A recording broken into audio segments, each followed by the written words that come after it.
Yeah, our plan is to derail everything. Hello everyone and welcome to chapter 2 of Pathfinder Through the Looking Glass. First things first, you have to kill the lizard. You have to kill the lizard shopkeep or bartender, whatever. Then we go and kill the priestess, and then we kill the rest of the city. Jacklor, the priestess is level 8, she could TPK your whole party. Jack, well, that's very much not a pro That gamer would move. derail everything, wouldn't it, though, Chris? It would derail a few things mostly by killing you, because the adventurers like Chisen, he gives them good prices on booze. So, are we going for the route of we betray this nation and we join the evil nation? See, you have to get in good with this nation first anyway, that's why it's not a derail if you do it later on, because I haven't planned that far ahead. Like, I have things planned out for you to do to about midway through level 2. So, beyond that, you know, I'll see which direction you're going and prepare stuff in readiness for that when it happens. So, Let us travel through the plains. There are more plains. Let's travel through the plains. So, you went back the next day to Razia, who unfucking your memory somewhat. I will allow each of you to make intelligence checks, such as they are. We're gonna call it a DC 15 to see how much you remember. This is not gonna go good, guys. So, just intelligence? Mm-hmm. Okay, Oh my fucking god, Demi and Bacon both passed. so What do you... did you fuck up? No, it's Jackler's surprise. I have a +2 to int. Yeah, by the way, your exhausted penalty for this would not apply because you're in a city, you're getting to know new people, and for the foreseeable future, you are having a good time. Yeah, it wouldn't apply anyways here. So, yeah, you're good to go. So, the two of you, it's still a jumbled mess after the Greater Restoration, for those of you who failed. You remember going in the ruins, exploring, fucking around with shit. And then you remember a lot of glowing lights, people screaming, someone shooting a gun, and just... it's like the swirling of lights become everything, and it's like your brain just goes through a blender. And then it's just stumbling through dark hallways somewhere until you arrive in that hall where you came to some sort of semblance of sanity. For the two of you, Bacon and Demi, you remember stumbling through the portal. And you remember, I'm gonna say 8 of you being there. One of you was missing, you don't remember exactly who. And one of those was obviously the tour guide. And you remember that portal being there for a while before fading away. And a rock carved with runes about yay big, just going clunk to the floor and everything becoming dark. And then someone started screaming and you started running. You do remember that you were climbing upwards through the place. So you think based on what you can remember, it was somewhere in the basement of that castle or sub-basement.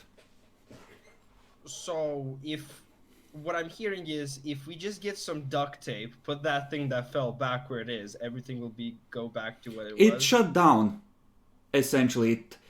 You don't remember if it broke, but you do remember the light fading out and it just going clunk, dead, portal's shut, you're fucked.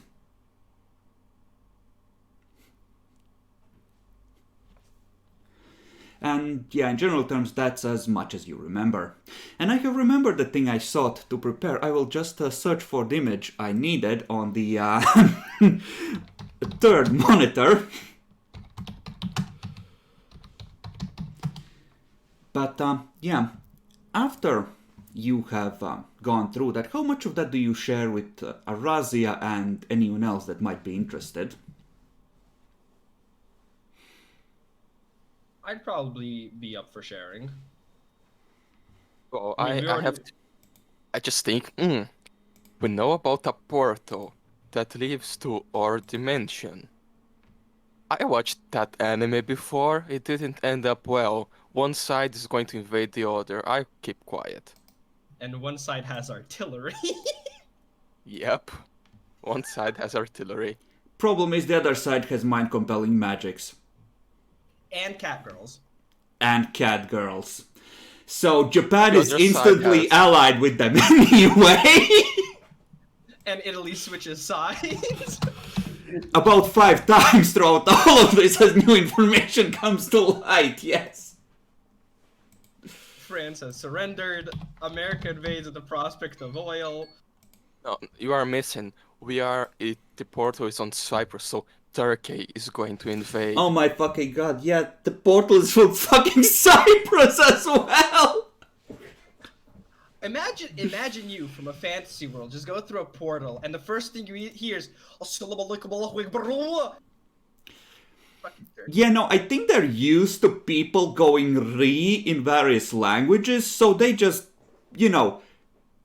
fucking unleash at that point. Okay, fireball! Death to the MPLA. But yeah, I don't want to have the Ottoman Empire too, dimensional Boogaloo, so I will keep quiet. Okay. Demi, do you tell them about Portal? Because they would be like, are you better? Is your head clearing? How much do you remember? What can you tell us? Yeah, I'd probably actually do tell. Okay. Now at first she has like one of the acolytes take notes, and then at some point she's like, yeah, no, I'm gonna need a wizard in on this. And she's gonna essentially tell you, it sounds like you might be legit and not just crazy. So, I'm gonna find a professional and I'll get back to you. Where are you staying in the meantime? This is literally pawn shops. Let me get an expert. I mean, What's the place we're staying at called, anyways? unimaginatively, Chisen's Inn or Chisen's Tavern, depending on whatever the mood of the day is. You didn't think of that, did you? No, I did, and I figured. Now he's very practical in the sense of using simple incentives like math. He's not really a creative dude per se. Cool. Oh my fucking god, Neo!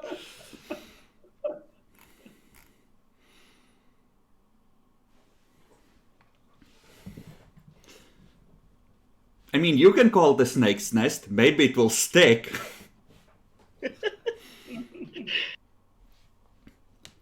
Okay, so over the next couple of days, you are effectively gonna meet a couple of people who will be useful later. I'm gonna assume that you don't necessarily want to play out those conversations because it's just gonna be a matter of recounting what you've already been through. Can you stop? Please. Strictly educational. Apparently it's important for Demi. We'll So- find out. You are gonna meet the human wizard named Aulek, who is very well, he goes into detail of less so, you poor dears, what have you been through, and more on the specifics. What did the portal look like? How long did it seem to stay open? What is your world like? Any valuable resources? As you do. What happened to your gods? How does reality work over there? Do you have regular demon incursions? Yeah. Before we start talking to him, I just say, I don't trust wizards. Don't tell him much. Wow, that's a shit roll for him.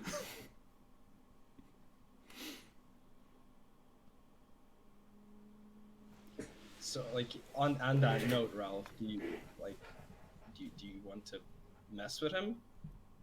I probably don't speak his language. Just you are the talking guy. Do your See, thing. Bacon, Alex speaks Veshian, Lydian, and Draconic among others. Shh.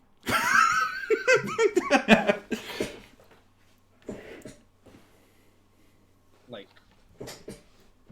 I have no real problem with saying stuff about our world, but if the rest agree that we should maybe falsify some things, I'm down. So presumably this is happening the night before and they ain't like, how much should we lie, kids? Yeah. Not falsifying, just omission. We don't need to tell everything because I don't know you, but you know when that guy from Italy working for Spain just found new land? You know what happened, right?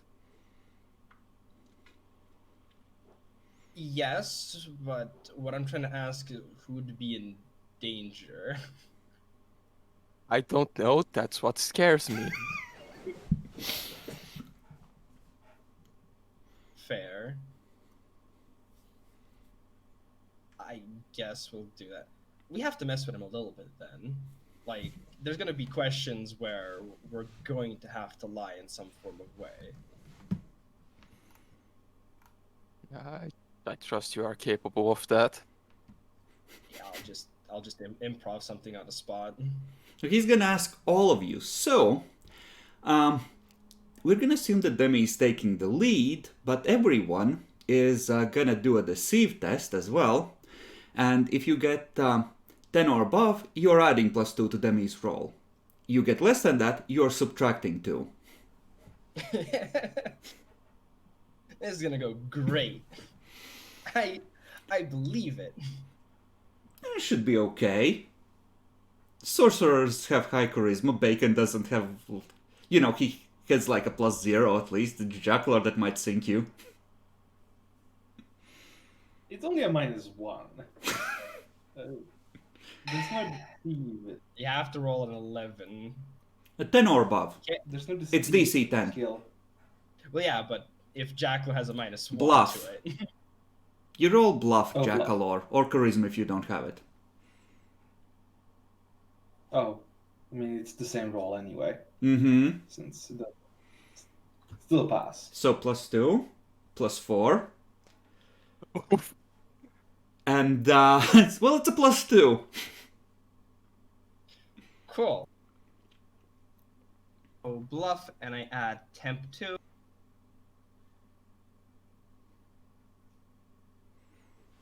Okay. Nice.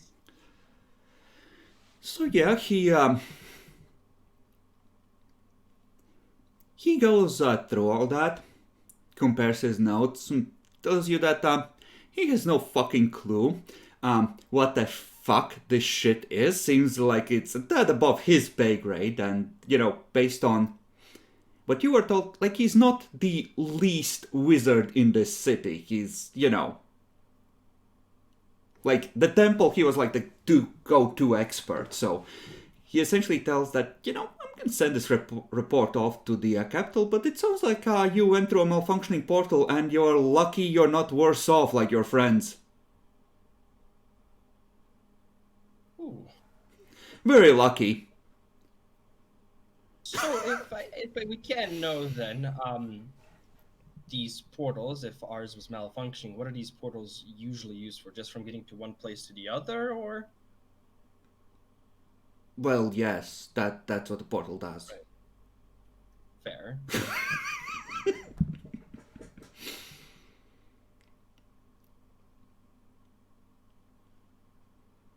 So, need to know anything else? No, I'll get back to you. Oh, actually, do you find anything interesting in those ruins while you were there? Undead things, if that counts as interesting. Well, if you find any interesting treasure or among your possessions and you need cash, he gives you the address of the shop. Like, come on by, we'll see what's a fair price for whatever you have. Or if you find yourself with a lot of money and need to buy some magic. Thank you. He's gonna fuck off for now. You're gonna have a similar discussion with RLA of the Veshian Vigils as well, and she gives the impression of essentially being someone who is, how shall I put this? Oh no, fuck me, it was my day off, not another goddamn problem.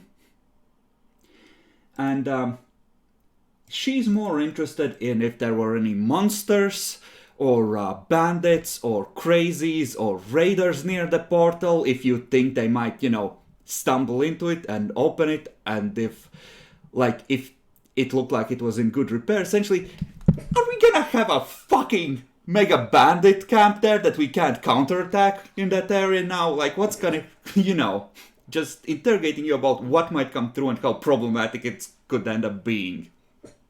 Yeah, it doesn't seem like any bandits or anything happened, just primarily the usual, what we were told, just undead in the place, and if there's undead around, they go to that place. Yeah, I think something important to note would be the other side would be safe. We could say that it has some heavy armed military base and populace that may or may not be on a Cold War, Civil War. That she understands, and she tells you that, oh, by the way, since you're not citizens of Vesh, you can't vote, and otherwise, behave yourself because you're guests in their country. And she also mentions that if you end up looking for work, service does guarantee citizenship.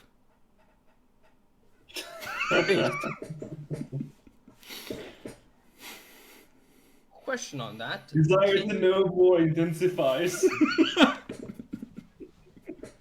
Question on that. Can you be a citizen of multiple places here?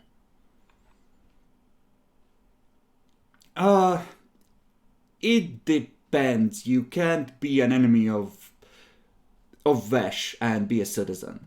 So if you were, for example, to join a hostile country, then your citizenship would be considered automatically revoked, and you would be considered, treasonous if you did that without first, surrendering your citizenship.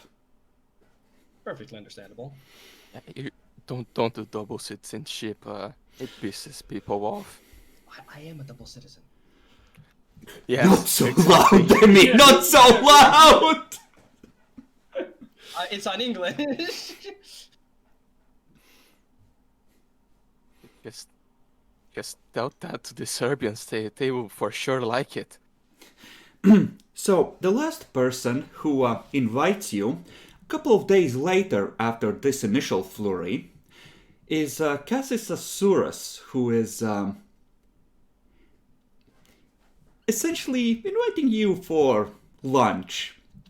And wants to discuss, out of idle curiosity, of course, your adventure. One question: is he very fat, like weirdly fat? No, pretty thin actually. Oh, that's good. Almost gaunt, as if he, no matter how much he eats, he can never satisfy his hunger, bacon. Oh no. I got a question. When he eats, how big does his mouth fucking spread? About normal. I will show you a picture. I think this one you will like in particular. Probably not. He does dress somewhat differently than the locals. And, you know, definitely gives off the merchant house vibes. How much do you wish to tell him?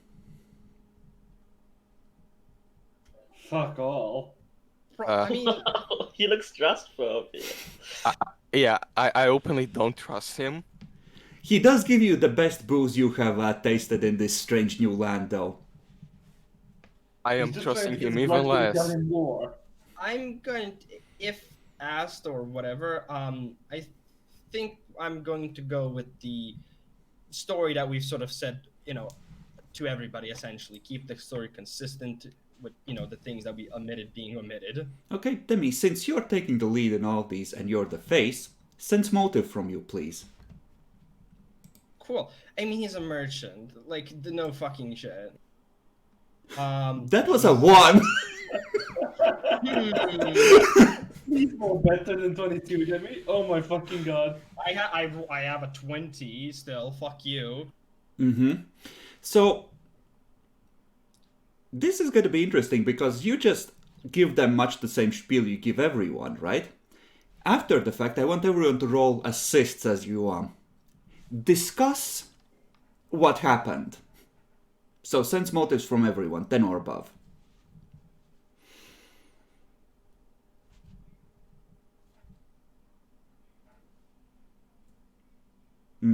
Bacon. Oof. Only one. Yep, everything seemed perfectly legit. Although, you know what, no. Demi, re-roll that with a -2. We'll do it this way, because you didn't catch on when it was happening, but you might realize afterwards. I mean, it's probably I'm gonna go with the result of being 11. 6. No, he was such a nice man, and he said that, if you could think of any trade Oh, wait, actually, opportunities... I have to re-roll my Yeah? sense motive because xenophobic applies to diplomacy and sense motive. Go ahead, Bacon. -2. He's definitely different. Okay. So same result. That would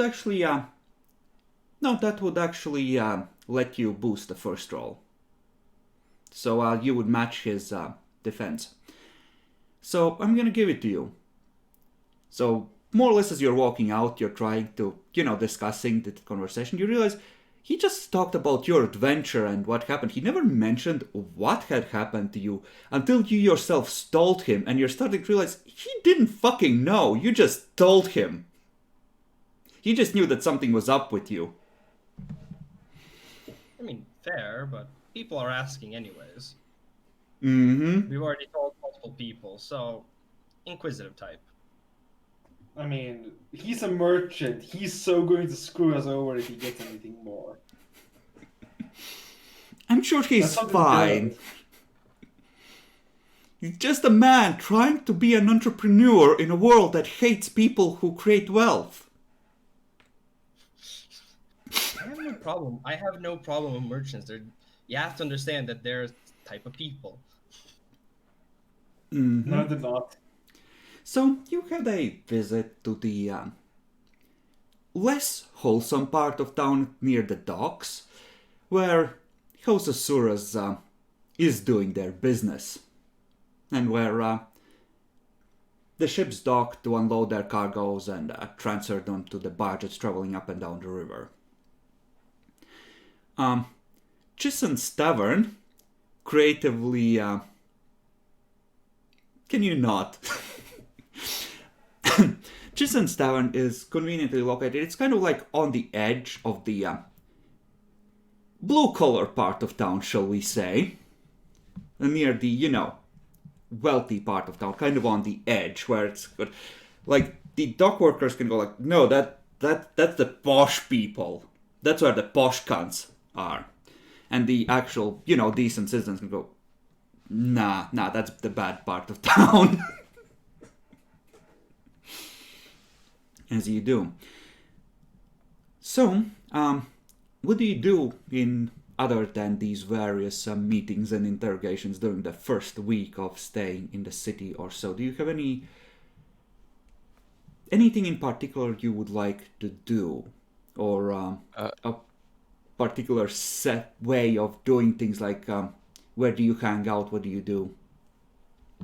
yeah, I would be looking for a job and try to hang out with the friendly people in the docks, the poorer region, to just get the feeling on how fucked is the society we are in.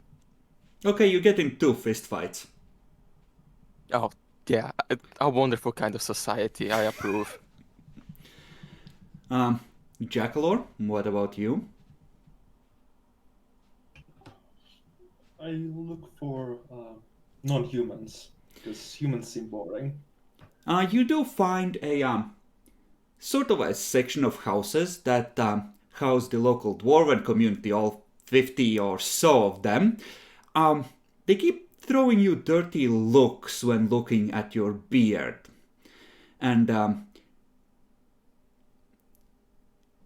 well, you realize after a bit that a dwarf doesn't shave their beard, they trim it once it reaches about midway down their chest. And for yours to be so short suggests that you have been shamed in some way, and it's only now growing back, so they're kind of sus of you and what you might have done to deserve that. Of course.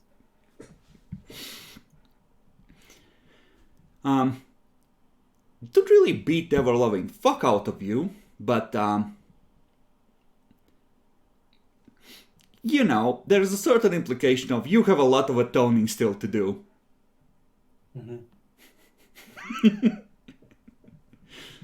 Nyaxi. Check out the temples and stuff. I want to learn about the gods if they're important here. You know, unlike in our world. Sure. There are two major temples, and then there's like a big communal one, where there are sections for each of the major gods. The two major ones are Tumadriel and Tanel. And then, you know, the temple to all the gods, essentially, so no one feels left out and decides to yeet this town. Understandable.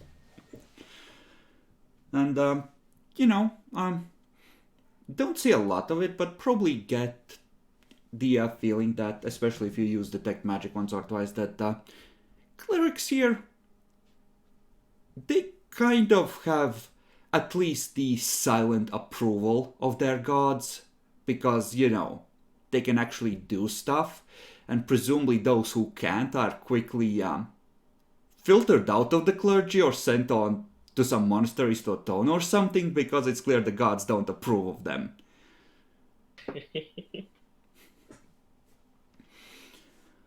In terms of what the religions are like, well, Madriel, you can pretty much... it's kind of like the whole charity thing, healing, helping people, etc. Daniel is more about freedom, music, enjoyment, the good life. You get the idea. Yes.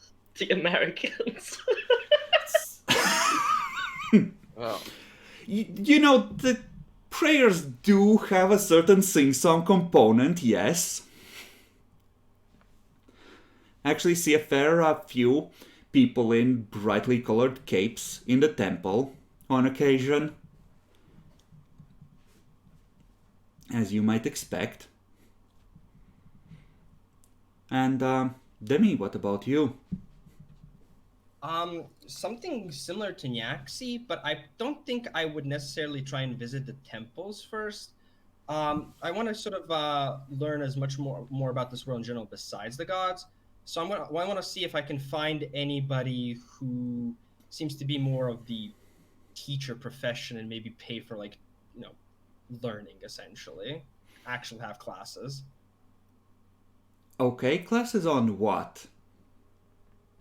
I think two things specifically: the religion and history, and well, I think in terms of history, geography too. I want to know where things are. Sure. History, geography. So, yeah, in the Temple of All the Gods, you would find a priest of Hedrada who is, as part of his, congregation, essentially teaching some basic facts about the world to the people for a small donation from those who can afford it. It's not demanded so much as they tell you that it's like customary. It's like 2 copper pieces per lesson kind of thing, just if you can afford it. You stay for 2 hours listening, and at the end you just, collection ball comes around, you clink your coins in if you have them. Yeah, I'll obviously give in. But yeah, I'm just trying to go through that and learn as I go. Okay. Excellent. For the first week or so, you don't really have an issue with needing to buy booze because there's quite a few adventurers who are eager to hear how a bunch of green noobs managed to fight their way out of an undead-infested tomb. So, there's always someone who's asking you to tell your story to the point where you're frankly getting sick of it by the end of the week, I'm gonna assume.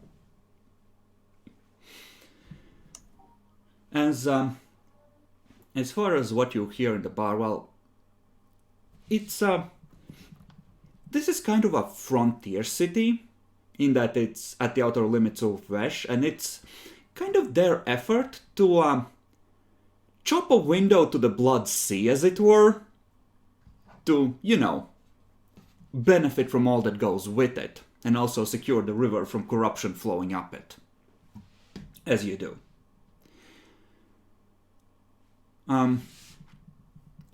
In regards to that, so this is why Chisons is doing so well and why he can afford to keep the price so low. There's a lot of mercenaries that sort of get jobs in this town and sort of come back here when they need more work. So there's always a stream of people going out, coming back in, sharing stories of what they've been up to, and, a steady stream of jobs coming from either the Temple of Madriel, or one of the other priests, or the Veshian Vigils who contract out hunting specific Titan spawn when there are leads that can be easily farmed out and aren't, of critical importance. That kind of thing. So it's, there's no shortage of work. And, some of the mercenaries certainly eye you with like a, competition. But there's not as much of that as you might expect because work is kind of plentiful here. And not everyone wants to take the easy jobs because they pay less, so a couple of nooblets coming up in the ranks. Welcome to the team, guys. Should you decide to take that up, and the attitude is kind of like, well, of course you will, because it pays better than being a dock worker, and what the fuck else are you gonna do? And you've already proven you can handle yourselves in trouble, right? So, why wouldn't you?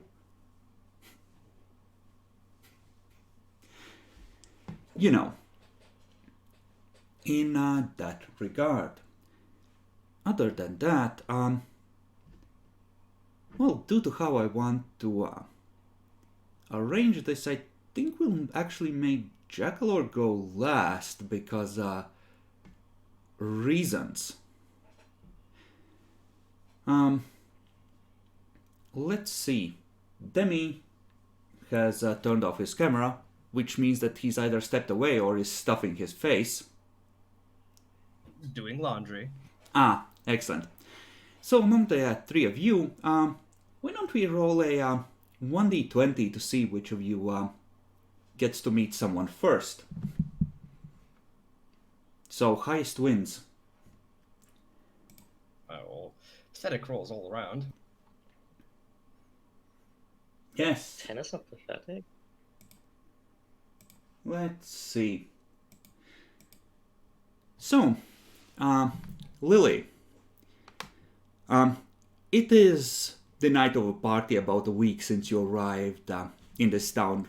One of the newbie groups has finished their first job, and as is tradition, they have set a portion of the earnings aside to,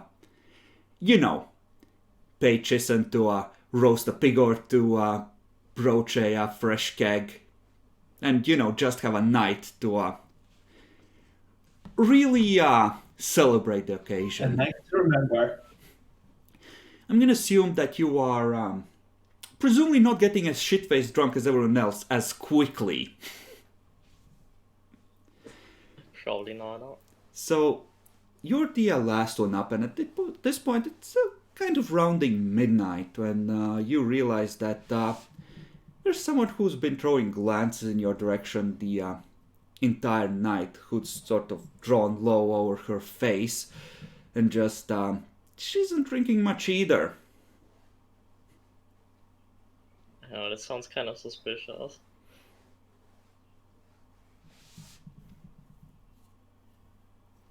You can make a perception roll if you wish to try and get a good look at her while the party is going on. Sure, that's not gonna go wrong. Or you can try and use some other measures. Yeah, in the dim firelight, you can make out the face of an elven woman who has tattoos running up her cheeks and faint scars covering her face. Kind of has that look of, should I bother? It's like, it's kind of like she's interested, but is it worth the hassle of going over to talk to you?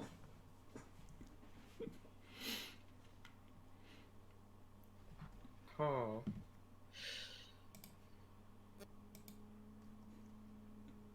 I mean, that's kind of intimidating. Are you easily intimidated?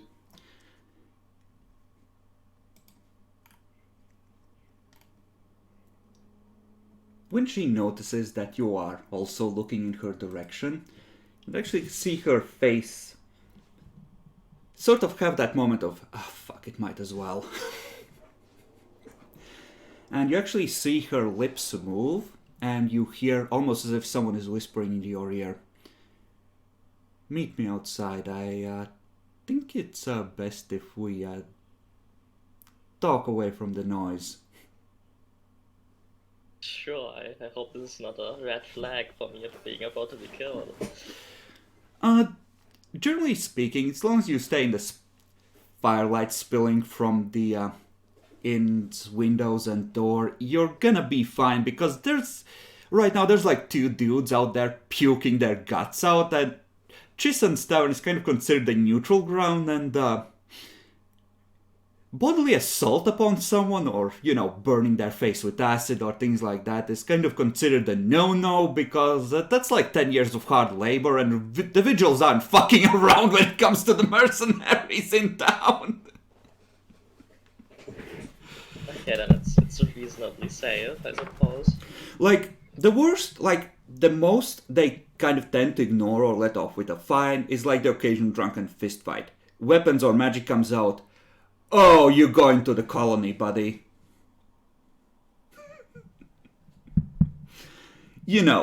As you do to prevent these kind of situations exploding.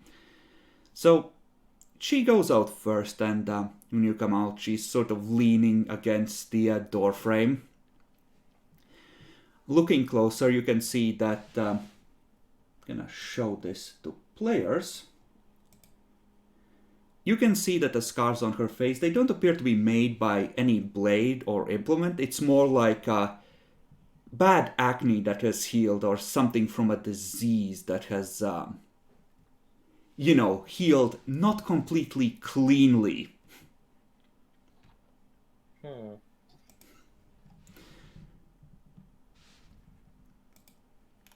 She's gonna say in Veshian, "So you are Lily. Yep. I hear you have the gift." I suppose, yeah. That me, you do not get to laugh. Yours is the most cursed thing ever.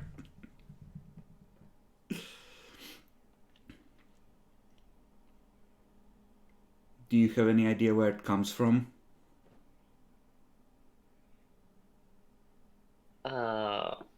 Not really. Right.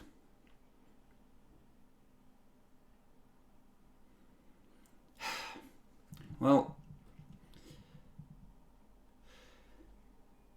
Oh, crap, I didn't need this in my life, but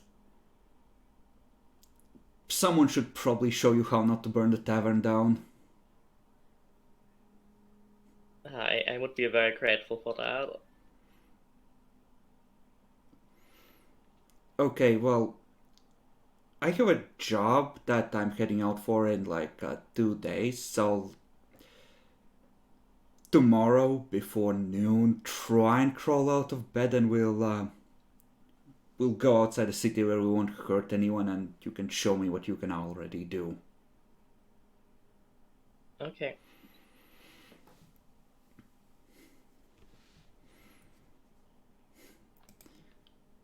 There is no protection in this land, Nyaxi.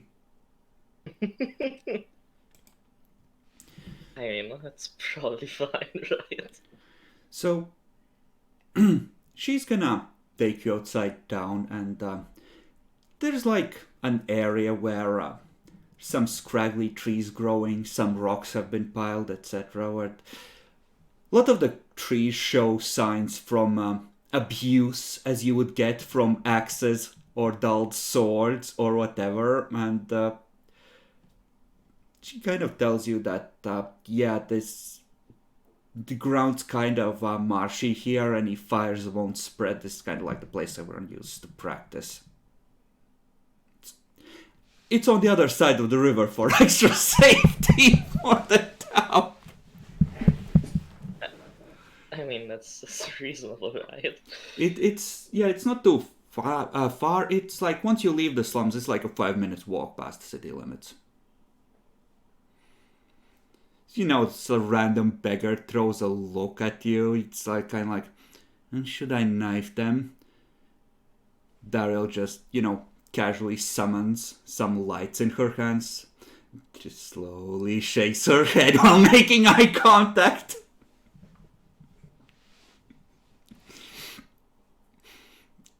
Tells you to make it obvious that you can defend yourself if you come through here on your own. Noted. And yeah, I'm gonna assume that you, demonstrate your cantrips and,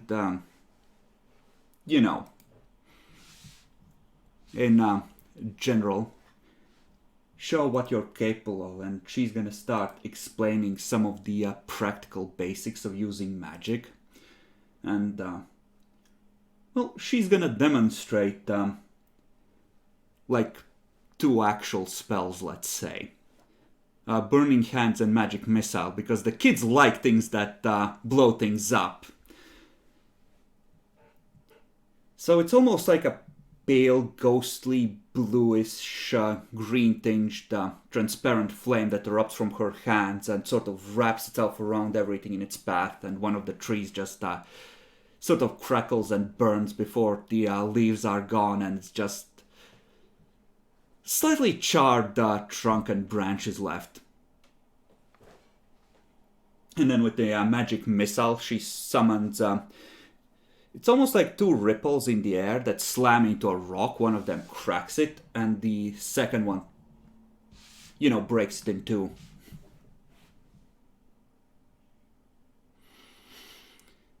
That's a lot. And she's gonna essentially, tell you what to focus on when you're practicing your cantrips, so you have an idea of, how to get better. And she's gonna tell you that, she's staying at the inn, like, tomorrow at 8. First thing when you wake up, you're gonna meet up with her, and she's gonna essentially let you watch with your detect magic, essentially what it looks like when she's gathering energy for magic for the day, for real spells.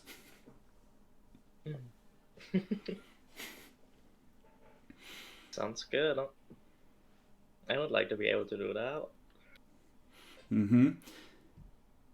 And yeah, she's kind of reluctant to go a lot into, hey, let's harness some real power. It's more like you need to be really careful or you will fuck up, mutate into something horrible, or blow your own head up like that rock, or otherwise screw over. And it's very important to know your limits and not try and gather too much power before you can control it.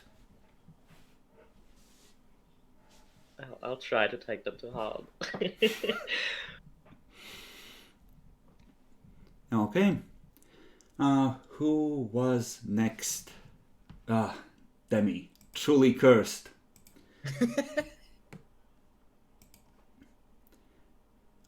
Demi.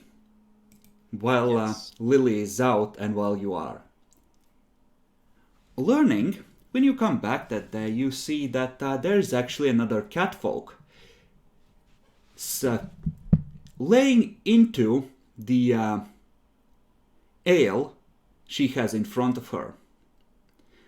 She is actually dressed in a carefully crafted breastplate that is seems to be carved of a single piece of black polished wood. She just looks up at you, eyes narrow, takes another drink. Hi there.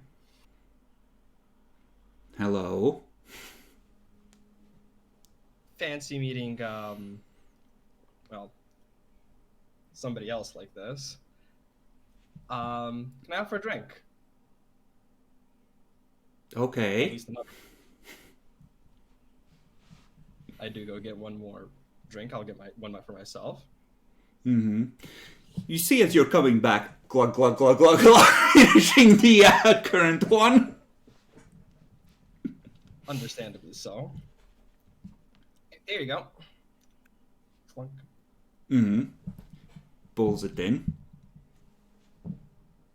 Well, Uh-huh. should I introduce myself first, or do we just cheers?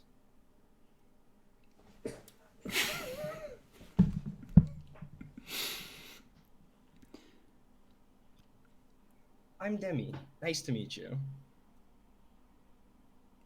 I'm Sihu. What? That's not a learned name. You'd be correct on that.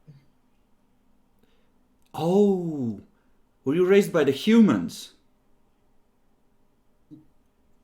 Long story, but in a sense, yes. Oh, we have something in common. I grew up in one of the elven communities over westwards by the mountains. How was that? Kind of boring. Fair. So, sorry if this might feel rude, but I could see you're pretty well have some pretty nice equipment. What do you do, actually? Well, mostly I kill monsters.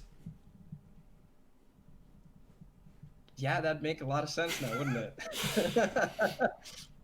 Oh, yeah. Parents really. No, I shouldn't make fun. I mean, Now, that's is an fun. important lesson you should remember for the future. Never make fun of whoever is buying your drinks at the moment. Trust me, I've had plenty of insults thrown my way. If you want to have fun, go for it. Nah, the moment's gone.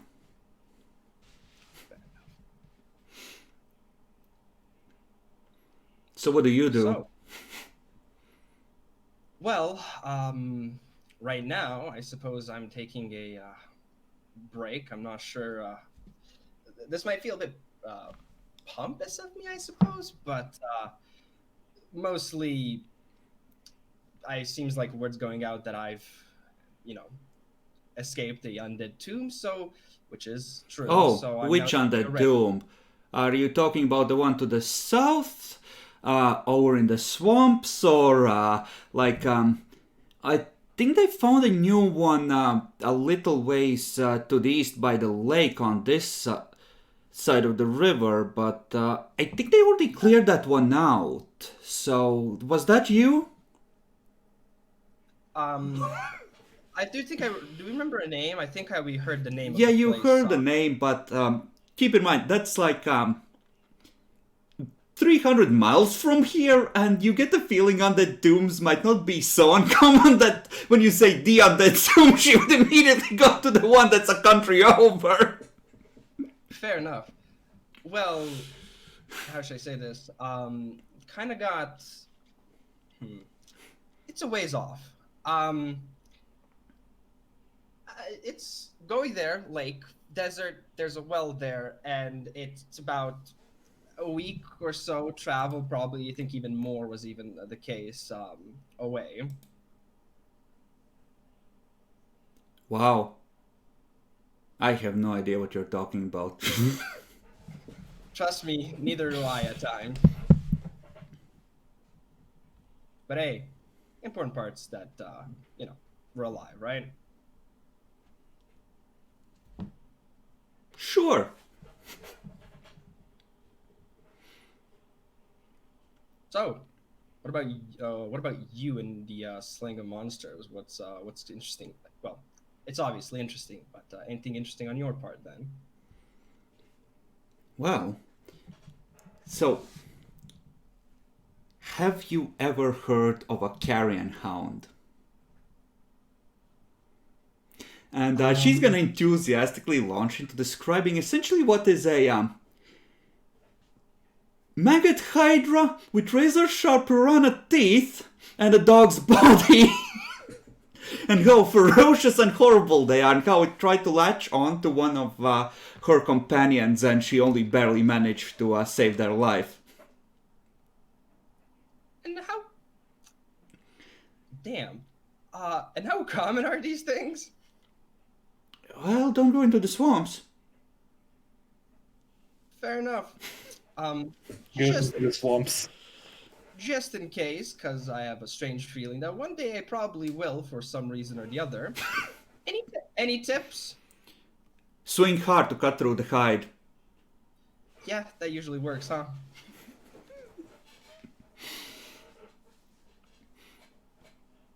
I mean, they're not that bad. If we weren't fighting like 3 of them at the same time, it would have been easy. Strength in numbers, am I right? Well, depends on numbers. Oh, that's another important lesson. Never... Actually, no. You can go out with morons. That's fine, but they need to be competent morons. I feel like there's a contradiction there. No. No, there really isn't. You haven't been in this place for long, have you? I haven't been in this business, so let's say long either. So, any tip or tricks, I suppose, is pretty useful.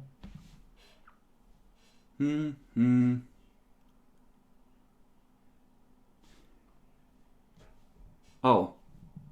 If you're gonna sleep around, and it's not gonna be with professionals,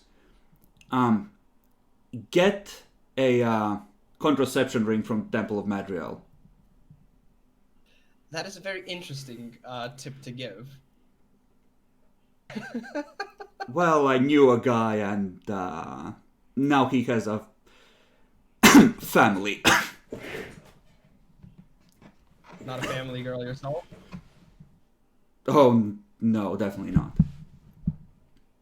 Fair enough. Just for curiosity's sakes, then, how much of a budget should I prepare for these rings? We're gonna say that that's like a really common and minor items, like can be like 50 gold. Common item, please. Cool. I suppose I'll just be spending, more time trying to, I don't know, fuck around essentially, and get to know and have fun. Mm-hmm. So, good. And then we have Bacon. Hello, Bacon. Hello. So,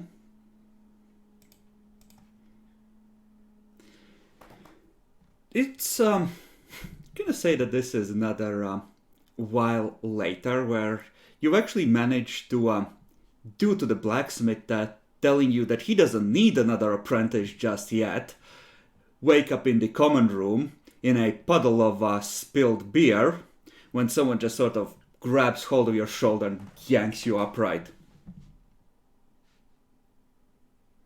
I'm not done drinking yet. You look up, you see about 7 feet of grayish green tattooed orc just looking down at you. You, Ralph? Yeah, who's asking? Urgrosh. You smash good, yes? The people I smash say so. Then you not smash good. I'm trying to not go to jail yet. Just gonna sort of pull you up and push you towards in the direction of the rooms. Go, grab your weapon. We're going out. Across his back, you actually see just like most of the weapons you see among the noobs are, they're ordinary iron. It's actually, good gleaming steel. Not adorned with anything, but polished and clearly sharp. Alright. I mean, that's a friendly orc. Worse it could happen. It could be a very bad day, but best it could happen. I kill an orc and I get money, so I just grab my sword. And you start getting concerned because he leads you through the bad parts of town, across the dam, into the slums, and is now leading you outside the city. I made a point of just of walking around the poor part for a while, so it's not that worries me. Just but I just follow, ready to draw and cut at him at any time. He's gonna lead you into like a grove of scraggly trees. You see one which has been scorched by fire recently, but is already putting out new leaves. Urgrosh just sort of looks at them, spits at the ground, mutters something about garbage that keeps growing back. He's gonna just look around, pick out a tree, point at it. That tree, enemy, about to kill you and family. Alright. I violently charge the tree. Make a charge with your -4 because you don't have your proficiencies yet, if you would. Okay, I'm going to rage. Yeah, so you just immediately rage. Okay, so what is I had done the I deleted the minus to everything. Oops, I thought we weren't going to be level 0 anymore. So charge is +2, right? Yeah, so it should be a total of -2. You only need a 10. The tree is not resisting or dodging or avoiding. Okay? So you just smash yourself in the chest once so you can feel the heart start back up again after the hangover. Just start chopping it until it's kindling. You look back when the tree is decimated. The orc actually gives a slight nod. Good. Good. You have potential. And then he's gonna tell you that your charge is absolutely dog shit, and if you charge like that, half the time you're gonna trip on uneven ground and break your face. Yeah. My footwork seems to be very shit, yeah. Just recently got his sword. Still learning how to use it. And he's essentially gonna teach you a technique he himself practices, which is essentially big overhand swings, and the screaming puts extra power into it. Ah, I see. Makes a lot of sense. The footwork is absolutely shit at explaining.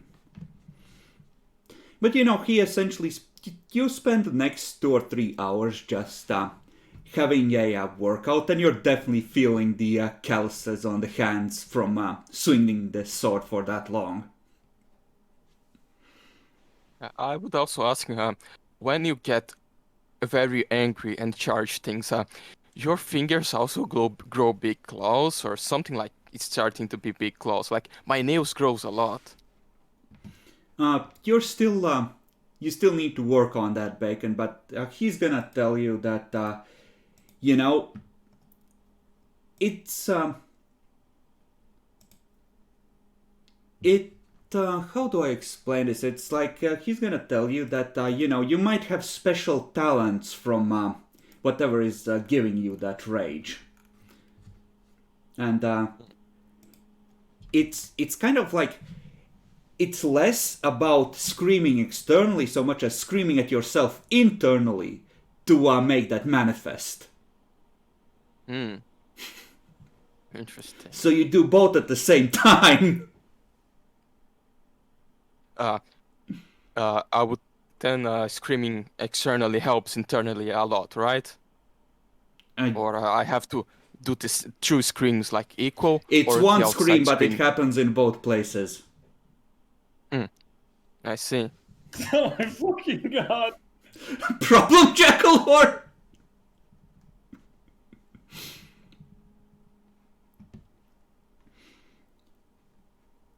Yeah.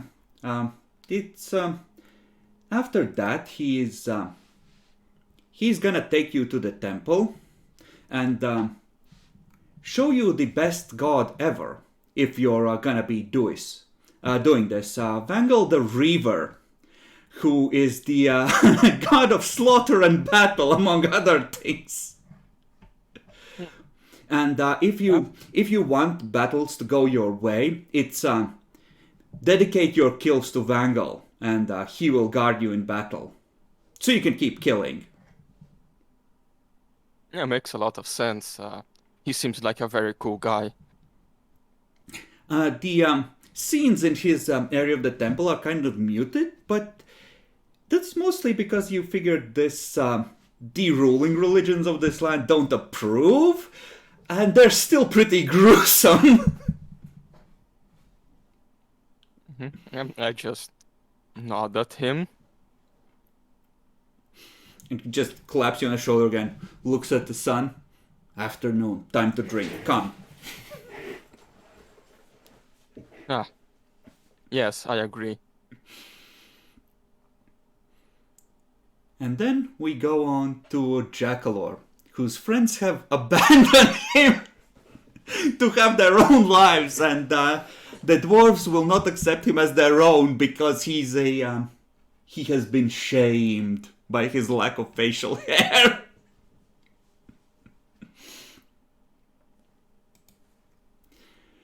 So it's probably gonna be after another day of trying to figure out what the fuck to do to yourself, because just being a dock worker, I mean, that's... No, just no. There's so much no in that. Definitely. So much no. But there is gonna be a message left for you that, hey, Chison told me that you're having a tough time. If you want, tomorrow you can come with me and essentially I'll take you to do something useful with your day. Sure. Let's do that. Okay, so tomorrow, when you wake up, you have the pleasant surprise of meeting someone who is actually a couple of inches shorter than you. Let me just... Wow. Let me actually show Urgrosh first, so everyone can see him. And see who as well, because I realize I haven't been showing the latest ones. And the face, the smile on it, everything about him immediately reminds you of Demi. Oh my fucking god. He just, well, hello Charles! How have you been doing? Poorly. Well, come along. Sure. Not much better I have to do than drinking. Yes. So, I guess I should start with this. What do you want to do? I feel an urge to stab things really hard.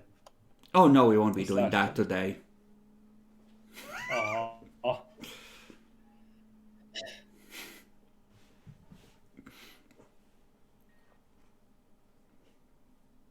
So what will we be doing? Well, I heard the dwarves don't like you very much, so we probably won't be going there, but I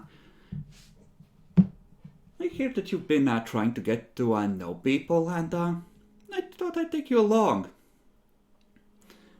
So, there's this widow a couple of streets over, and she makes really good food, but she sometimes needs help around the house. You know, things that require a man's strength. Me, myself, I can't really help with that. I, on occasion, help with other things, but I thought you could make a good friend, and, well, you'll get a hot meal out of it and a couple of coppers, and I think that could be useful to you. And after that, we're gonna take a look around the poor parts of town. There's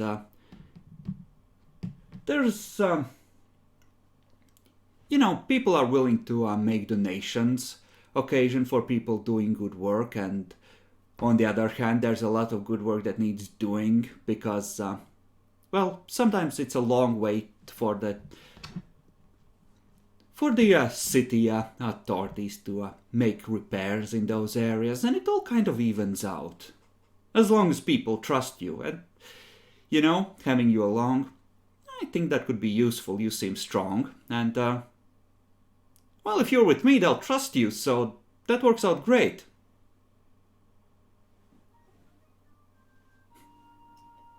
That seems No! reasonable. What the fuck is that? What kind of gnomish halfling music is in the background? So, I'll turn it off. yeah, don't. That might be copyrighted. So, effectively, you learn two things about Mervyn here very quickly. When he's in town, he does try to help people out and bring them together and sort of help people make connections so they can help each other.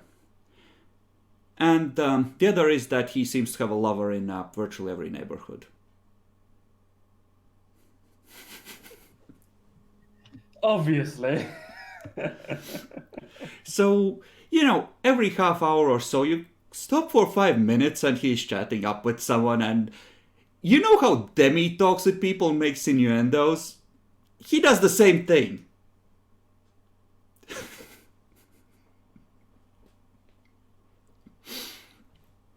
Like, he never actually, outright crosses into being crass, but it's kind of clear what he means after your experiences with Demi. You remind me of someone. Oh, someone decent, I hope. Yeah, I mean, he isn't a bad guy. Well, that's great then. And you finish the day using like a pitchfork to clog to unclog a sewer grate that has had a lot of things like old leaves and the like washed into it. And he's just shaking his head. This is really dangerous, so close to the blood seat. It should never be clogged. No. Can't have that.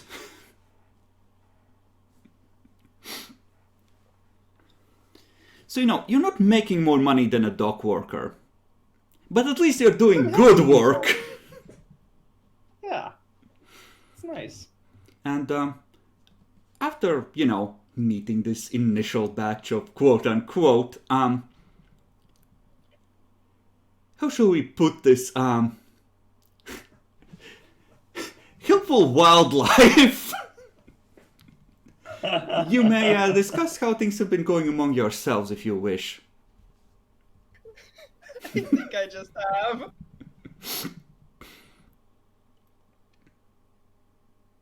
Yeah, Charles does see a lot of minimum wage despair, yes. Yeah, it's work that puts a many character. No, he's definitely building character.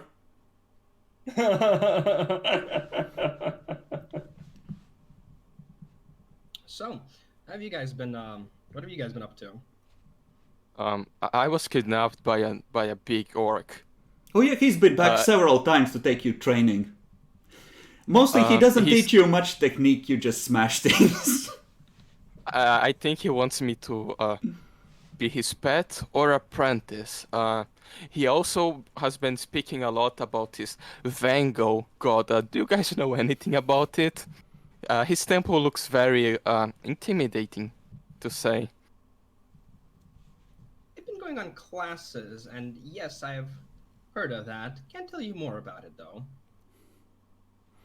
But Jurek mentioned something about a Vangal among the major gods, yeah.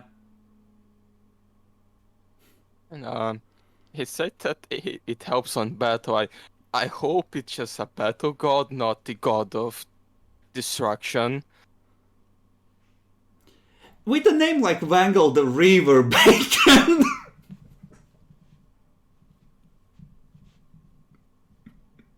well, that sounds fun though. Charles, what about you? There's a faint odor about Charles these days. I've been helping around town with various things that needed helping. It's been quite refreshing to actually do something that actually, isn't just dog work and is also helping someone. Oh, like what? Killing giant rats or something? No, I've been cleaning out sewer grates, helping widows. Well, it's hard labor, so That's actually very cool. I think you are probably the only one with a real honest work here. Talk work doesn't count. It's just talk work. sorry, Ralph, but is that implying that you're doing something illegal at this very moment? No, I'm just being what I know how to do best. Be fucking unemployed. someone from the table next to you just turns around. Amen to that, brother. It looks like for some reason blacksmiths don't want to have an apprentice that isn't a 12-year-old kid that they don't pay almost anything. They don't want to pay people for actual work. So it's a bit hard to find some decent jobs. True. What about you, Lily? I've been meeting with this woman that's teaching me how to use magic. Mm-hmm. She left when she said her job was, so the second half of the week you've been steadily working towards trying to do your first real spell. Just gradually gathering more and more power every day. That's pretty damn cool. Did you learn anything? I'm working on it. Magic is hard and hot work. Wait, that sounded wrong.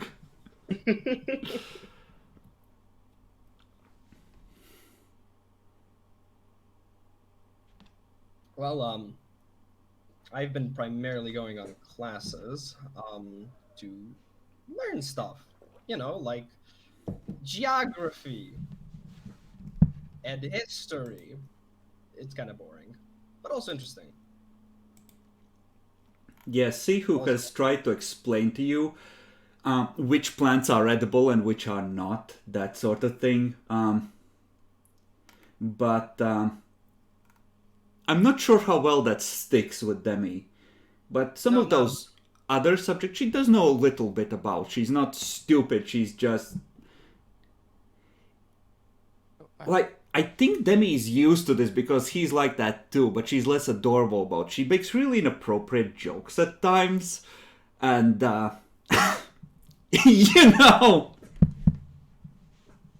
And I quote, the use of magic cock rings. Yeah, she would laugh across the whole common room at that, and then ask what a cock ring is.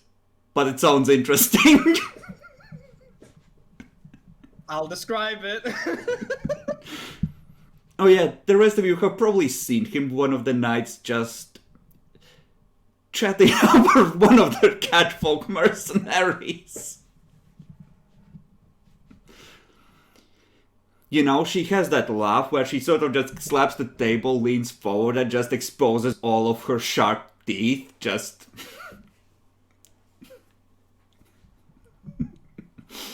laughing her ass off. Like those memes of laughing cats? It's kind of like that. Yamero. Yeah, Demi, you made some friends with another cat people. Charles, had you made any friends with the dwarves? Silence. Couple of them asked what made them shave off your beard. But when you couldn't tell them, they were like, So what's the problem? What happened? Were you not able to drink 6 gallons of beer in one go? Was the beard, right? It was the beard. Fucking dwarves. I mean, have you noticed it growing more, or is it gonna stay like that? It seems to be growing at the normal rate for a dwarf right now. So, you might have made discreet inquiries. You have about 4 to 6 months before you're considered decent. Oof.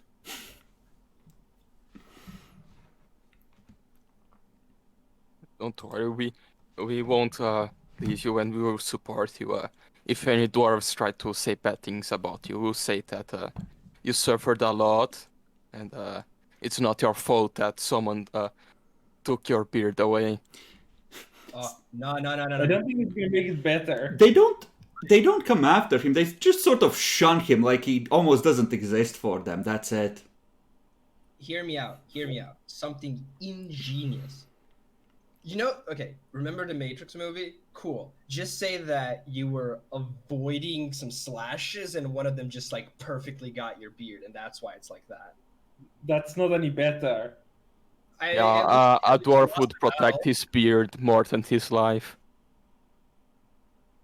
You've That's a fair seen point. some of the mercenary dwarves. One of them just like keeps his beard always tucked inside his armor.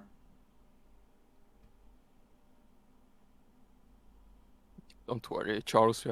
We are here to help you.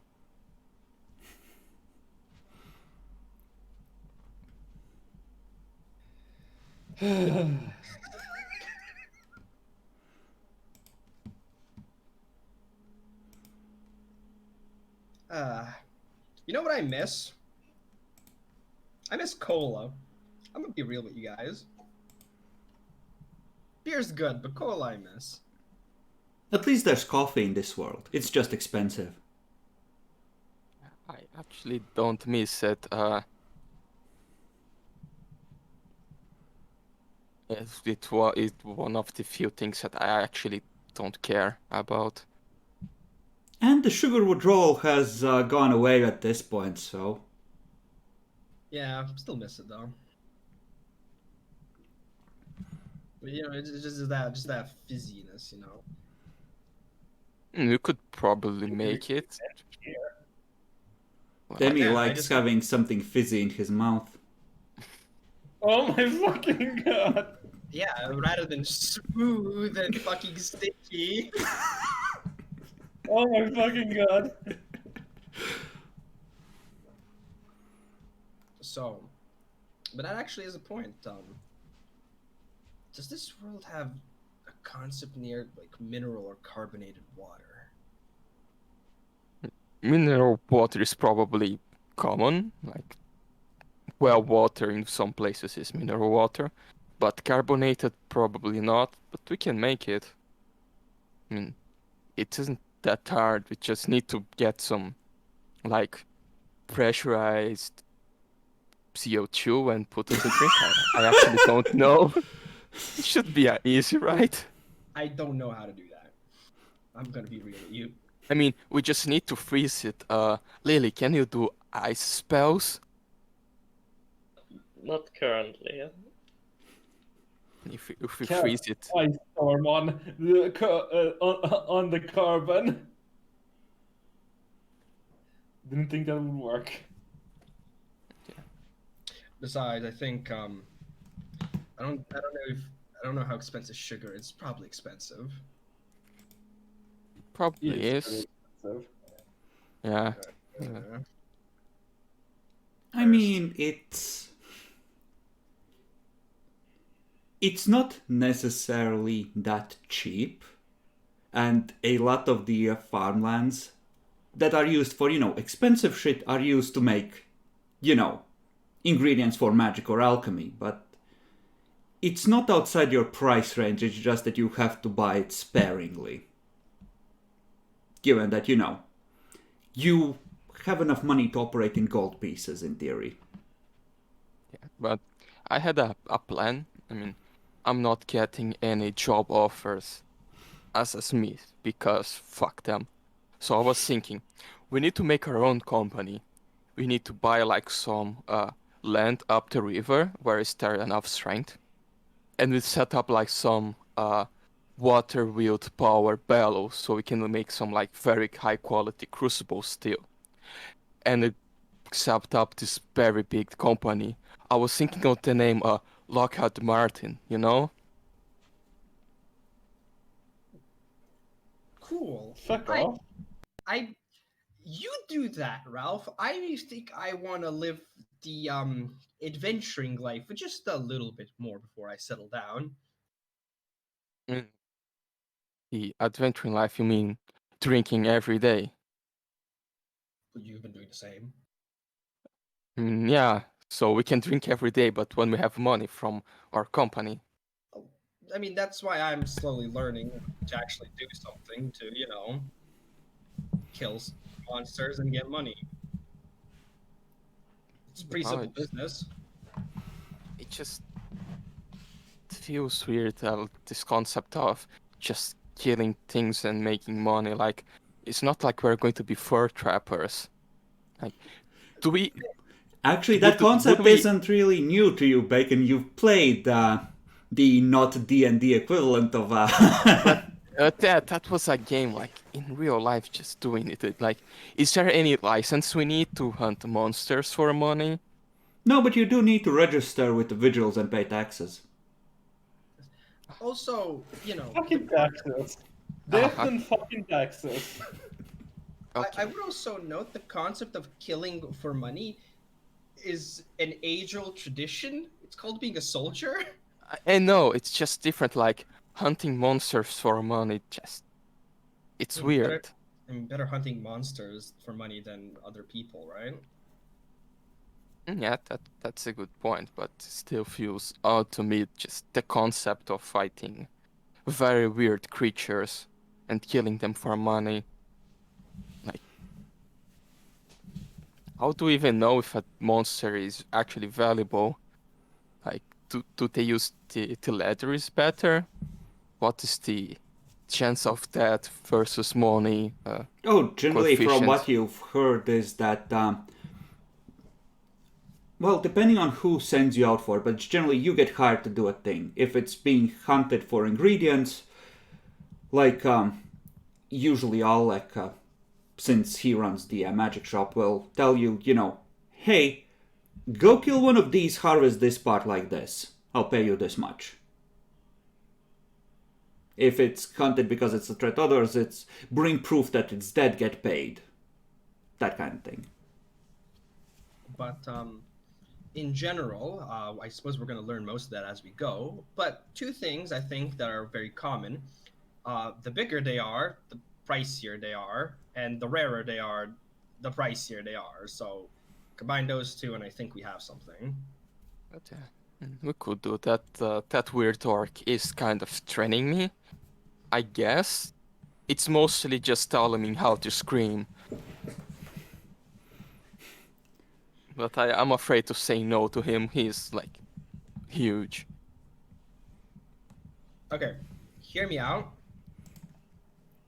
Just just for funsies, or well, I don't think this might be fun for you, but I feel like those kind of people might actually react to no in a positive way.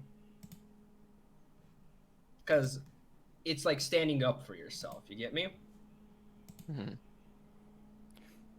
I mean, Not always, though, but sometimes. yeah, I just will follow him around for now. Sometimes he pays my drink. Very rarely, but sometimes. When you do really good at training, he buys you a drink, yeah. It's positive reinforcement.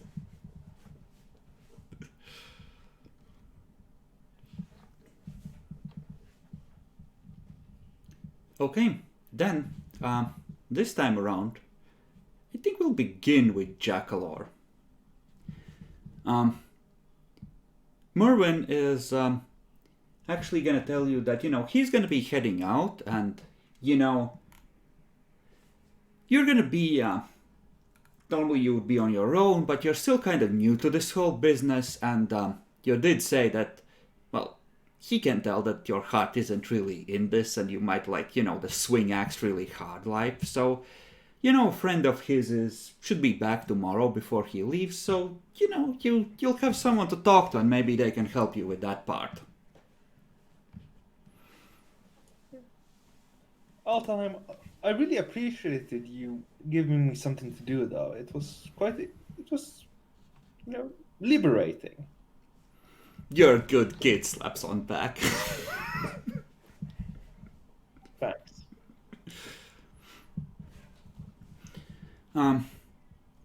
His friend is gonna be delayed for a day, but he's gonna give you a description. It's a human man, usually wears, what does he wear? Half plate, and has a big scar across his face. Should be easy to recognize. I'm sure he will be. It's just, like, hey, I'm leaving a letter with Chiss, and he'll take care of you. It'll be fine. I do hope so. And, Well, yeah, attractive. he's gonna fuck off. And the next day at about 10, you actually see the man he mentioned riding into town on a warhorse, lance held high. Oh my god. You know, one of the few mercenaries you have seen that comes with their own warhorse. And yeah, definitely cutting the figure of a medieval knight. Just looks you up and down, nods politely, slides to the ground with a clonk. You know, gives the reins of the horse to one of Chison's employees, goes inside, doesn't say anything to you yet. I follow him inside. Yeah, you see him reading the letter, just looks at you, looks you up and down again, looks at it, just sort of shrugs. You know, gonna come back towards you. Charles, I'm Drago. Yes. Meeting you. You seem like a knightly fellow. Yeah, you could say that. You know, wearing it openly, he has like a iron symbol of Corian hanging around his neck, gleaming sword at his side.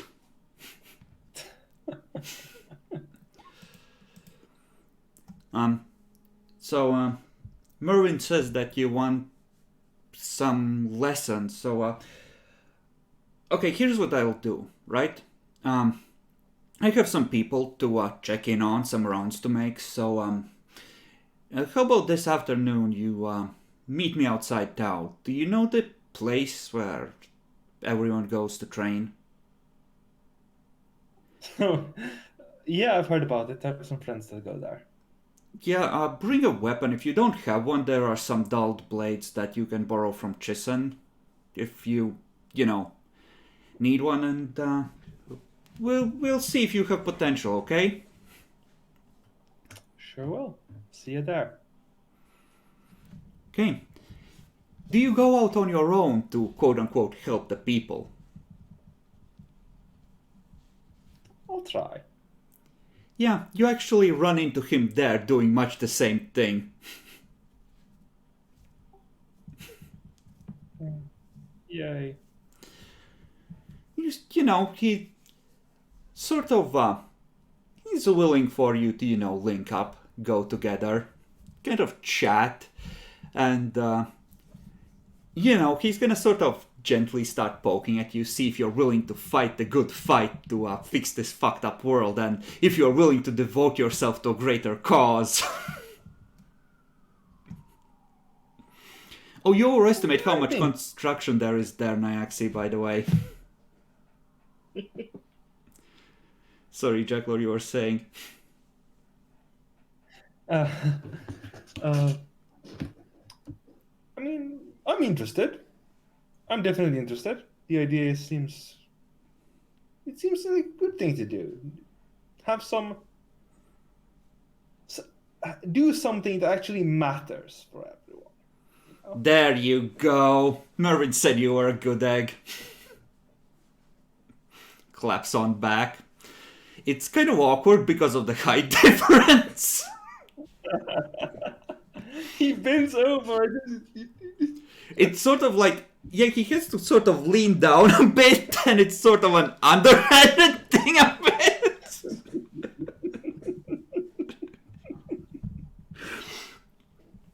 But yeah, eventually he's gonna lead you out. He's gonna have you, show how you would do it. It's just looks at the heavy torch, you're like, really, bro?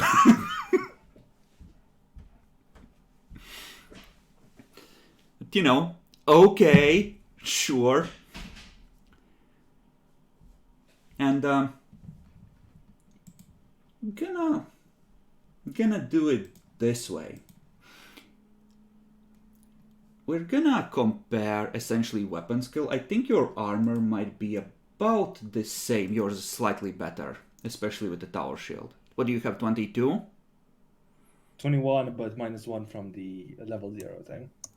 Yeah, so you're about the same. So let's make a single attack. Remember that you have the -4 for lacking proficiency, and this is essentially first lesson. Let's see if you have the balls to, get hurt in a fight. So he's gonna be dealing non-lethal damage and just, beat the crap out of each other for a while to see if you have the nerve for it, essentially. Mm-hmm. Yay.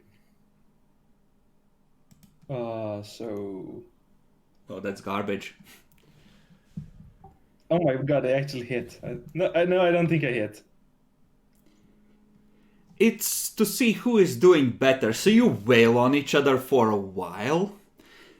But yeah, it's clear, like, he has the endurance and he turns with the blows better. But you're definitely laying into him with a youthful enthusiasm, shall we say.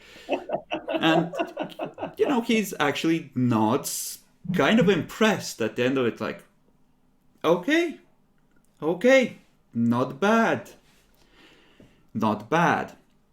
And, well, he's actually gonna... Well, he's gonna start with a simple thing, right? This is how you hold your shield, and this is how you walk. Forwards and backwards, advance and retreat. For the rest of the lesson. Okay.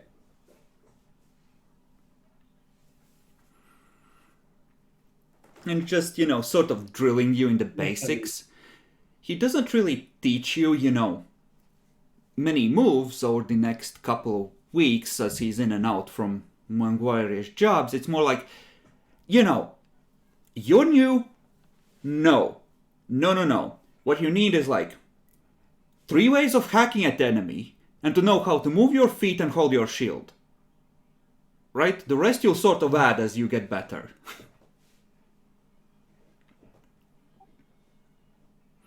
And it's a lot of practice and a lot of beating the crap out of each other. He does seem to have the ability to heal at least some of your wounds once he renders you unconscious on occasion. So, you're not stuck, unable to move, but boy do you have a lot of bruises throughout all of this. Of course. Yeah, the sword itself, it kind of has that silvery look, like that almost whitish metal, but it's almost like a silver mirror. It's polished to such a perfection. You can see your reflection in it clearly. So it's kind of like, especially when the sun shines on it, it's almost like a lightsaber flashing in the sun going, ew. Did I knight here?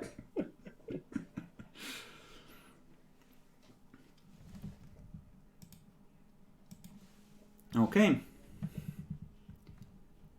And for the rest of you, why don't you roll off to see who goes next?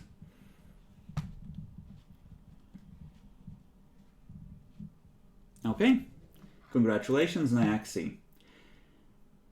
I guess I will never meet York again. He died. Battle.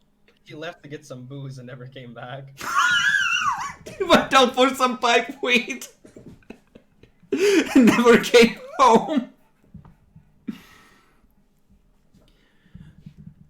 So, Adariel is gonna eventually leave, and at some point you are gonna reach the point where you can gather enough energy for at least a spell. And, well, at some point, someone else is gonna return, and he also has the elven features, but unlike Odariel, he is very pale and has that grey-white hair look. And after a talk with Chison, he's sort of gonna approach you and ask if, you need any help with working on your magic. I mean, I surely appreciate it. Yeah. So effectively, what he's gonna do is he's gonna take you to like a scribe shop, and he's gonna have you buy like a notebook and like a way of writing, and he's gonna essentially start teaching you some of the theory, so you can sort of try to figure out how spells work and why they work. So he definitely doesn't approach it as a sorcerer. He's, it's like, fix this element, then this, then this, then this. And it's kind of weird for you because you're doing it by feel.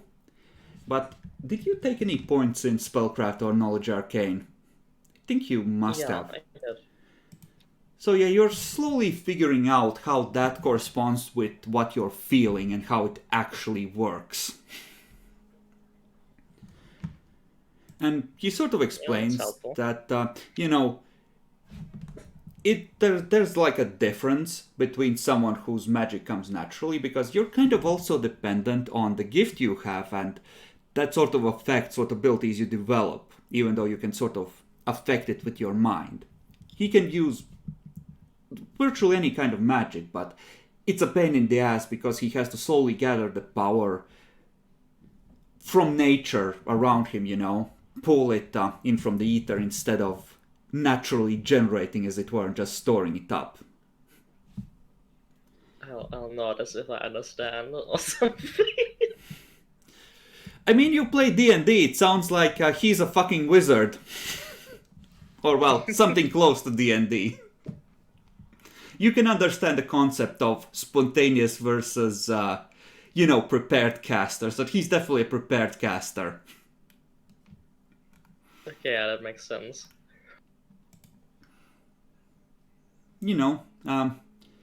Eventually you're gonna learn that he kind of left his home city because he was tired with a sort of never-ending war with the dwarves that was never going anywhere. So he was like, nah, fuck our demigod, fuck our people, fuck this. I'ma just go. I'm just done. No. I'ma go, okay? That's fair. And, just gradually work you through a bunch of the theory. And yeah, like the magic missile, you're going to be able to do first, and the what was it, breezy escape or whatever it was called. You're going to slowly develop over time as you sort of map out in your mind how that should work in order to actually work. And let me show you this guy. I'm going through these relatively quickly because if we spend the entire session just chatting with NPCs, that would be unfortunate. And we can see that Demi likes it. No, because this guy is literally every 14-year-old edgy teen girl's fucking boy toy dream. Sure. Sure, if you say so.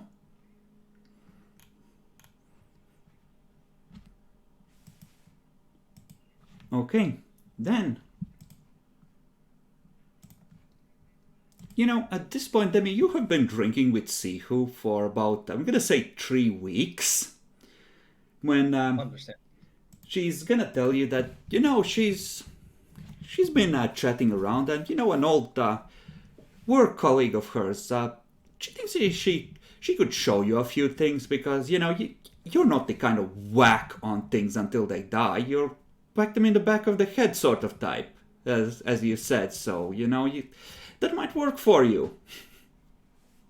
Yeah, thanks. I'll be glad to do it. And so the next day you're gonna meet Rianne, who is, first ask a few questions about where you stand, and I'm assuming it's, I'm just trying to learn, trying to get to know this world, trying to make my way, etc., as you might expect. Mm-hmm. So, training with her is she's gonna teach you how to fight, but among other things, she's also gonna have you do some jobs for you and make sure that you get paid for them. And the jobs are kind of interesting because a lot of them consist of, wait in this alley, stay hidden, let me know if anyone weird passes by. Come evening. The kind that make you go like, Yeah, I'm on watch duty. Cool. Mm-hmm. Yeah, I'll do it and try not to be the shadiest drug dealer in the alley guy. It's funny that you should mention that because she actually has you watch a drug dealer at one point. I'm pretty sure they are drug dealers. It's like, stay here. They might recognize me, but you're like new and like nobody's gonna give a fuck, and you look harmless. So just stand there, look bored, and just, Yeah, got a question though. If they don't recognize me and you want to catch them, should I go up and ask even? Oh fuck no, just stand here. Oh, okay. So spend a day, watch little packets be exchanged for little pouches or something. Afterwards report to her. It's like, okay. Ask you to recall details, that sort of thing. And we're gonna do it this way. After about 2 weeks of this, dark evening when you've been told to watch until there's no more watching to be done, you realize that there's 2 people coming towards you from the direction you're watching, and as you turn to leave, 2 more are coming up the alley from the other side.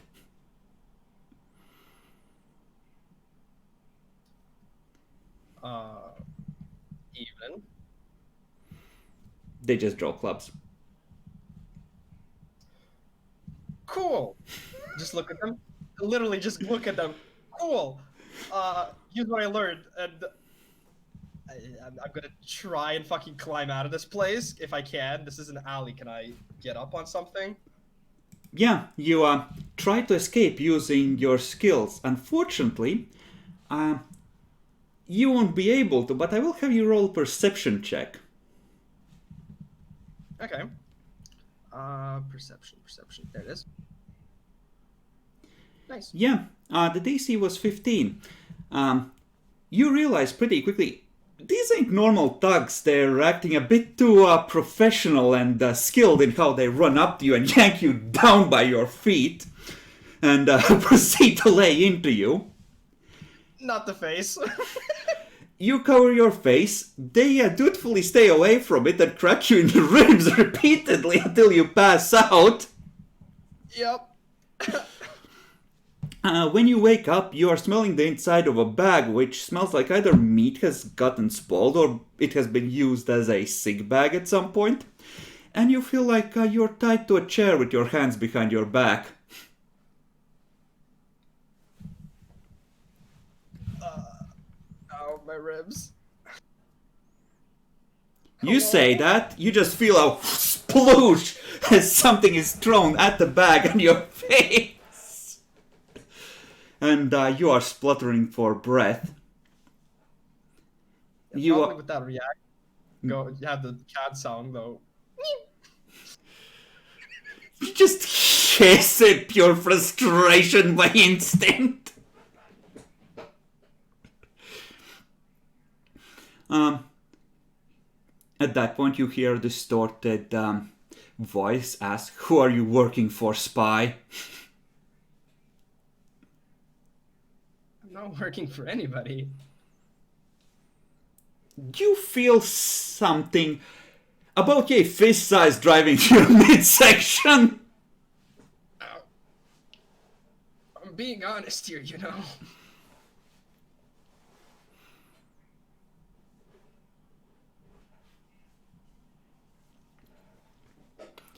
You hear another distorted voice, almost as if someone's using a voice machine or some sort of spell to distort their speech.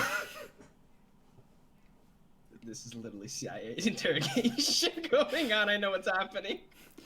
It's just, no, there's no need for that, there's no need for that. You hear a clink. There's 50 gold in this pouch.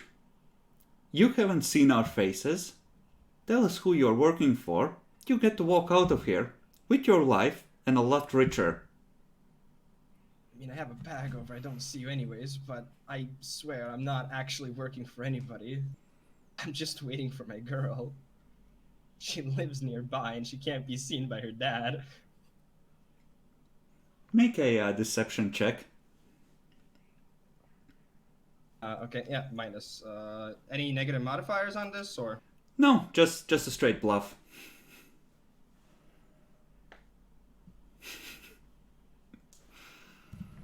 Okay. There's a long silence. I wish I could believe you. I really wish I could believe you, but come on, it's late. What kind of a girl is gonna go out to meet you at... What time is it That is now? Like... I like to think I have a pretty face, so that was rude.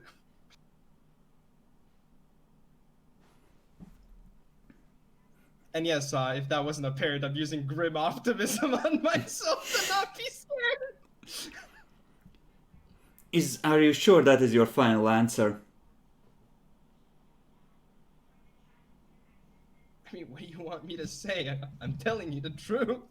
And if you want to believe me, then believe me. I might as well just dump him in the river. Which side? Make a sense motive check. I'm not winning this one.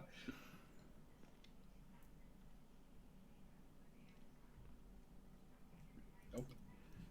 You hear a clink and something heavy getting dragged across the floor.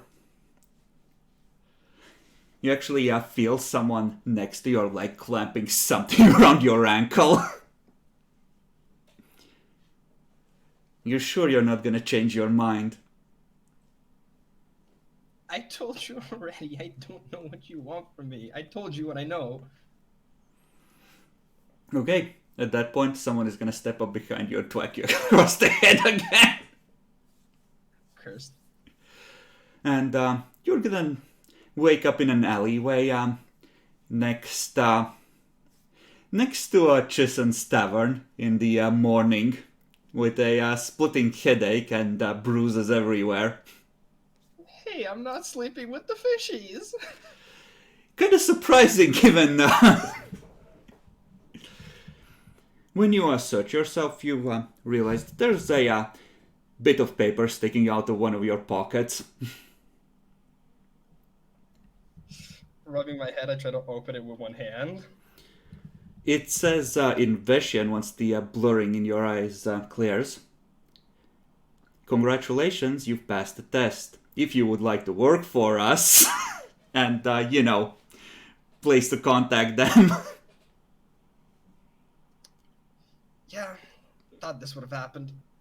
I kept literally fucking you out of character, but...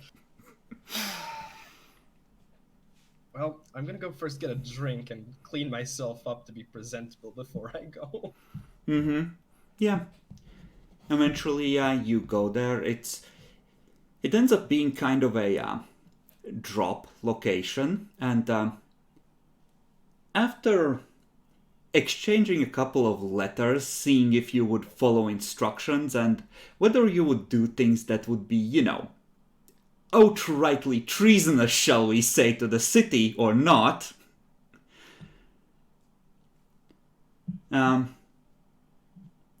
It's kind of like, you can refuse this job, but if you were to plant this on the dam, you would get 300 gold.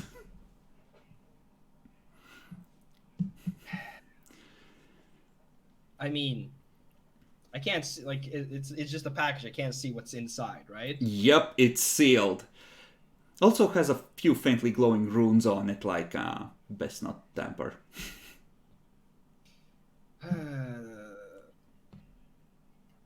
Deja vu. I've seen this somewhere in Northern Ireland. Yeah, I'm gonna presume that that's gonna be a no. Yeah, honestly, I don't think I would. Like, this seems like something that's a bit too damning. Pun intended. So Fuck yeah, you, Demi. they're eventually gonna leave you a note that you can use Arrowlay as your contact person, and congratulations, you're now working for the Vigil Watch.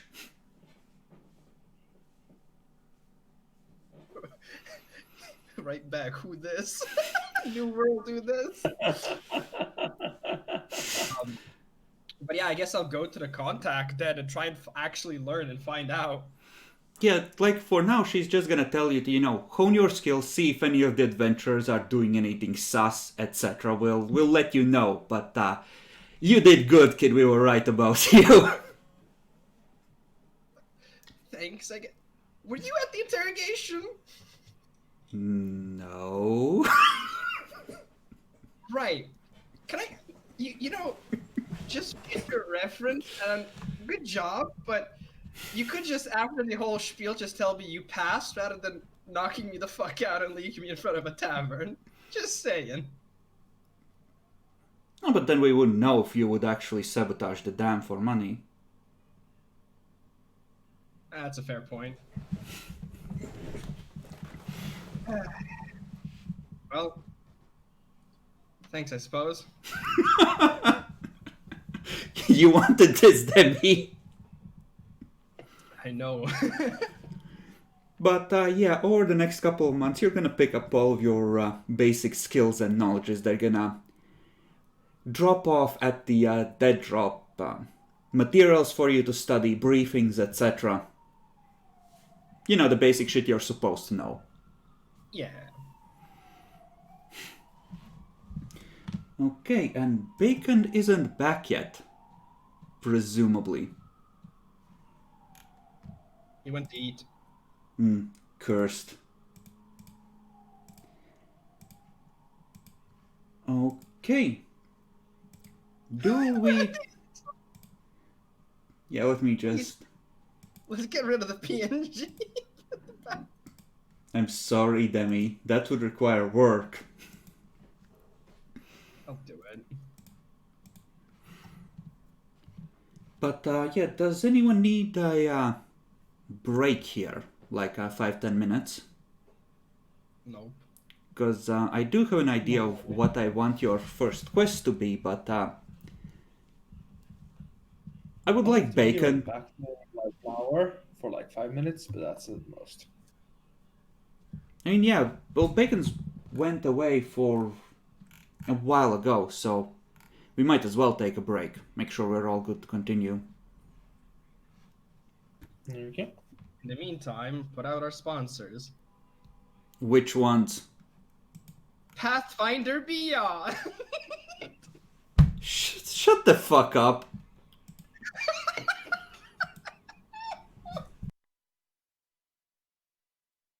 Come on, it's funny. You know you guys love it.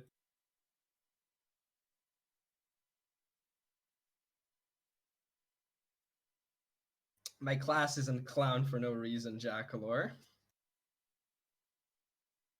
Also, has your sleep schedule finally fixed because you're not falling asleep on sessions anymore?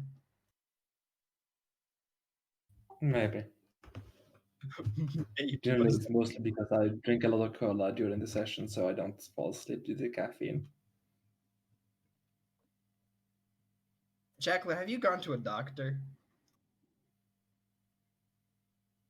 I have. I'm sorry, but that sounded funnier than this shit. What, you got depression or something? Insomnia? Probably, yeah. Or is it just because you're Finnish? Could be both, honestly.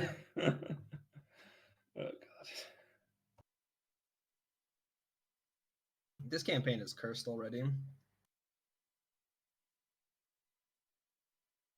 Yep. See, if you were a drow right now, Jackler, you could have had the boy toy as well. But Chris didn't want me doing any of the fun things as a drow. Like? I mean, the fuck would I have gotten like fucking at will? Think magic? Who gives a shit?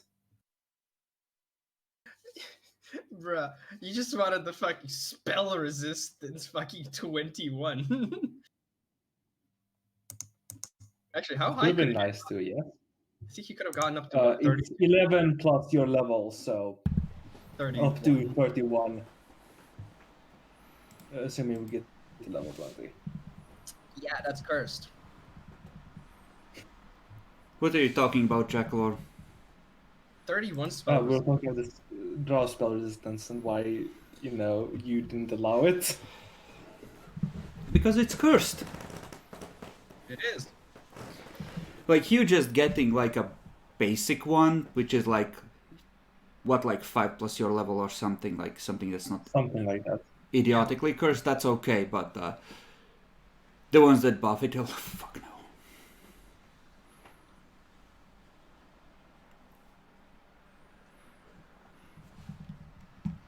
So, how are you enjoying the NPCs so far? Suitably cursed? So far, so good. Some of them are hot. I mean, not too cursed, honestly. I have a harem. Neither of whom will sleep with you, but sure. I mean, imagination. Yeah, you're certainly using a lot of that. Certainly. Stop turning your camera on and off.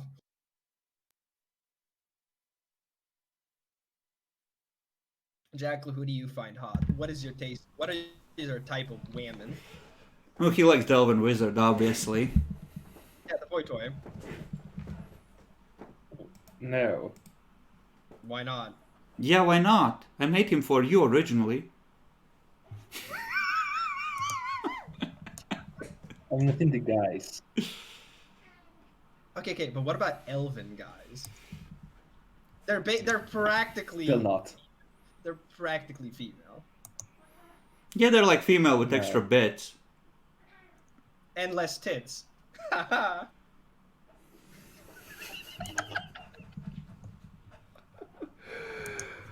Oh my fucking god. I need to make sure again that I have the mature flag turned on. Comedy performance +7 at the work.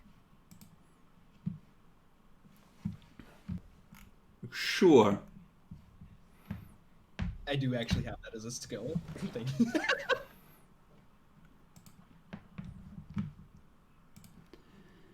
Yeah, I remember. How do you now? Redomer is saying we're both gay than me. I mean, No. you are both gay. I'm not No, gay. I'm not.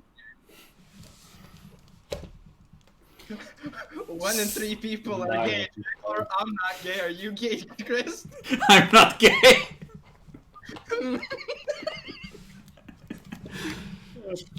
See, Jackalor, we're comfortable with our sexuality, so we can joke about gay shit.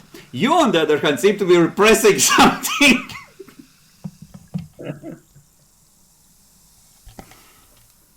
I mean, who are those long, luscious locks really for, Jackalor? That's a good question, actually. You grow these long, luscious locks, yet you do not have a boyfriend. Curious.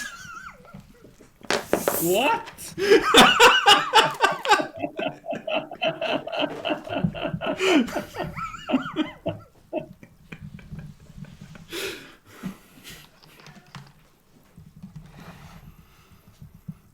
And being Redomer in chat is just obsessed with gay men as well. That seems suspicious to me too.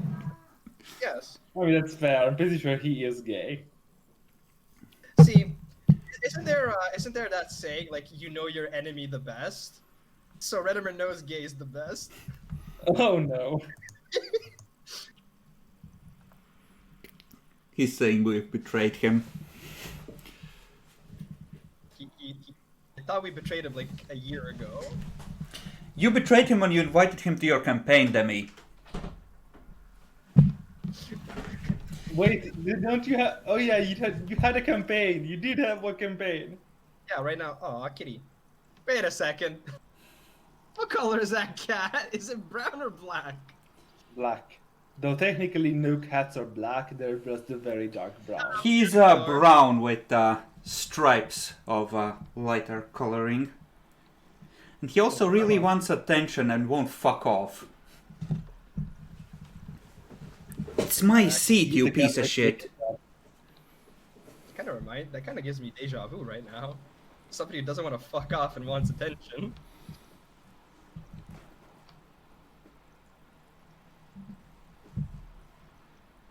Yeah, Jackalor.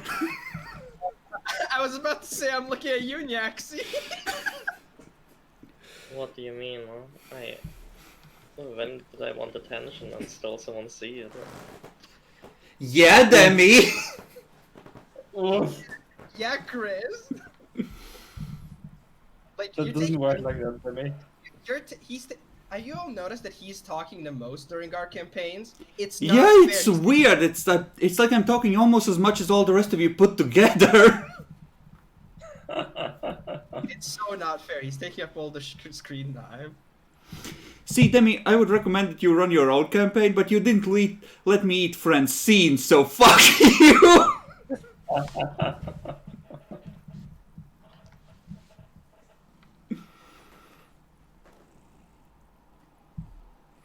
Don't you just love that our that two of our viewers, and one of them is playing chess rather than gazing at our visage.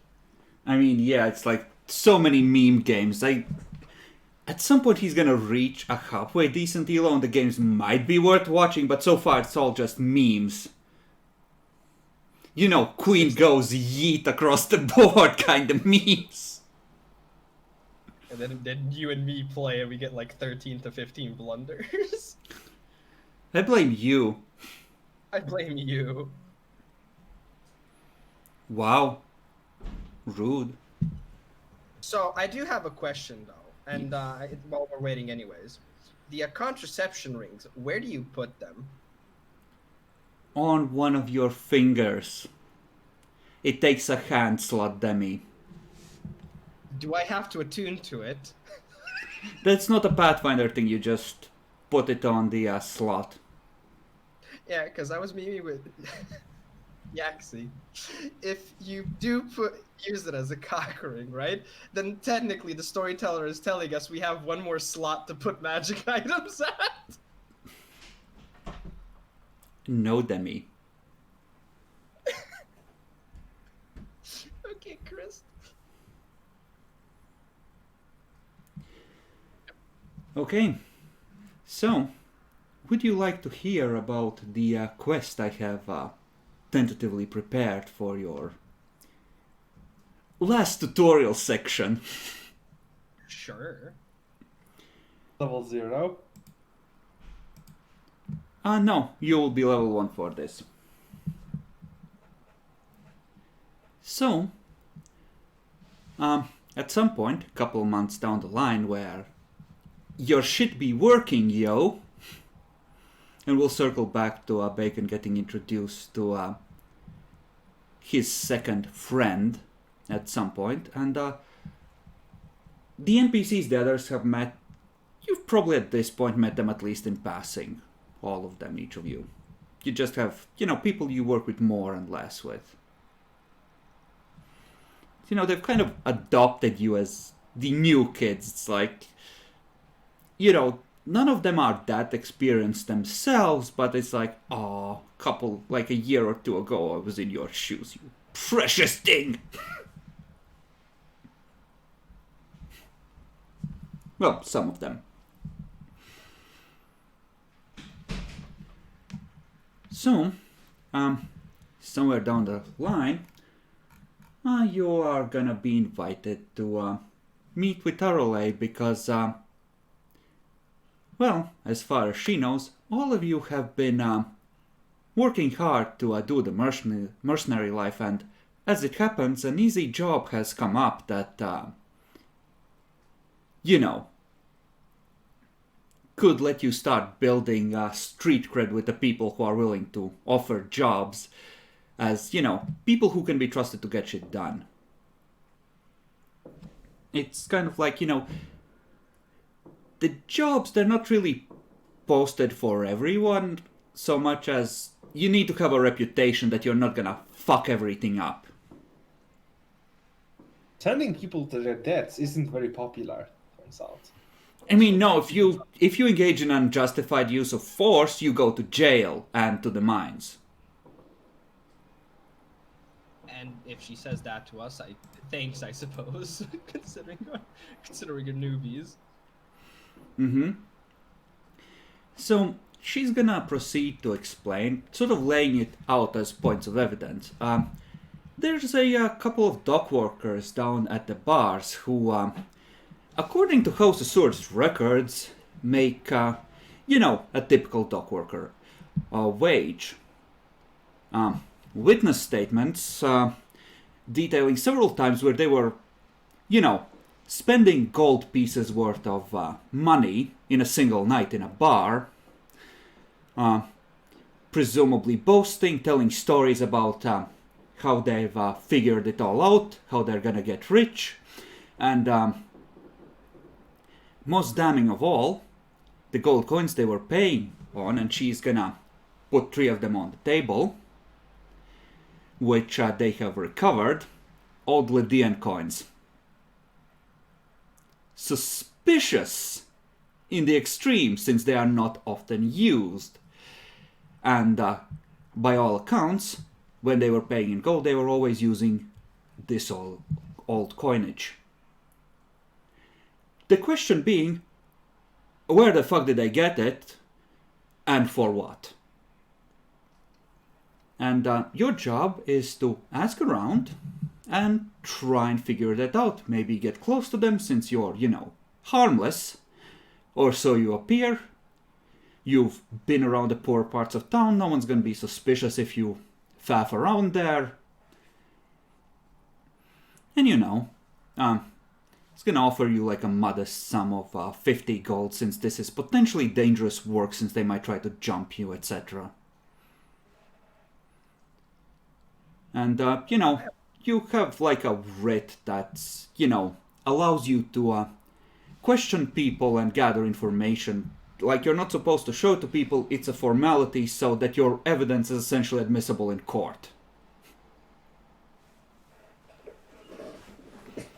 I have a question though. Considering these are old coins, and we're also still learning, I suppose. If you do find these in an abandoned treasure, ruin, or something. Oh, they're perfectly That's not- legal to use. It's just suspicious that random dock workers are paying in gold on multiple occasions and in old coinage every time. All right. These people working at the docks, are they? Do you know anything about them already, perhaps? According to House of Swords records, they have been dock workers from anywhere between 3 and 5 years. So they've been in town for a while, and this isn't necessarily that new a thing. Their expenditures go about 4 months, but it's not like they were throwing money around from the start. And if they were like sleeper agents, that would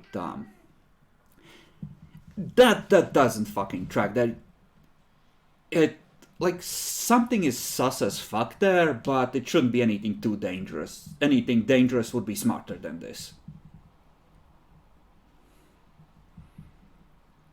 Okay then.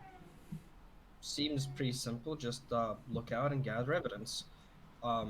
And I presume that not to take anything exactly into our own hands, correct?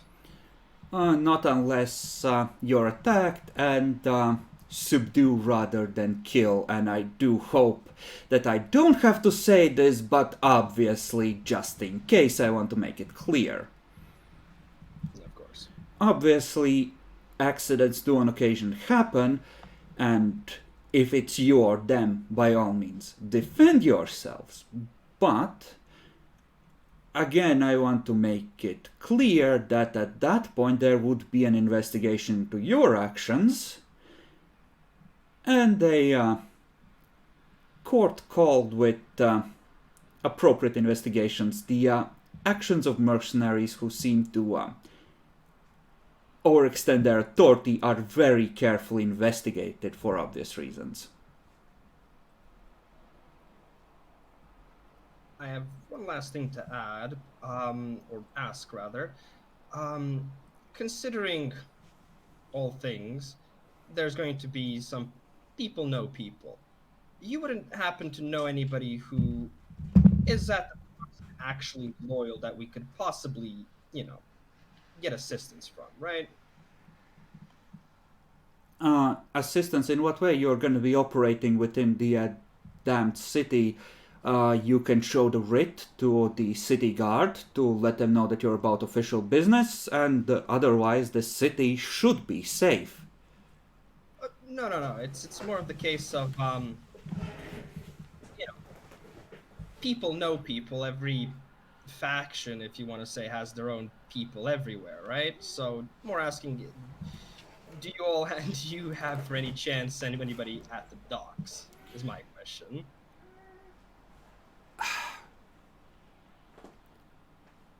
If you don't No, want to say- obviously we do not have anyone at the docks.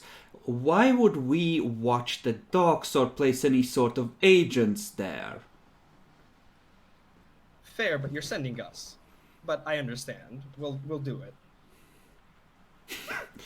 Like, you don't need to roll, that's a very obvious. Well, of course we do, but not for you. Yeah. So, Bacon. To backtrack, eventually, when Urgrosh realizes that you are, how to put this, having a tough time learning proper footwork and some other finer technicalities from him, he's gonna introduce someone else to you. Who is less good at cutting things down, but I guess he knows proper footwork. And this person is actually, he's a little taller than Jackalor, but he's shorter than you. And I'm gonna show him to you.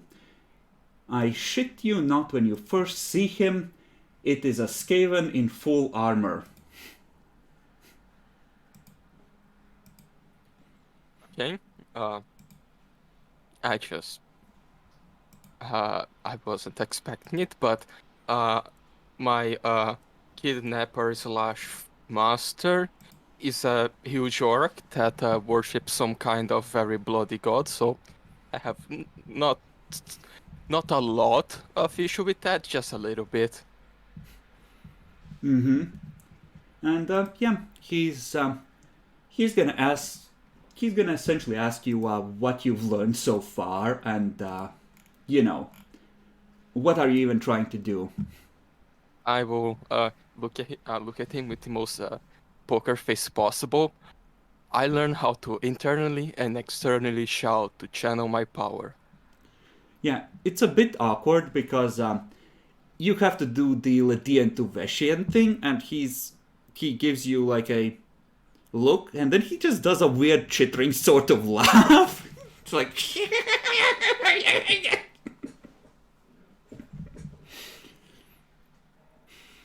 and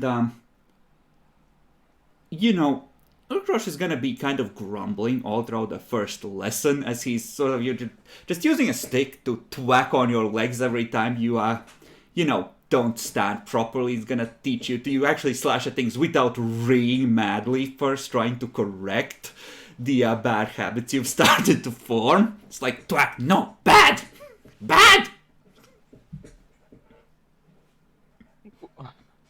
Like, all the others enjoy fun people. I have a huge orc and a angry Skaven to teach me. It's wonderful.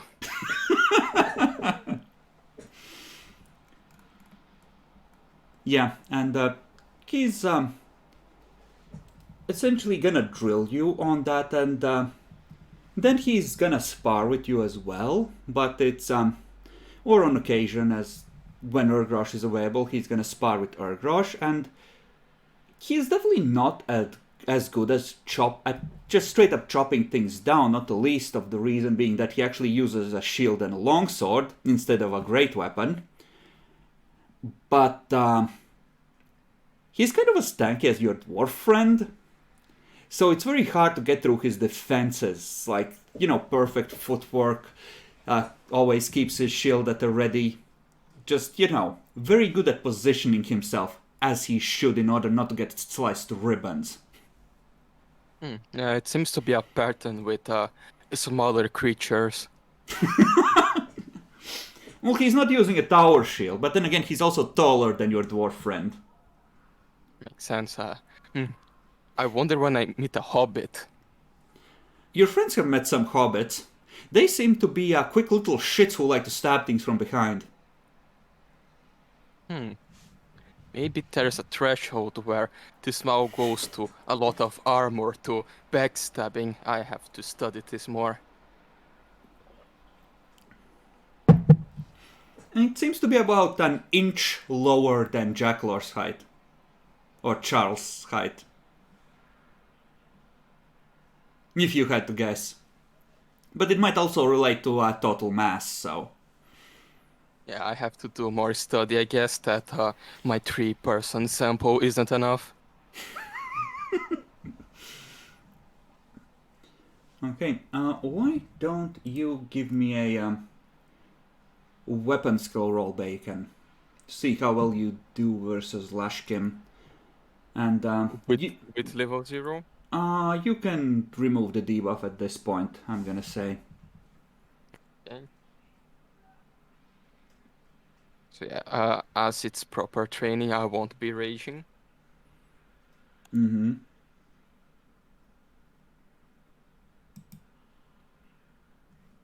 Okay. Well, given the difference in AC, it's without raging, your AC is something like 15, right? It's 16. 16. His is 22.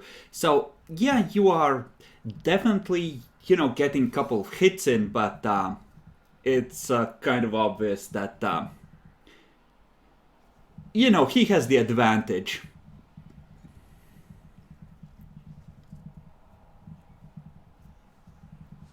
And yeah, it's kind of gonna go like that. Like, everyone else has sane people, they're becoming parts of the community, but you just have these people. But Lashkim is eventually gonna show you, like, one of the blacksmiths that's willing to rent out, part of their forge, and it's gonna show you some of the things you wanted to learn as well.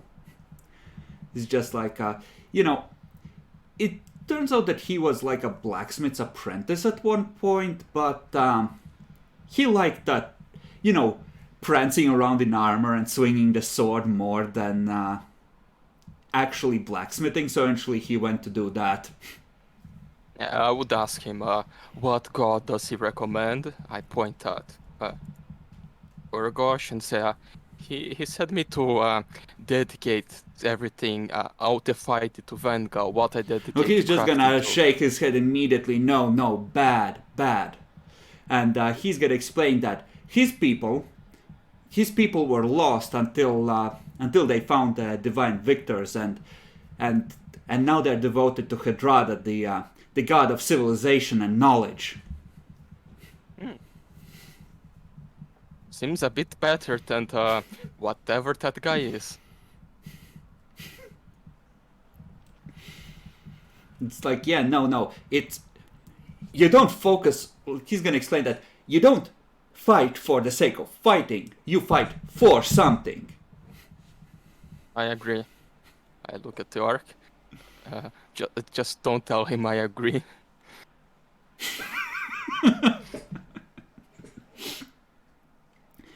Okay, well, back to the job. I don't know how much of that you heard, but effectively, Bacon, a couple of dock workers have been spending a lot of old gold coins, far in excess of what they're earning, and they would have been paid in Veshian currency normally. And the vigils are kind of sus and want you to ask around and figure out what the fuck is going on there. So you've been deputized to ask questions and gather evidence, essentially. Mm-hmm. Yeah, and I got the rest of. Yeah, no, we don't have dark workers. Infiltrate it, do yourself, and don't mess with our undercover operatives. I mean, this city isn't that large. They have probably like 2 or 3 dudes among the clerks or something just keeping an eye on everything. But, you know. Like, who the fuck would infiltrate dock workers? There's so many of them and there's such a low chance that they're gonna cause trouble. Yeah, I think we should introduce to them the wonders of higher level drug trafficking. These youngsters, they do crime, but it's not organized. Crime must be organized! If we're gonna do that, I'm gonna leave that in your hands, Ralph. You feel more experienced than that. I'm the lawful neutral here, so yeah, it looks like I have to be the crime boss. That's not lawful neutral, that's illegal! But before we do that, let's just go around, ask some questions, all nicey dicey. Mm-hmm. And well, they're spending gold, right? And if there is anything a bit more illicit happening, it's gonna be at nighttime. People just love doing bad stuff during the night. Do someone has like a big piece of wood or iron so we can break their knees when they don't speak? I saw that in a movie. Your rate does not cover that. That would be under assault, Bacon, and not something you have permission to commit. Yeah, let's leave the interrogations, if we do them, to strictly verbal and emotional abuse.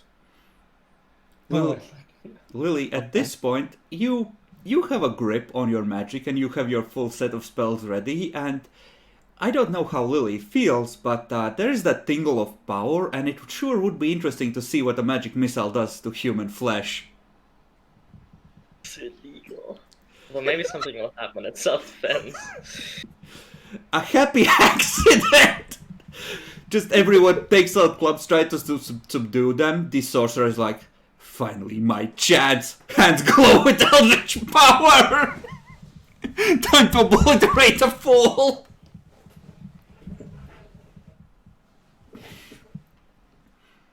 Yeah, let's be reasonable about this. Okay. There are several bars down in the docks area, or taverns. Not really a lot of inns there. There's like one, but it's kind of a common room setup where you don't really get individual rooms. And if you wish, you can start there. Otherwise, you can try and figure out where they are likely to be at night and try and trail them, figure out what's going on. What's your approach here?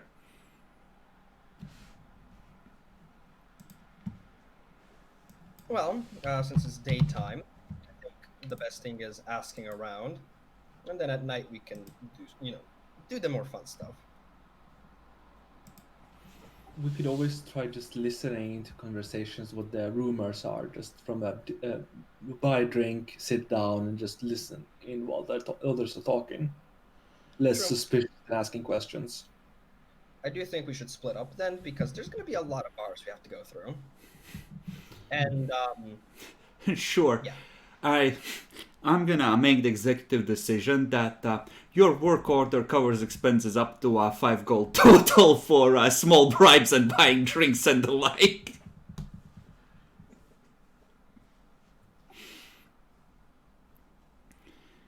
You know, so we don't have to nickel and dime everything. Since, this is obviously for the purposes of questioning. Yep. In the name of science. Okay. So, perception or sense motive checks as you go to bars, buy drinks, and listen to stories, everyone. I'm gonna go with sense motive. I'll go with perception. Yeah, I guess I have to go with perception. These people are still a bit suspicious for me. Okay. Yeah. A lot of stories about the usual adventurers killing things, weird crap being dug up, couple of doomsayers about the Titans are surely returning. As you might expect.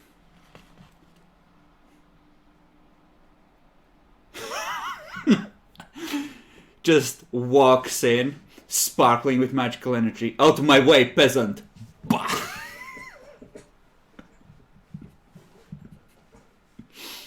I mean, you're born with the gift of magic, you are elite by definition.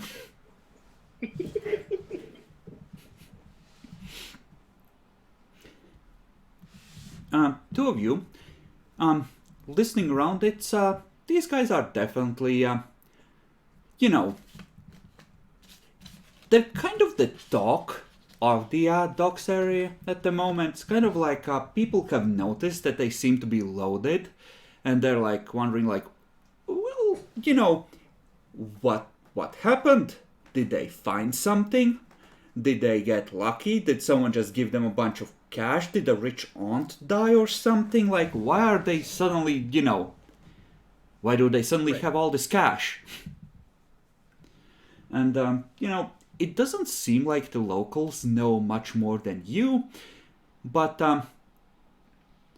there's certainly, it's like, this consensus seems to be that they'll find out eventually, because these guys don't really seem to be the kind that are good at keeping their mouths shut, and they won't resist telling, eventually. It's, but people would like to know.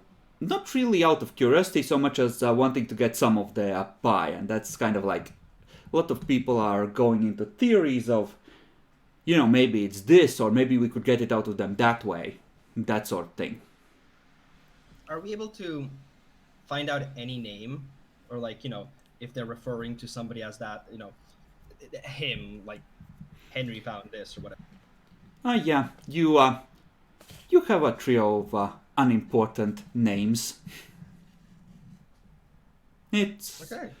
like, so effectively you have as much information confirmed from among the locals, more or less, as Earl gave you, and you have a way to try and get closer, because there's a lot of people asking these questions, so you won't really stand out if you join in.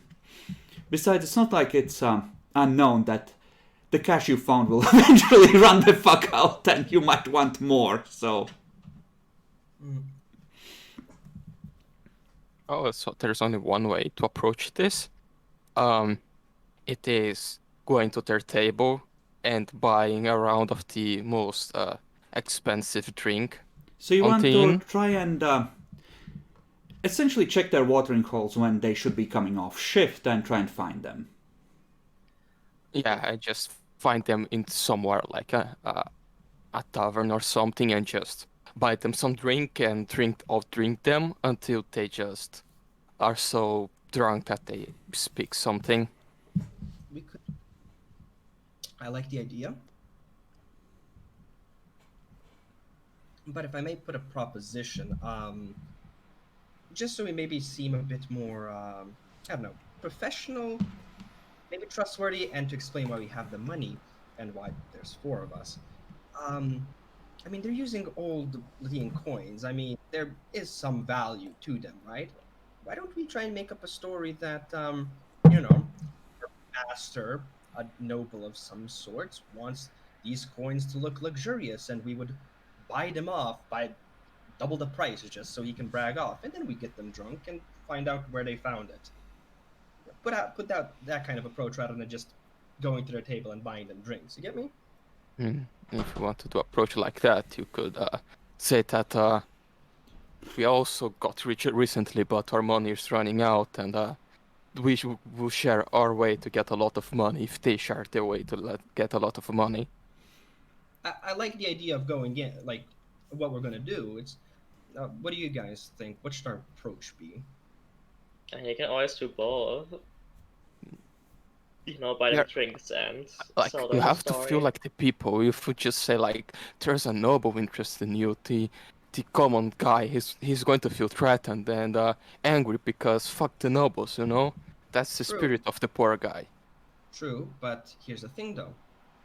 If seemingly what we've heard is that they're spending the gold coins as is, if we offer to buy them at double the price, so one old Lydian coin is two modern Lydian coins, it makes them a bit enticed. You get me? And with the Well, backing trust of a noble, it makes it sound believable. you are this sly guy. I trust you, but just try to not flaunt the noble part very much. Okay. Okay. Yeah, because You could go for a merchant if you want to be less, outrageous. yeah, the problem with a merchant is they wouldn't spend that much money, I think. Mhm. We're Depends on the merchant. They spend all the money. That's how they do. So Thanks. why don't we start with gather information from all of you? What would that be? I think there should be a gather information roll. No. I think that got removed. Really? Yep. Then diplomacy. Okay. Cool.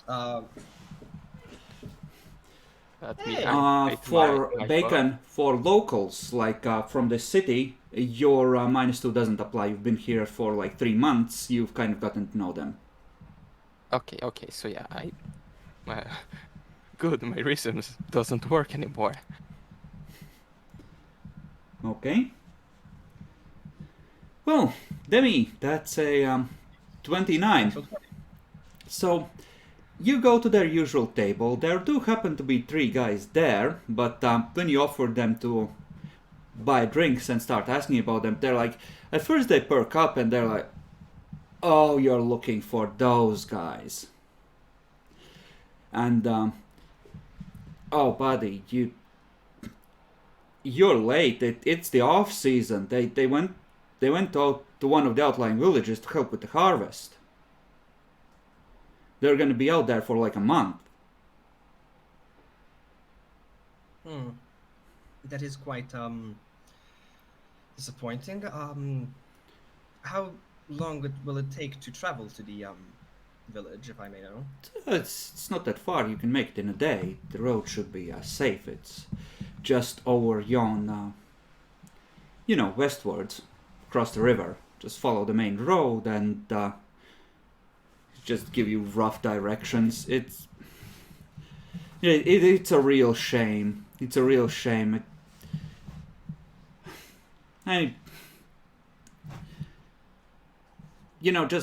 Just remind them that Tony said that to remember their promise. And with a bit more probing, they're gonna explain that apparently they've figured out a way to strike even richer, and seem to. They weren't originally planning to leave to help with the harvest. They were one of the ones who were going to stay for the ships coming in, even during the off season. And there seemed to be an expectation of striking it rich this time.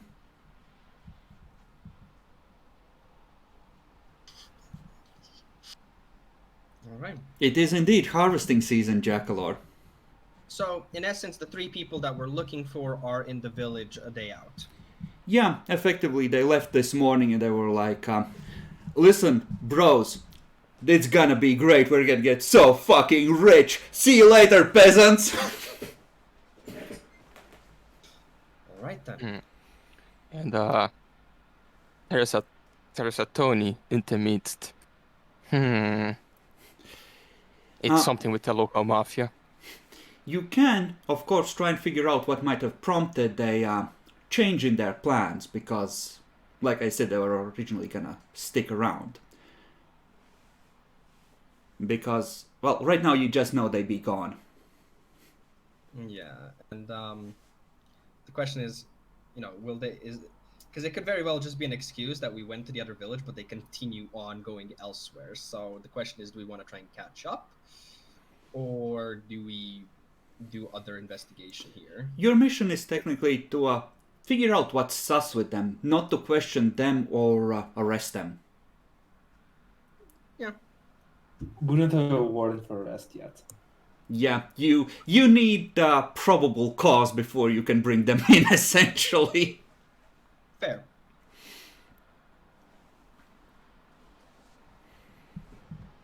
I don't know especially if they have a stash or found something that, I mean, that's going to be hidden by them, right? And I don't think we'll have.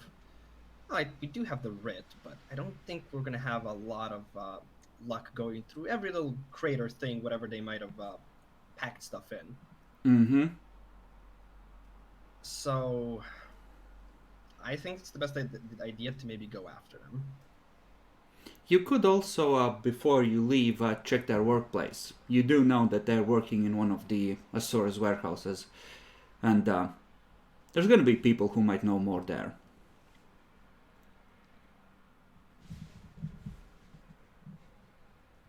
Well, your guys' choices. I just don't want to be too behind them, especially if they're continuing on. You can always go out to that village, make sure they're still there, but like I said, you do not have an arrest warrant for a manhunt yet. Yeah. It wouldn't even be an arrest them. We're not going to arrest them. It's more elaborate than that, Chris. Mm-hmm. Yeah, I think we should go to the village, but just quickly before that, just going to their workplace or meeting someone else to confirm the information. All right then. Okay, at this point, it's the evening. How would you like to proceed? You have the time to essentially check out one more place this evening. The warehouse is probably gonna be, well, they generally try to work during daylight hours to save on lamp oil and the like, because merchants are greedy cunts. Of course. So most of the people are gonna be in various states of drunkenness in the local establishments. Let's use that drunkenness to our advantage and get to the places we need to be. Let's see where they exactly work. Do they have a bunk bed or small little fucking room that they've used or anything? And there's probably like some sort of barracks with cheap rooms that, they used. If you want to go over there and check out their rooms, such as they were, your writ will get you in through the door. Well, let's do it then. Okay? Investigation rolls all around. Don't see investigation. Roll perception.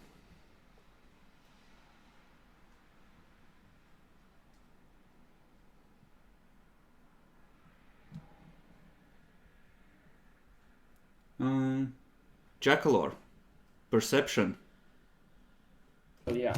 As you are essentially searching through the recently vacated barracks. Yes, a 3. So, there's a couple of jugs of drunken booze that have been left out and are slowly, becoming something interesting. In one, you find a good layer of mold that has started to set in for some reason. Probably best to just burn that one, cleanse it with fire. But it's Lily who actually finds a single page of paper that has floated down into like a gap in one of the bed frames. On it, in a very broken version, are a list of times and directions. Knowledge local or knowledge geography can be rolled on this. From all of us, or? Whoever is looking at it, so yes, presumably you all take a look at it. For knowledge, don't you need to have trained to roll it? I think you might. So yeah, only them you can roll. Yeah, and I rolled it too. Yeah, well, you don't have any idea. You can try and consult someone who might be able to help, but you yourself, not a clue. Uh, hmm. Demi, didn't you speak? You know that guy that was a teacher or something? I did. Yeah, but I'm not sure if it's going to be a bit too late. Do I know somebody else who might be able to help? In terms of geography, Sihu, if she's in town, can probably help. She has a Yeah, smattering of knowledge there. Probably some of the other adventurers might know something. Yeah, I'm gonna go with see who first. Okay, let's see geography. She's gonna read through the list and she's gonna tell you that that looks a lot like the names of various roads and dates.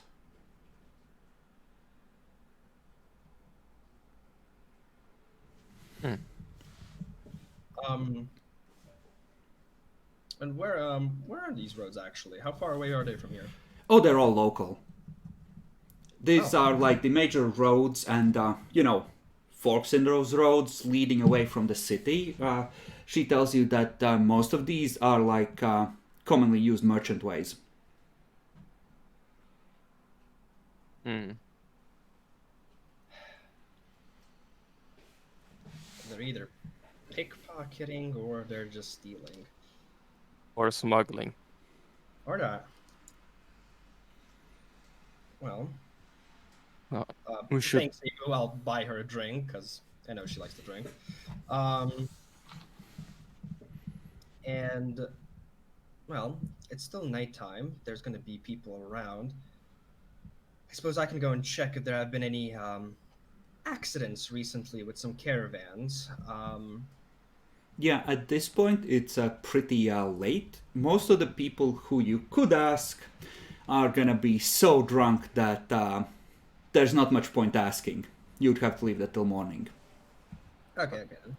You should just give this info to the person that gave us this assignment, and we should just either go to the village to check out if they actually went there, because this is already a good start, and they might be trying to just flee or something. So if they actually are in the village, we could get some good information and could ask them. True. Okay then. Well, it is kind of late.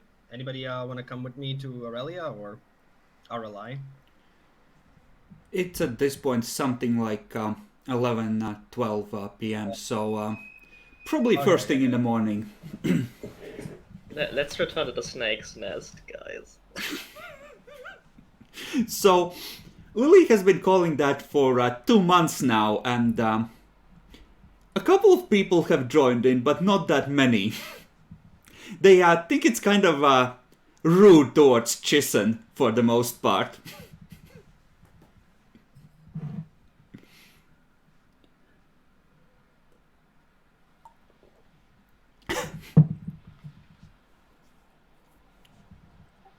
Okay then. I guess we'll just wait until next night. Next day, I mean. Okay, so first thing in the morning, you head over and explain what you have discovered in detail. And she's gonna ask you to wait, and it's gonna essentially leave for like 15 minutes, come in with like a stack of reports and start sorting through them, trying to sort of cross-reference something. Just, deeply thoughtful. On occasion cursing under her breath something in Elvish, which I don't think any of you have. Now we only speak proper languages. Oof. She's gonna just eventually shake her head. It's like, okay, that is this doesn't match up with anything, but that's that's suspicious as suspicious can be. So I'm gonna need you to write all of this out. Pulls out like a stamp. Just I'm gonna countersign it. We're gonna take your sworn's statement that you have gathered this information in good faith. Gonna, you know how it is, paperwork. Curse it all. Paperwork. Even Fantasyland needs it to survive. And in the meanwhile, well, I take it you're interested in pursuing these fuckers. Yeah, I am. I think it'd be fun. Okay, well, try and bring them in for questioning. Of course. And while you're writing out your individual reports, she's gonna go out. There's gonna be another dude that pokes his head in, just just a few quick questions like, is this accurate, is this accurate, is this accurate? And she's gonna come back with a signed arrest warrant to bring them in under the authority of the Vigil Watch for questioning on, the term would be suspicion of cooperation with Titan Spawn. Hey. She did some cross-referencing, all right. The way the warrant is, they're not accused of anything, but it's kind of like they might have information on cooperation with Titan Spawn. Officially, it's listed as person of interest, not suspect, but it's kind of like reading between the lines, they're fucking suspect.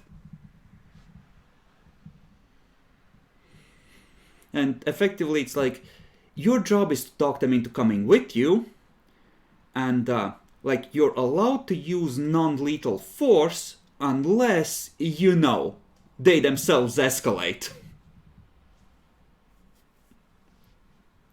All right. At which What's the point it's... definition of lethal force?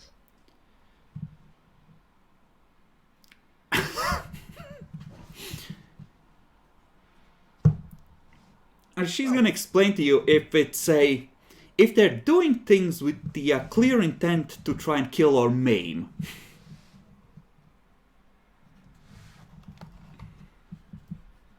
I see. Thank you for the clarification. Like, it's a medieval legal system, so it might be a little more relaxed in some regards. At the same time, some things are a lot less clearly defined in terms of legalese. But the unspoken consensus seems to be like, I'm gonna trust you, you kids did okay. Like, if they're actually bad guys and try to hardcore resist arrest, just, do what you gotta do. But, try and avoid it. Okay.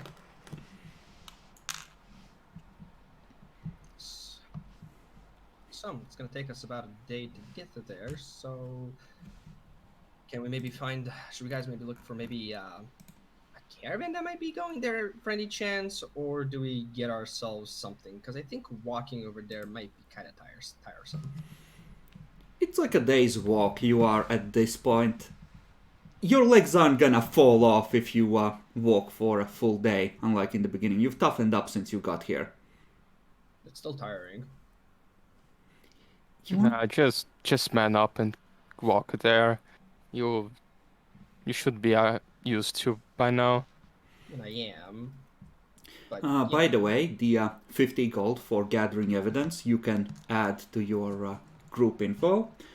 And she's gonna offer another 350 for bringing these guys in. Because, like, off the record, she tells you that she has a nasty suspicion that,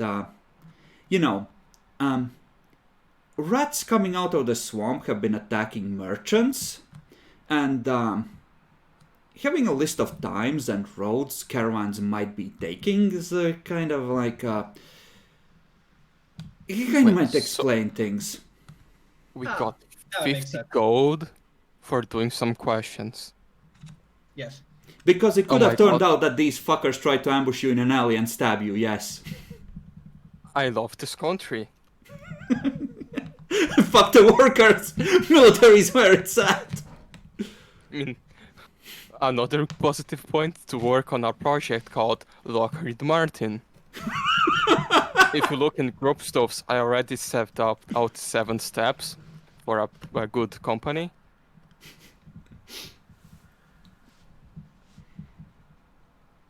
But yeah, it's like she could try and gather another party, but you're already familiar with this, you know where to go, you're interested, it's obviously this is time sensitive. Of course. Like if these fuckers are doing a runner, or if they're trying to hand over more information to someone, or if something like dock workers, they're not really into the whole reading and writing things down, so if they have a list of times and places, that's suspicious as fuck. Just go and bring them in.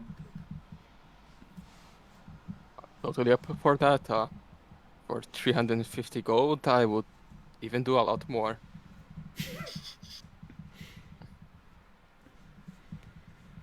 Well, let's skedaddle, gang.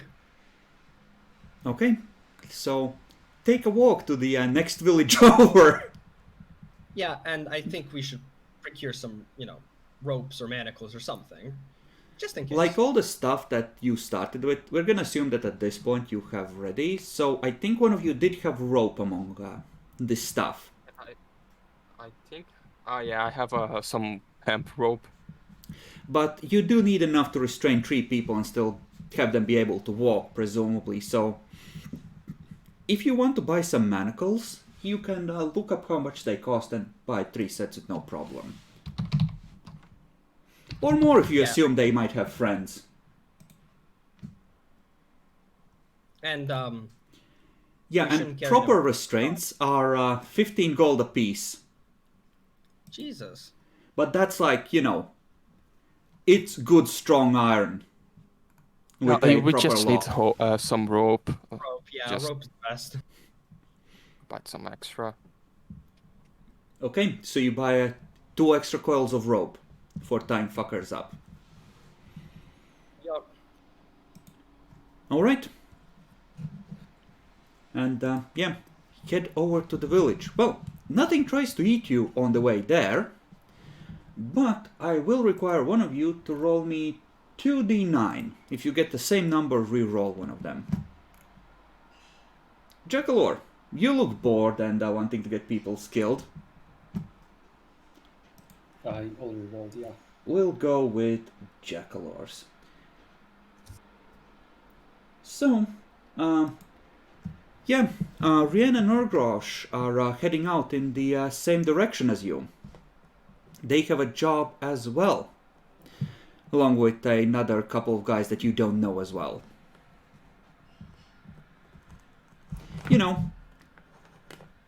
Something that needs to be scouted at the edges of the marshes.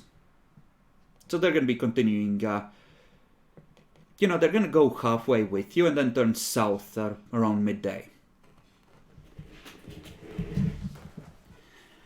And yeah, you reach the village with no incident. There isn't a dedicated tavern here. What there is a sort of general store, and a lot of people sort of gather in front of it at the end of the day to share a drink and some gossip. The village itself, sort of small, maybe 150 people at most, and definitely has a wooden palisade built around it, just in case some random titan spawn might show up. And you see a lot of the peasantry carrying longbows in case something needs to be shot thoroughly. Because, when you have enough people shooting at a horrible monster, maybe the village doesn't die horribly. Other than that, there's pastures and fields in the surrounding area, so it's like a small farming community that's sort of clustered into a fortified location where they can... Holy shit, those longbows are worth 75 gold pieces. Well, buying a good longbow is worth 75, yes. Presumably they make some of those locally, and Vesh is the longbow nation of this setting, so that is a very commonly used weapon for resolving issues, shall we say. Just considering how much money we'd get from killing all of them. No, we probably shouldn't do that. This isn't a mission. And it's a bad thing to do. Obviously. I mean, we could respect the law and just say that they were helping the suspects and... No, we're not killing the entire village for some longbows. See, the We are thing not killing. is, there are spells for forcing truthfulness, and they would use those liberally after an incident like that. But we wouldn't Or- kill, just arrest some of them and confiscate their weapons. Or, hear me out, because we You are don't? ways out, why not go with the same plan as before?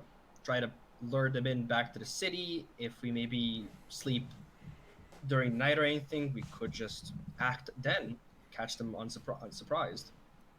And take their longbows, yes, I see. I wasn't talking about the people, I was talking about the people we're trying to catch, Ralph. Yeah, tell me we are just going to drink with them and get the info. Yeah, of course. Yeah, okay, so we're going with the same thing. Okay, Okay? let's go to the general store first. Like, if they're spending money, they have to be going to places that let you spend money. Mm-hmm. So, yeah. How do you want to go about this? Do you want to be subtle, or do you want to go like, Inquisition, we have a writ for an arrest? I'm thinking more of going the subtle approach in the same way that it's like we're looking for the noble story essentially, but not trying Merchant. to tell it to everybody. Sure, merchant. Not telling it to everybody, just being like we're inquiring for them. They seem to have something where my master's interested or whatever. Make a diplomacy check. Does he get a bonus if he spends money on bribes? That's... I'm gonna get to that part. Sure, I'm just gonna roll it. Okay. Well, I think they might have been somewhere around here, but he's actually gonna open the till, rummage around. He's gonna pull out 2 Lydian gold coins. You're saying you're buying these?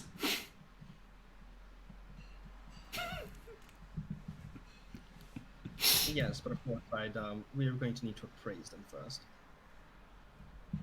No, they're quite genuine. We'll see. May I? Sure, you want to take a closer look? He's just wanna- watching you with, like, the eyes of a fucking hawk. Yeah, I'm obviously gonna bullshit my ass that this isn't it. This is fakery. And we should at least roll a praise to see the quality of the coin. Well, I mean, I'll do both, I suppose, because I'm looking and I'm obviously gonna bullshit. Make a bluff check. Ooh. He's gonna tell you, no, you're full of shit. That is genuine gold. Oh, And I'm going to just point out the small little details that are like almost literally unnoticeable and just bullshit obviously. Like, no, this here marks this place actually has a flat line in terms of the symbology, not a curved one. It's these slight mistakes that people tend to He's gonna tell you that you clearly don't know a Lydian fucking coin when you see it, and he knows gold when he sees it. He runs the general store. If he couldn't tell fake gold from real gold, he would have gone bankrupt. So he doesn't believe you. Now, clearly you can see that, like, he thinks that it's like real gold, but it's like someone stamped, a modern gold coin with a Lydian imagery to try and fake it. So he can't sell it for extra, and he's deeply disappointed for that. But It's very alright if you won't believe us. I'll just sort of put the coin back.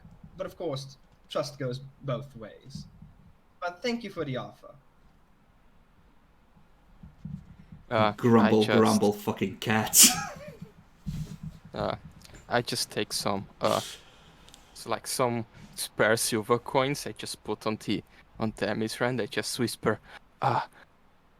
cooperate more and be to make him helpful. How much are you offering him, Bacon?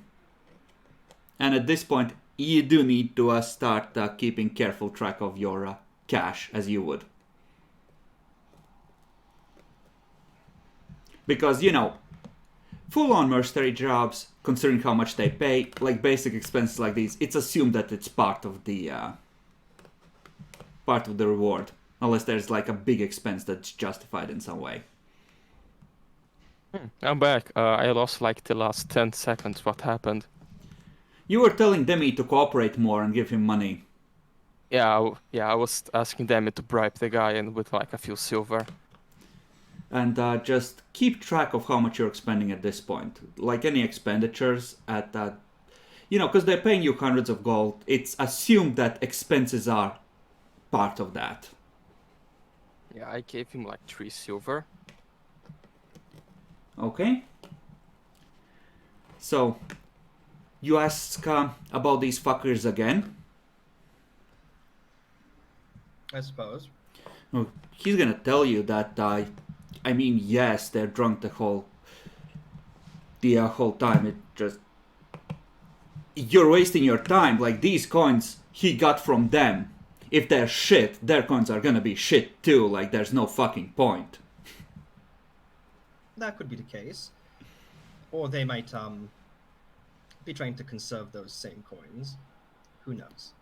But They we'd can like to- barely see straight. How would they tell the difference? That's what we'd like to find out. But I thank you for your input. Very great. I do not understand what you're trying to do or why. I suppose that's okay, isn't it? Are you gonna buy anything? A drink. A drink would be nice.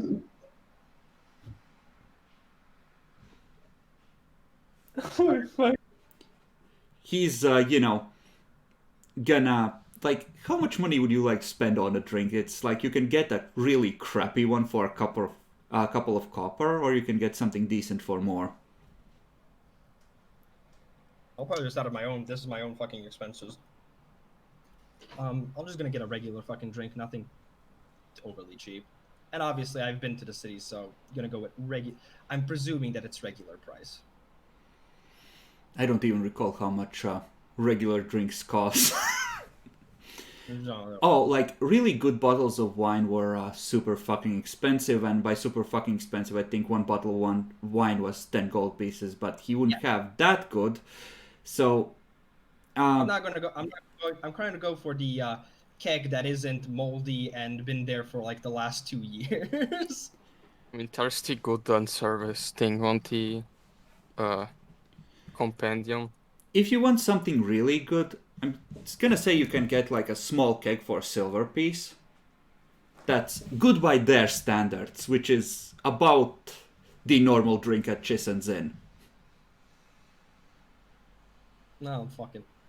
We've traveled a long time anyways, so I'll get something for us all of us to drink. Yeah, and that's gonna be enough for all of you to have, like, you know, couple mugs worth of ale. Enough to get not enough to get drunk on, but enough to get a buzz going. And he's gonna tell you that if you're gonna be staying or if you're looking for work, there's like this guy. He might let you sleep in his barn. I doubt we're going to be very long. Thank you for the proposition. Well, it is like evening at this point, since you've spent the day traveling. So presumably, you don't want to spend the night going back with prisoners in the dark, even if you get them right now. I suppose we're gonna have to sleep there. On that note, did he ever tell us actually where, like, have they just been here, or does he maybe know where they went?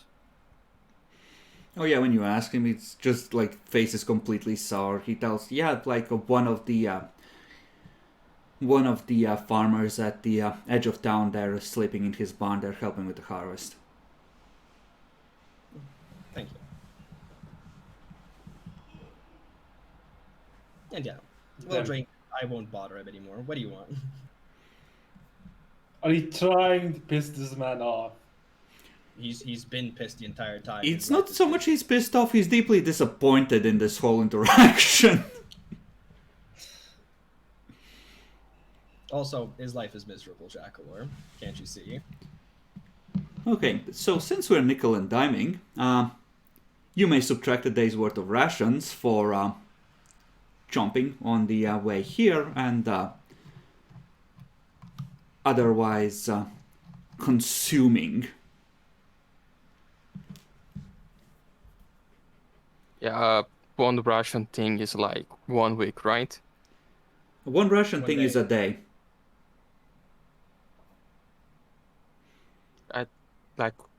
Okay, yeah, I bought in packs, okay. Makes sense. Yeah, it's specially cooked so that it will last. So it's like a compressed beef jerky / granola bar that's salted to all Probably fuck. pemmican or something like that.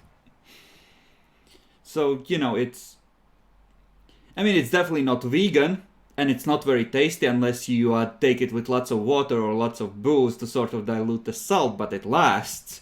Boy, does it last! Yeah. So, the barn that you end up sleeping in is not that far from these guys, so you can actually hear loud laughter from over there. Like faintly drifting on the night wind. Well, we're gonna wait for them. We're gonna talk to them tomorrow, right, guys?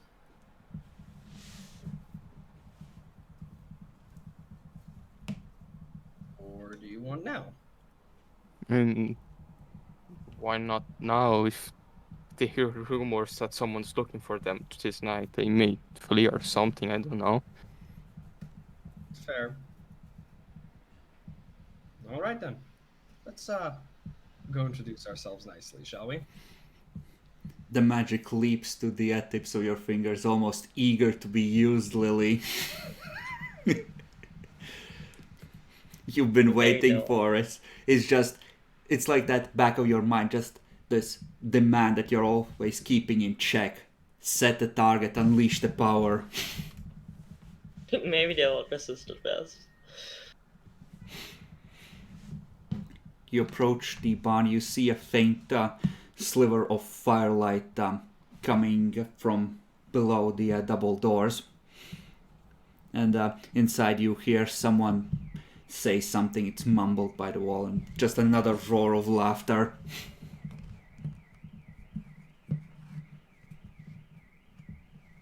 Sounds like it might be like 3 or 4 people in there. I mean, 3 of the people. We're looking for 3. What would you like to do? Well, you said they're in a barn, right? Mm-hmm. Yeah, I mean, there's going to be somewhere. I'm going to, well, obviously with the others, go somewhere near the entrance and knock, essentially. Be polite. Mm-hmm. You knock. From inside you hear a, yeah, what? Excuse me, and I'll say one of the names, possibly here. Who's asking? Another voice immediately responds, fuck off! I'd like to go with the presumption. I'm looking to do a well, transaction, a negotiation of sorts. We're going to Let, negotiate your execution. I need to make an intelligence check here, I think.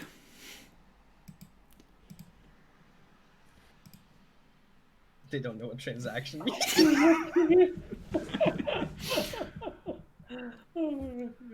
You just hear a groan from inside, muttered, just no, that you can make a little more cash. You hear bar being pulled up, the door opens, bleary-eyed face pokes out. Yeah, what do you have? Oh, I've been traveling for a while, and well, I've heard some interesting things. That is obviously if you are and I'll say name. We've heard some interesting things about some old coins, and we'd actually like to purchase them. I don't have any old coins, fuck off. Oh, come on. We've come up from He's definitely lying. we've come from a long way. My master, and I'll say merchant Ilian, is very interested in these coins, mostly for prestige reasons, and we'd like to buy them for, well, essentially double their worth. 1 gold coin for 2. And, well, Eyes narrow with a gimlet stare, an almost pig-like intelligence shining in them. pig-like, no. Double their worth. Indeed, as Focuses on the dwarf. Were you always this short?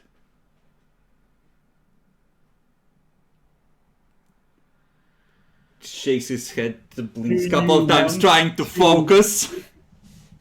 Do you want to test that out with my axe? no hostilities, please, please, gentlemen.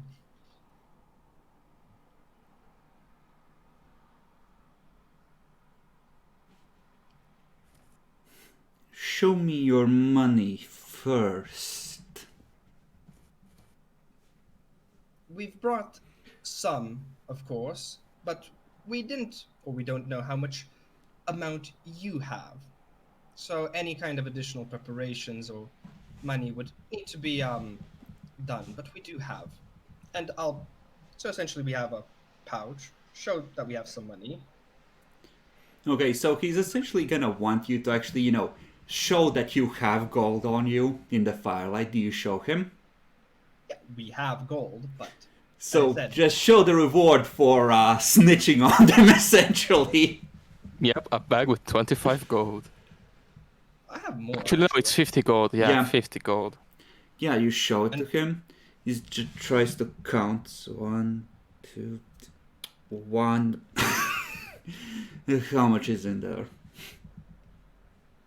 Well, to make it easier for you, clink, clink, clink, clink, clink. A good amount, but once again, depends on how much you have. Oh, wait, right here. He turns his back and starts walking inside, leaving the door half open. I'm just gonna slightly sort of try and slight the door a bit. Not like fully open, just a bit, but just to have that entrance, but nothing else. Keep right out. Yeah, you hear from the inside, one of them is asking, like, who's there? And he just responds, some dumb fucking cunt wants to pay twice the gold for what we have. So wait, what? Just bring out the coins. This is how much? It's just... I don't know, he didn't seem to have that much, like 50. And he's gonna come back and at this point see that there's two guys behind him, both holding cudgels, eyeing you suspiciously, and he's gonna pull open a little pouch and show you, like, about the same amount that you already showed him in Lydian coinage. Is this all? I was How you much? don't for any How much gold do you have? As I mentioned before, we have some, but any more would require going back to our master to acquire more. 'Cause we Excuse do me, he pulls it shut. Let me confer with my fellows, fine gentlemen. Goes back, just hear muttering from the inside. Just, no, just tell him we'll have more tomorrow. It's fine. Like, he's clearly a moron. Just comes back. We could have 500 coins for you. That would be worth 1,000 gold then. That's is a lot of obviously- money. That is. That is, however, well, as you may know, more than one should carry with them at all time. No, that's right. We should meet in a secluded location away from any thieves. Yes. And obviously, the closer... But that will have to be at the end of the week. We can't do that right now. Why is that, if I may ask? Well, because one of them just... Sir, we have to recover the coins from a safe location. Well, in that case, if I may propose something, considering we're going to have to take a large sum of money, and we'd like some seclusion away from people, and that also requires that the money is transported at the shortest distance if possible. Would it be possible to, in a week, I suppose, fully find ourselves? I will give the location and everything. I'll give a random ass fucking location in the damned city. They pull back and there's a spirited discussion. Again, not much trouble overhearing because they're kind of drunk and stupid. It boils down to, yeah, no, we can't fucking go, but it's 1,000 fucking gold. That's like 600 more than we have. And eventually can't. We have to help with the harvest, you see. We've taken a contract. Entirely understandable. I see you're a honorable gentleman and fulfill obligations to your contract. As such, but I do have to inquire. Once again, it is a large sum of money. And, well, how should I say this? In the most polite way possible, it will be worth the coin, quite literally. The rest of you are just watching and you can't believe this is fucking working. I just looked at the others. Do we arrest them? No. Like, Okay. Inquisition, freeze! they didn't ask if we are cops, right? So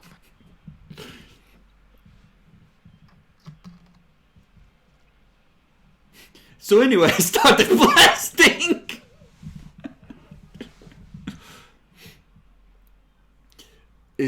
No. We can't break the contract. You see, we would have to pay a penalty, and that we couldn't afford that, obviously, and we can't do that. This is quite important to my master. If I may know. Well, you can come back here. We're gonna be here for a while. One of them just... Well, for the next 2 weeks, at least. What would be the penalty for the contract, if I may know?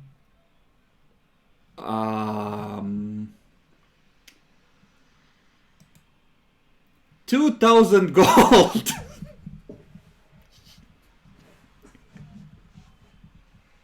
That is quite an amount.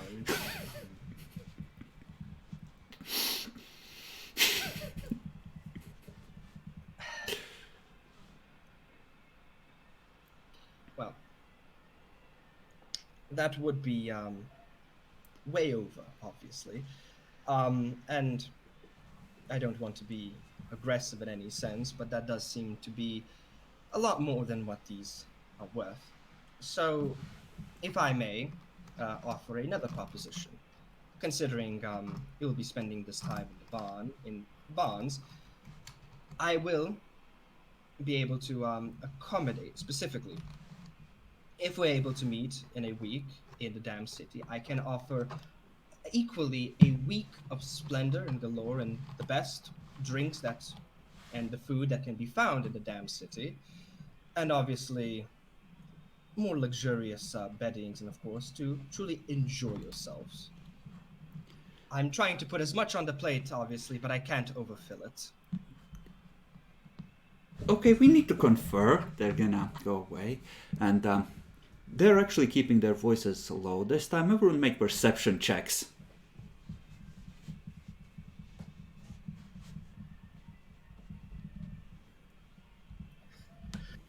Okay, if everybody needs to know what I'm doing, even though this is super retarded, I'm just doing it for funsies. AK, just lure them into a place where we're gonna actually Inquisition ambush them. My plan is why we don't just make any deal and we drink with them to celebrate, and while they're unconscious, we just tie them up and bring them back to the city. Deals are made to be broken. Yeah, just say, yeah, let's agree, everything is done, and let's drink now to 1,000 gold. And they're almost falling. We just give them a few more bottles and they are unconscious. So, Yeah. Demi, what you hear in lowered voice is like, no, this is stupid. This was supposed to be the big one. It's like, come on, the Vigil Watch has to be getting suspicious. You know how they fucking are. It's like, it's just more muttering. No, dude, we can't make them angry. That would be stupid. No, just listen. Just fucking agree. We'll just leave tomorrow. It's fine. It's like we don't need more cash. It's like, but it's 1,000 gold. It's 1,000 fucking gold. That's like, that would like almost double what we already have. Just, couple minutes of this, and eventually they come back. It's like, all right, you've convinced us. They're not actually coming, right? Yeah, no. Yeah, I just take the keg we were carrying. Drink for the deal. Oh no, thank you. We have our own. It's fine. Just we'll see you in a week. No, I just come inside. No. Let's drink. Let's drink.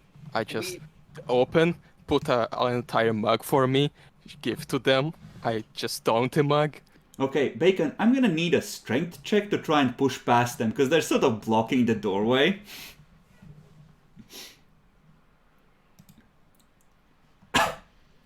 You try to do that, but it's kind of like it's an elastic wall that sort of bounces back with the sway of their drunkenness. I just more for the meat then. I will note, and because my master requires some form of confirmation to not, do anything bad to me, we would like to do at least a minor exchange here to truly prove to my master. So, if we may take some of your time to go quickly, count out the coins perfectly and properly, here in the barn, do a small transaction, and we can do the full transaction later on. I think he starts explaining to you that they have work in the morning and they're already drunk as fuck, and they need to be counting money is like something you need to do carefully. So come back tomorrow evening at sundown. They shouldn't be too drunk then. What if I offer you a cure for that hangover, actually? Go I know. on. I know a. Well, you might look at me and might see a bit of a pompous prick, so to say. So I Yes. know I've learned. Thank you. I've learned some things while traveling that help cure hangover. It's a simple drink. That Okay, you're supposed Demi, to drink. what are you trying to do here? I want to get into the fucking barn and get them, just so we can have them there. The saying it's counting down the coins, but obviously we're gonna have to do this a bit more angrily. Okay, give me a diplomacy check. They're gonna tell you that, no, sorry, it's like, this is clearly important and they really shouldn't be this drunk for it.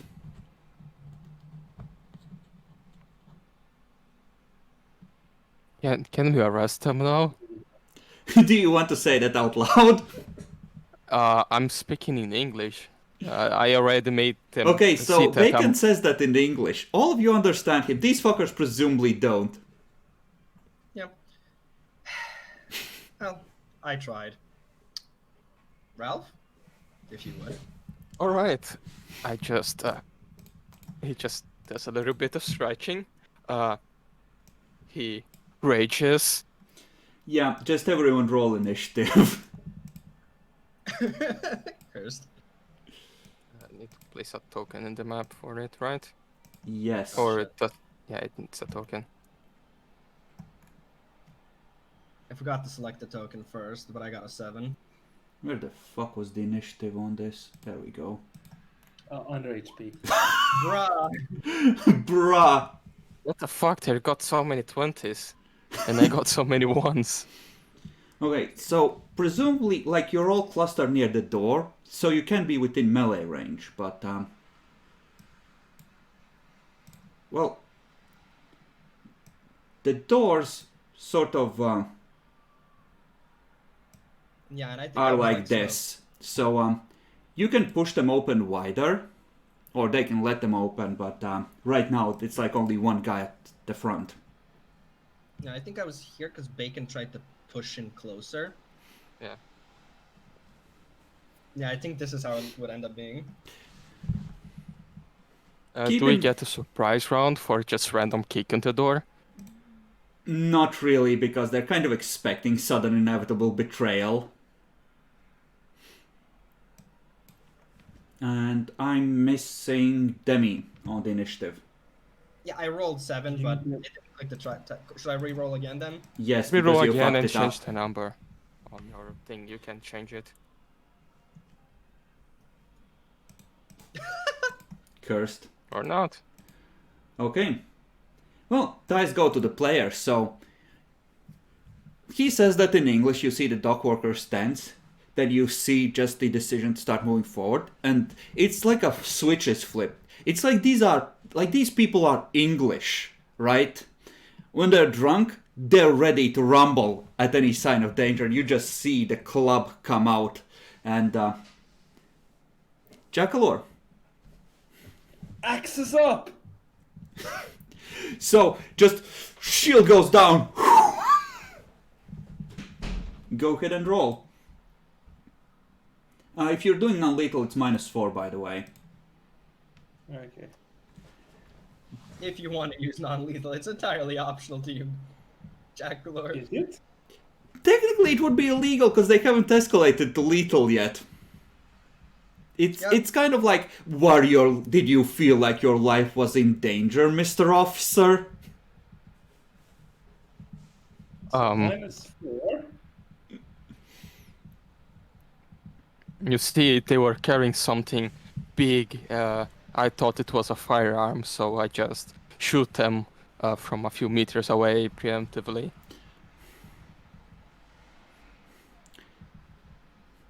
They were black, I had to shoot them preemptively to protect myself. Yep. Does that hit? That does not. indeed hit. So you just take the blunt end of the axe and just thwack! And down the one in the doorway. What an entrance. they're just immediately, you fucker! You're gonna essentially use their move to throw the door open, and one of them is gonna wail on the dwarf, and one of them is gonna wail on Bacon. First one, going for Draculor.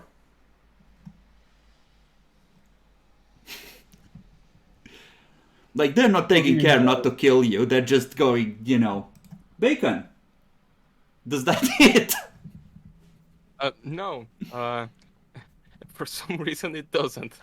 Doesn't need much to hit me, but they failed. Okay, Lily, it's fucking on! It's go time! Does this class? Are they? Is it legal now to deal? It's up to your own judgment. They seem to be trying to do their best to obliterate your allies. You could say that you felt your fellow officer's life was in danger. Like, presumably you need someone to testify and tell what the fuck was going on, but you don't need all of them. And the one that got knocked out already, that was non-lethal, right? Yeah. That was the blunt end. You saw blood and teeth spraying, but it was technically non-lethal. I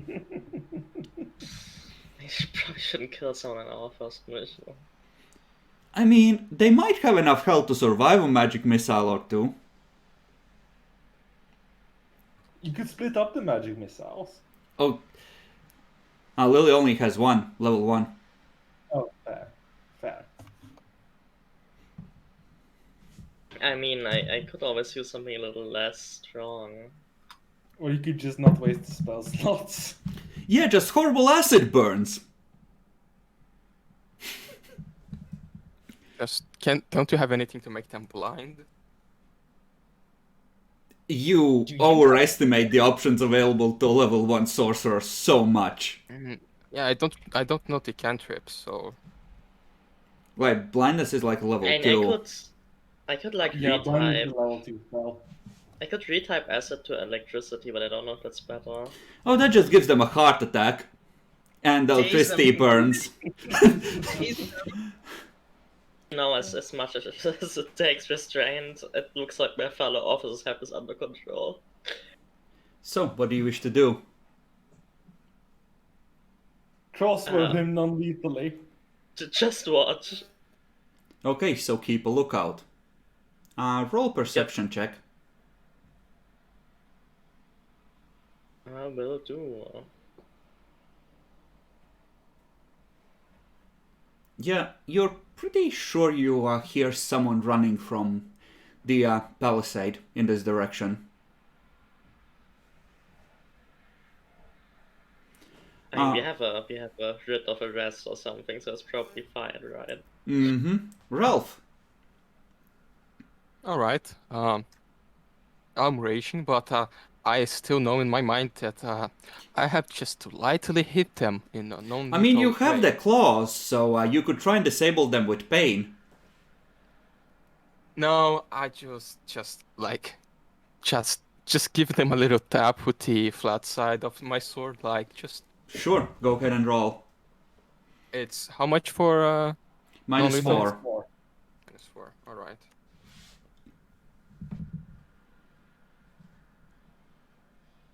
Oof. That's my fourth one this time. Yeah, you go to do it, and your sword just sort of clangs against the barn door and just vibrates in your hands like. Yeah. Do I drop it or not? No. You just waste the attack. so- I don't think you. I think a fumble is just an automatic miss, that's it. I'm not gonna torture you with crits in either direction this campaign. Demi! Yes. Considering we heard maybe 3 or 4, I'm going to just look back to Lily and go, I'm going to go check the back. Okay. And I'm going to sort of like to the back and see if there's anybody else. Yeah, you run around to the back. It looks like the barn at the back doesn't have a second door, but it's right up against the house. Presumably it connects to the house. You know, the actual dwelling of Yay farmers. Yeah, I'm just gonna keep and then an ear out to hear if there's any, somebody running for their life. Sure. Give me a perception check. Cool. Yeah, you hear faintly from inside, oh, what the fuck are they doing now? Everything's under control. Okay, Charles. Ya yeet? And down you go. Holy shit. Double natural 20s and Okay, yeah, what happens when you overflow on non-lethal? I don't I think have any. no idea. I need to Don't think look I this can. up because they have 11 HP, I think. Yeah, they have 11. Almost the triple their health in just non-lethal damage. And Yeah, then I don't they think that's- have 12 Constitution. So if this overflows into lethal, or if the There's instant kill rules just apply, you could just instantly kill them here. yeah, there's a non-lethal damage thing on the compendium. Injury and death.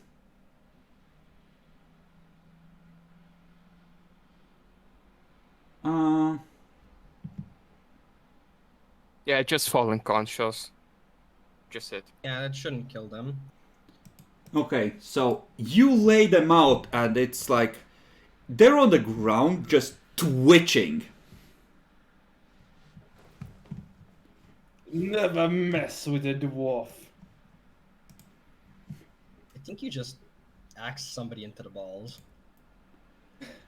So, just goes in for a thwack on Ralph, and I think does 13 hit. No, it's 14 to hit. So you just barely avoid it and just whistles past your head. Lily, So has anyone come closer to the barn?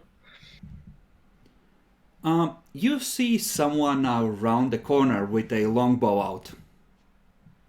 Probably one of the peasants that, keeps an eye on the wall during the night so the monsters don't eat everyone in their sleep. I call out that we're acting on the proper authority. Vigil watch, go about your business! Yes. Okay, Ralph. Alright, seems not to be working quite right, my sword, but let's try again. The dwarf will probably take care if I miss again, so... The dwarf. He used to be your good friend, but now he's just the dwarf. Wow! Yes.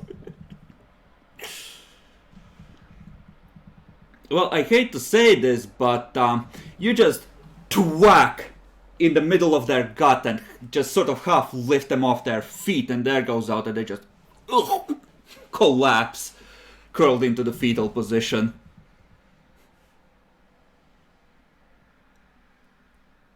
Right, I guess that's all of them. In the meantime, I'm gonna go and knock on the door of the house. Sure, you knock on the back door.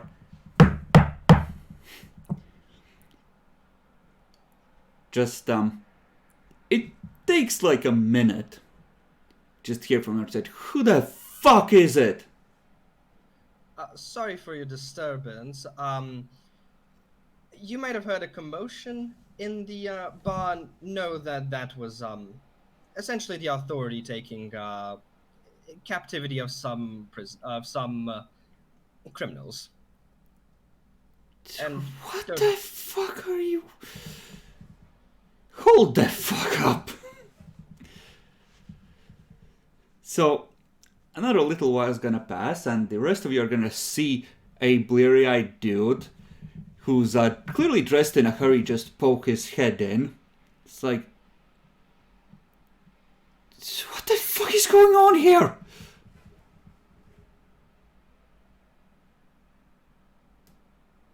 On my side or their Oh no, side? on the barn side. Okay, so I can hear this, but Yeah. I just look for the people that can properly speak. Yeah, in the Ritual Watch, this is a proper rest. Yeah, the peasant has, since you called that out, sort of slowed down. He's just watching from a distance. He's taken an arrow out, but he's just sort of holding it against the string, not drawn, bow lowered. It's like, what the fuck? So presumably you come around, you tell them that, hey, here's a warrant. They decide to be fucktards. Yeah. Okay. And I'm gonna look at the bleary-eyed man, and this might be also an inconvenient time, but we would like to find shelter for the night in your barn, if that is all right. Oh, you have a barn set up a couple of houses over. You don't need to worry about that. But Oh, you can, okay. like, ask to look through the back for these little shits. Yeah, okay then. Okay, everyone roll perception checks for investigating.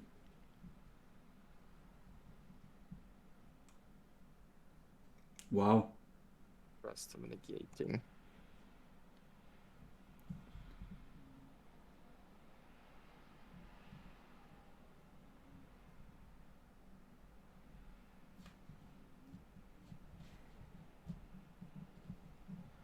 Okay, is that everyone? I think we're missing someone. Yeah. Jackal, Yeah. Nice. Oh, nice. That's the one. Yeah. Jekyll, you're kind of worried you might have killed one or both of them, that like the amount of brain damage you just dealt out might make their last remaining brain cells commit suicide, and you're kind of just like, oh fuck, oh fuck, oh fuck, am I going to jail, oh fuck! You know, as you do. Meanwhile, the rest of you are searching through their stuff. A lot of it is just clothes and dirty clothes at that. You know, just various garbage they've taken with them. But Ralph, you find something useful. 4 sheets of paper, covered with more directions, more dates. And one of them also has information mentioning cargoes. Like 3 caravans that supposedly have specific valuable things. And we're gonna say that they have on them in total, we're gonna call it about 200 gold in old Lydian coinage.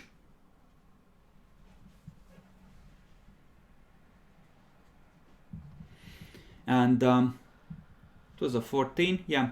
And one more note, which is beer-stained, crumpled, and somewhat blurred at this point. Again, in Veshian, but it's again not very good Veshian, but it's less not good in the way that you might expect a drunk fuck who can't really read or write, and more the way you might expect a foreigner to write things out.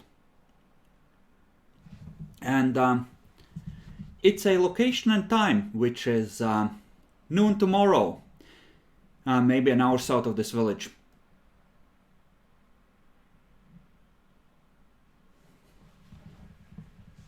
Right. Well, there's only one thing we should do now. Pay one of the peasants like 1 gold coin so he can just rush to the city and deliver a message for us. Oh, a random peasant is not traveling on the roads on his own, like during the night. yeah, especially during the Yeah. night. Even during the day, if they go, it's usually they go like at least a dozen of them and keep an eye on the surrounding area, because it hasn't been unknown for monsters to come out of the swamps or the sea. Okay, It's so kind of- pay 1 gold for them to divide into dozen of them. I mean, if we want to do anything about this, we could just, scout it out. We don't have to interact. Yeah, but the point is that being known tomorrow, we either go or they know, or who is doing the meeting knows that something is off. So Well, either way, it's a bad situation. I mean, we're not getting paid for interacting with them. We just need to bring these guys back. It's just more of, if we want to be good, good Samaritans, we could just take a quick peek, hide somewhere, and see who they're dealing with. Technically, the mercenary contract does have a clause for it being permissible for them to grant you bonuses for going above and beyond. Okay, then. But yes, I don't want to go on the attack or anything. It's more of, hey, let's just see. And that's it. Okay, yeah. That can work. Okay? Yeah, maybe. So, rest up and go tomorrow. Yup. I'm gonna need everyone to give me stealth checks. Okay. Is this for the sneaking up to that place, or is this Yeah, something else? for sneaking up to that place. Do we count, like, Can I medium stay low? behind? Yes, your loads do apply, but the DC, it's like a group check, and unless you all fuck up horribly, it's... We have 2 guys with armor, so yeah. Yeah, I'm taking a... How? Hey, I didn't roll negative. Armor? I mean, minus 14, it's a bit excessive, Chackalor. I think that's because it just reduces Tower it to... shield. You can leave the armor behind. Minus 14, really? Yeah, minus 10. But from the presumably you're going fully armored. So, I mean, your armor gives minus 10. How do you buy Oh, such a... wait, armor. shit. Tower shield is minus 10. Formula armor. Checklor. Nobody cares about the math. You suck at stealth, we know. Yeah, no, just wanted to ask, is this counting, like, I think Nyaxi actually asked, medium, like, can we leave our backpacks nearby and then go You can check, leave them or- in the barn, like the farmer tells you that, like, he's not gonna mess with them. He heard you are, like, with the vigils. So, like, good job, guys. Like, those guys were sus and they were drunkards to boot. Didn't let people sleep properly. So, like, clearly traitors, obviously. So you did good. It's a question of whether you're gonna leave all your shit in a random barn or not. Yeah, I guess I'll carry that then. So, yeah, that's mine. Okay. So, perception checks to see how much detail you make out before you have to, quote unquote, retreat.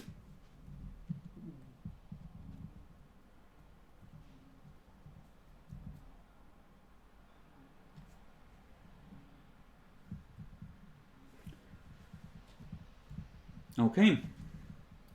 Is that everyone? Jacklor is still missing your perception. Yeah, I know it's having issues with the random escape artist in the middle of my screen. Cursed. Now I can close the initiative. That shouldn't matter. Okay. So yeah, pretty damn good Oh. overall. So you post up. You think you're stealthy. You're not really stealthy. Demi. They're not even following the basic instructions that you've passed on from your training. It's like, put mud on the armor. No, I'll have to clean it after. What's wrong with you? Why are you keeping your tower shield up like this? I have to keep the axe out. I don't care if the sun's glinting off of it. So, you, Charles, you managed to see some movement, like a bits of ground just sort of ripple and seem to move out in the land. Ralph and Demi, you can actually make out what it is. It's like there's some sort of a trench or hole in the ground, or several, and you see at various times like 3 different ratty faces poke out, look around, look in your direction, and duck back down. On English. Guys, let's go back. We saw what we needed. I know a rat guy. He was kinda cool, but These looked a lot dirtier, and get that crazy look in the eye.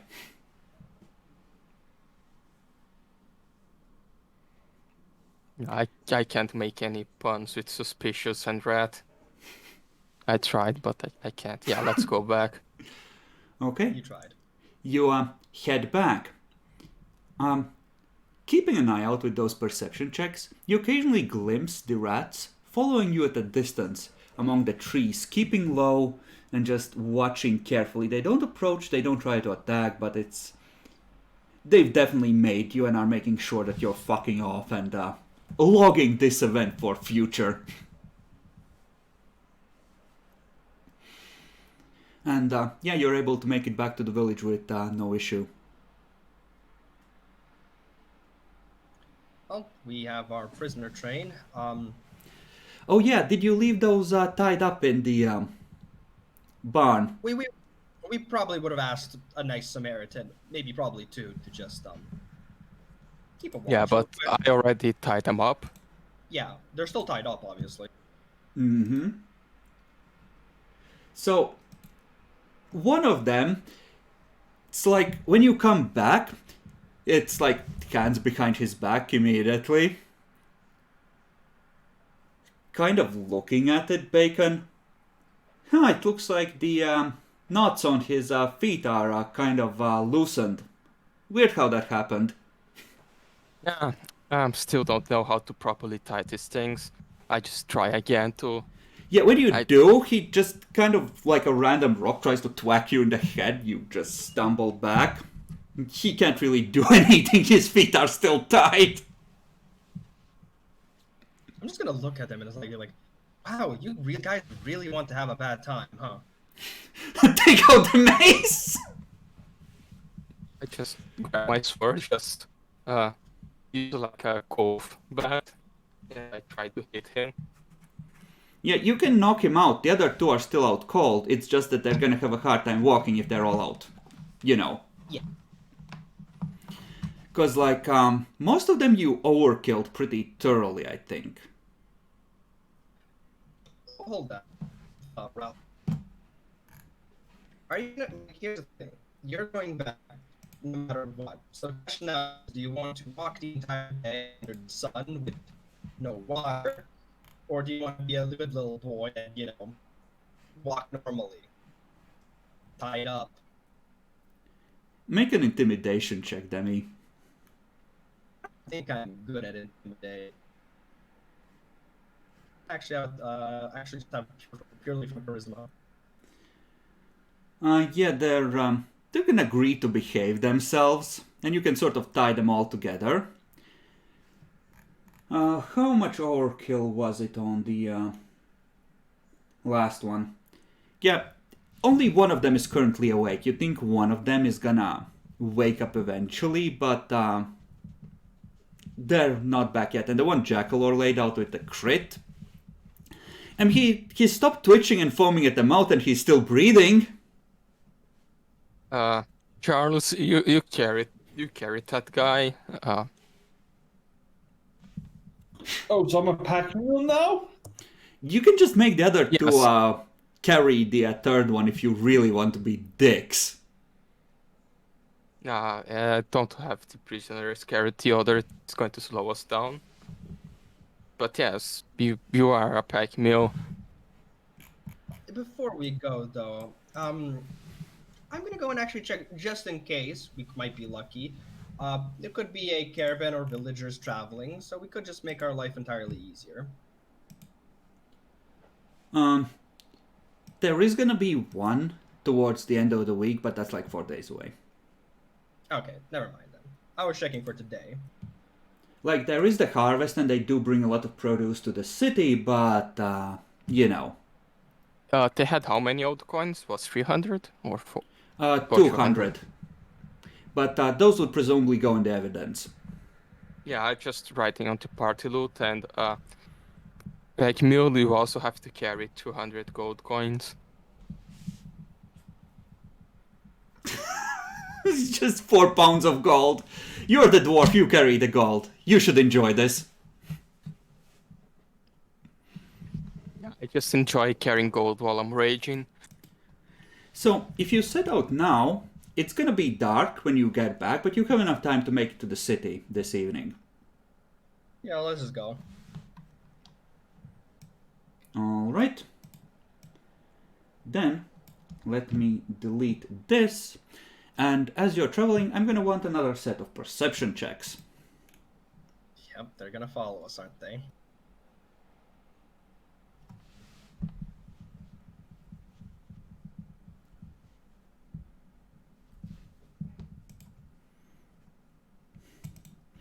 Okay, so I'm going to say that all of you pick this up.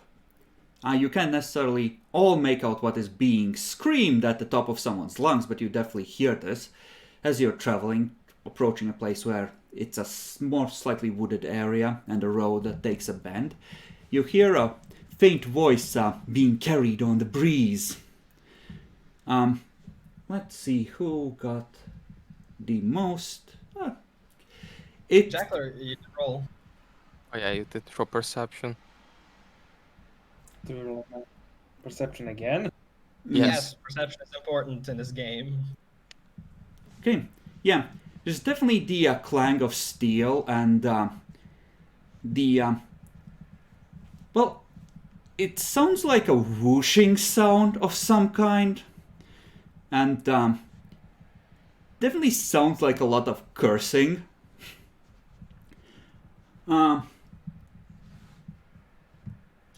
Let's see. Demi and Lily, you're gonna make out some of the words that are being screamed.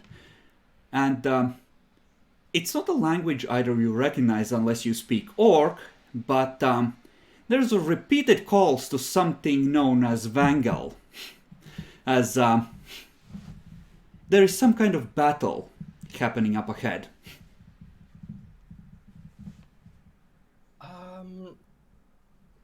I'm just gonna. You all heard that, right? Yeah. Mm-hmm. Yeah, there's Yeah. something ahead. Yeah, give me a bit. Somebody hold my backpack, please. Gonna go see. Okay, make I'm stealth just check. gonna. Yep, and hold up. Let me see if I apply. Let's remove the armor encumbrance now, because I'm no longer medium load. Yay! Okay, you quickly run ahead, duck in the overgrowth at the side of the road, just on all fours, peer through, and up ahead is a well, an unfortunate sight. It looks like there are three figures which aren't rats on the ground, and the last one standing is Urgrosh, swinging his great axe wildly at the rats who are swarming him. There's already a number of bodies around him, and as you're watching, you see him go down, collapsing to the ground from his wounds. How many rats are there? He kills one of the few remaining as he goes down. There looks to be three left. They're not bothering to coup de grace anyone. They're just immediately go to start poking through what the bodies had on them, including their own fellows. Take a quick minute just to check if there's anybody fucking else, or is that those the only three rats? It looks like those are the only three. There's like 8 or 9 more that have been cut to ribbons, blued up by magic, stabbed, shot, etc. It looks like it was a pretty serious gang that went after this scouting party. Slytherin is rat, Yep. right? This is not acceptable. Do you So, want to try and figure out some of what they're chittering among themselves?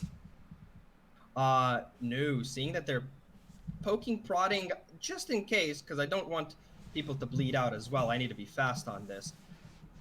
I want to be the rats as well. I'm going to sort of come out, literally do a fucking almost like a lion or fucking roar as much as I can, and then start trying to intimidate them using profound words in Slytherin. Okay, so you're trying to cuss them out. Okay, they're gonna scream back at you. No witnesses! Run or you're gonna die with like the rest of them on the ground. So Now.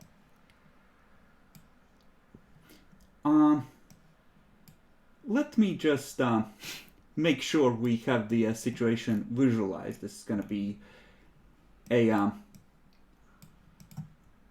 little, you know. Oh, you drag my token out. Okay. So Demi is pretty close, and the rest of you are like A bit a further. ways off. And this is not a one-to-one scale either. So you're gonna need to do one full turn of running to be able to engage in combat. So, if you would roll initiatives.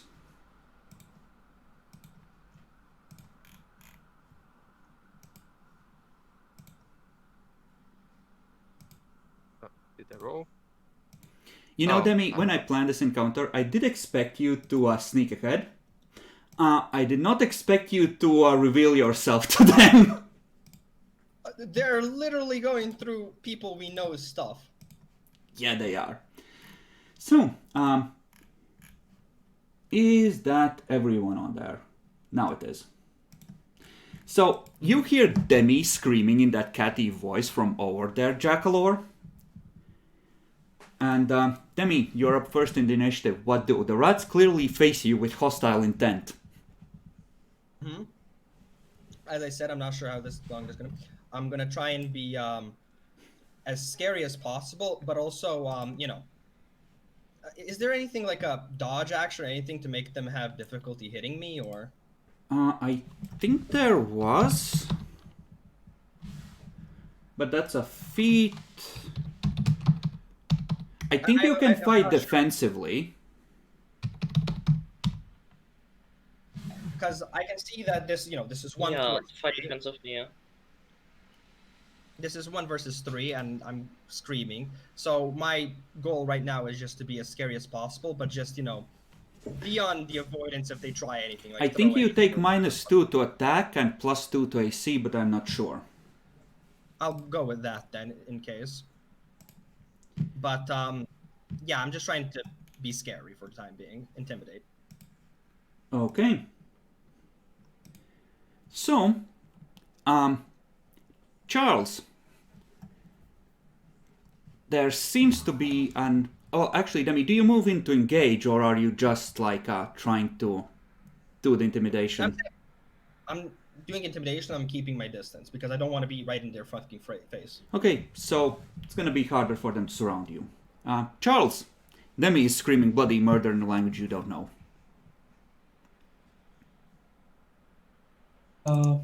Max is up! Charge! Okay, so you take a full run action to get within sight, and you see the scene of carnage where the rats have swarmed and, like here, where a more experienced adventuring party has been brought down by sheer numbers. Lily, the dwarf screams and starts going clonk, clonk, clonk, clonk, clonk. And how many feet are we away? I'm not gonna specifically count it out, but you need to take a full run action to be essentially within range to engage normally. And they're around the bend, so. Well, you could put. Shackle only to do a full run action to engage normally. Why do I need a full run action if magic missile has a range of 100 feet? Because you still need to make it around the bend. So you can see them. And do we have to worry about the prisoners if we run ahead? They're not gonna get far, they're tied together. I'm gonna say that you had the foresight to tie their legs so that they could walk but not run. Fine, I'll run at least around the bend, but I don't want to get too close just in case. Sure, you're keeping a careful distance. Understandable, so you're like here.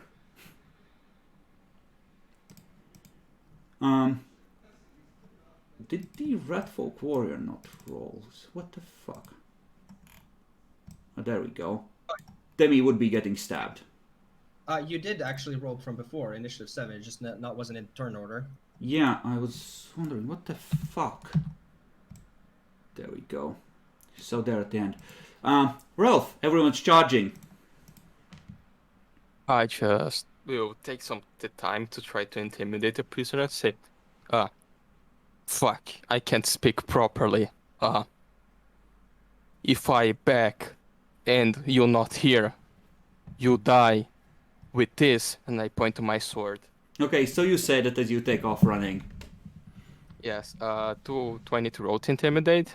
Or I'm gonna say that with your earlier intimidate, they've, as fucked up as they are, like, they're not gonna resist. alright. So I will just I will activate my rage and run.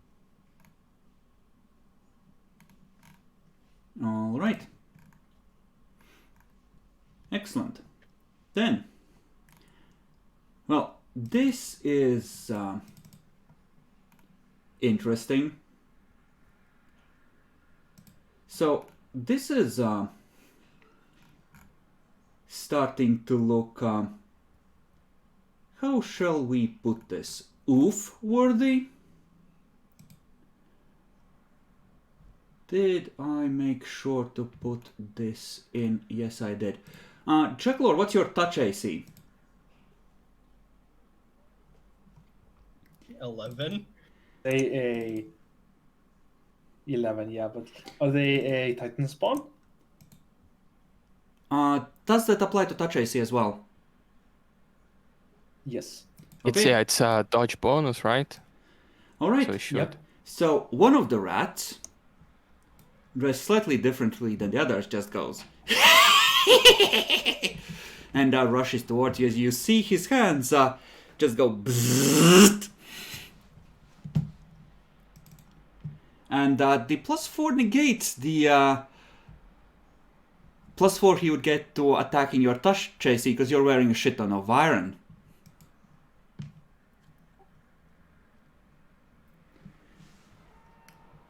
Where does that say it hits? Right. It needs to roll a ranged Yes. or a touch attack. I don't know how it is. I think it's strength plus base attack, but he should have a base attack of 1, which I have managed not to put in here because, well, either way, it's 1d20 plus 2. We'll do it like this. It's 13 for 7 electricity damage, as you just feel like a shock go through your entire body and just go tuduk, tuduk, tuduk in the chest as you feel shooting pains running down your side. Arg! The other two are gonna rush towards Demi because he's the witness. I'm the witness. So I do think I get +2 AC, like we said, right? Yeah. Okay, So what's the target? 17. Okay. Neither of them hits as you just go. And then it's your turn, Demi. Okay. Can I can hold actions, right? Like attacks and stuff. I think you can. Yeah, you can. Seeing Oh, Ralph, I think the way that works though is that you move down in initiative to the point where you take the action if you do. and is that my initiative permanently then? Yeah, Yes. unless you delay again. Shit. Never mind then. I'm just going to seeing the first one, seeing as I'm dodging, I'm just going to But I take, mean, take the ace and just fucking smack one across the fucking face. if you lower to 8, you would still be above them and just under me. So I Yeah, could I flank had- them. I had a plan, yeah, but fuck it. So I'm just gonna attack them regularly with the light mace. Alright. I think this one will apply sneak attack, so just ignore it for the time being then. Yep. No. That does not hit. Charles, it's zapped ya!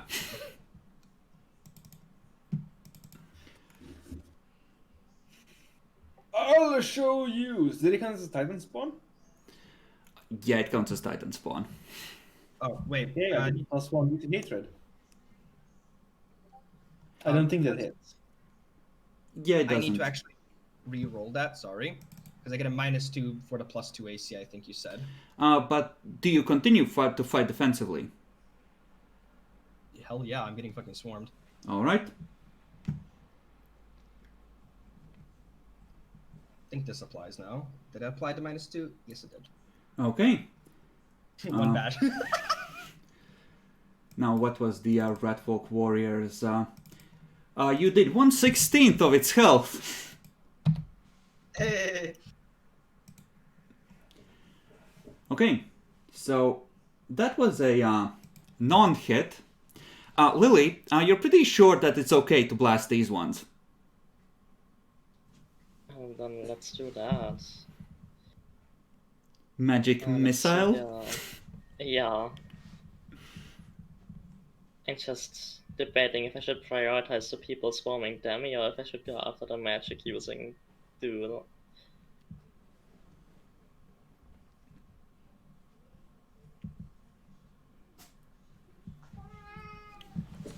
Kitty wants out. Excuse me. Decide on your target and fire. Damn, why do you want to go out of the room? It's on in here, and I require sustenance. Okay, I'll fire the rat that Demi hit. I mean, clearly he's already weakened it, right? Okay, so it just whistles through the air, and you're used to these doing a fair bit of damage, but it's like... It's weird how some creatures in this world are tougher than others, almost like the magic infuses them and makes them stronger. It just sort of cracks him across the face, leaving a bloody gash, but it just sort of turns back and refocuses on your... Well, you might... I don't think you see him as a rogue. You see him as the bard, clearly, because that's what Demi would be. And he's gonna have a bad time. Rolf! I just take a 5-foot step here. So everyone is on my the thing that I don't know the name where Flanking. no, So you can do if- attacks of opportunity against them. yes, the thing that and yeah, I'm flanking this guy, but he's almost dead. But why not? Just overkill. I'm not thinking right now because I'm raging. So yeah, I do just hit the guy I'm flanking. Okay. You overkill him by 2.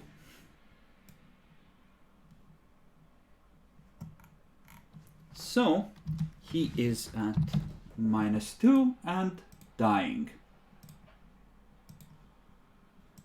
Then it's the rat's turn. Okay. How hard was defensive casting in this one? I think it's 15 plus 2 times spell level, but I could be wrong. Let's see. Yeah, thirsty. Magic, concentration. Combat, maneuver, defense. Yeah, it's No, let's see here. that's kinda hard as fuck. So I'm trying to remember how a certain spell worked. You know? No. Combat No. casting.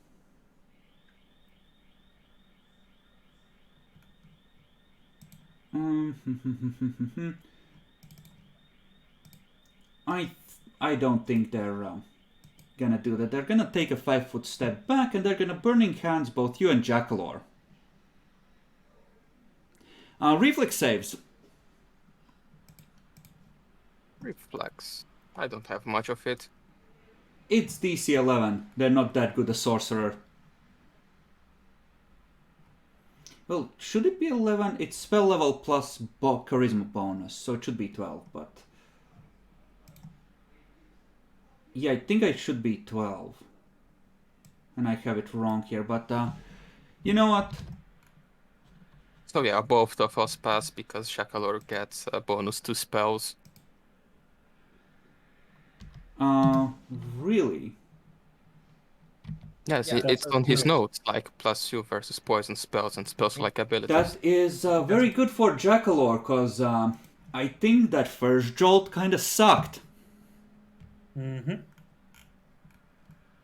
So it's halved, like it would be 2 or 3 damage. Uh, unless stated otherwise, it is always rounded down. So 2 fire damage.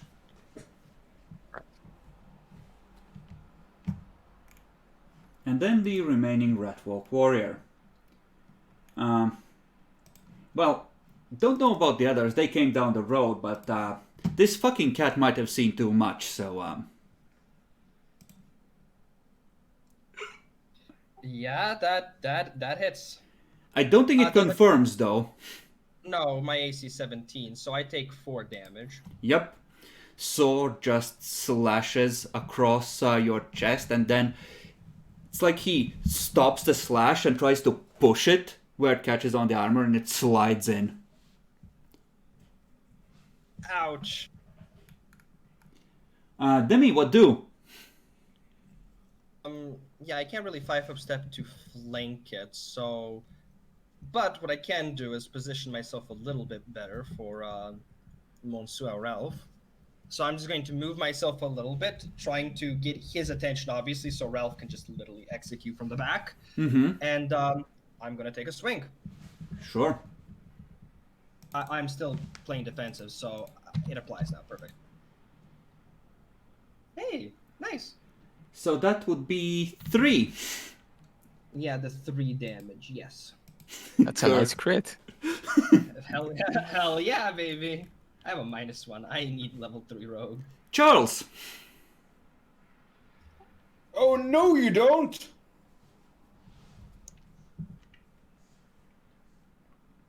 Five-foot step and attack. Do you believe?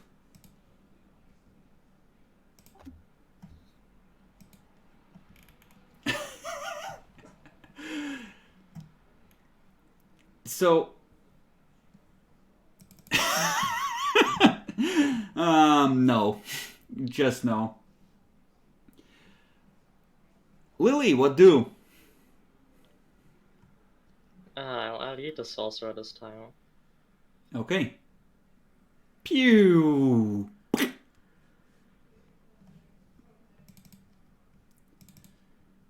And, well, he has 11 HP, so, you're making progress.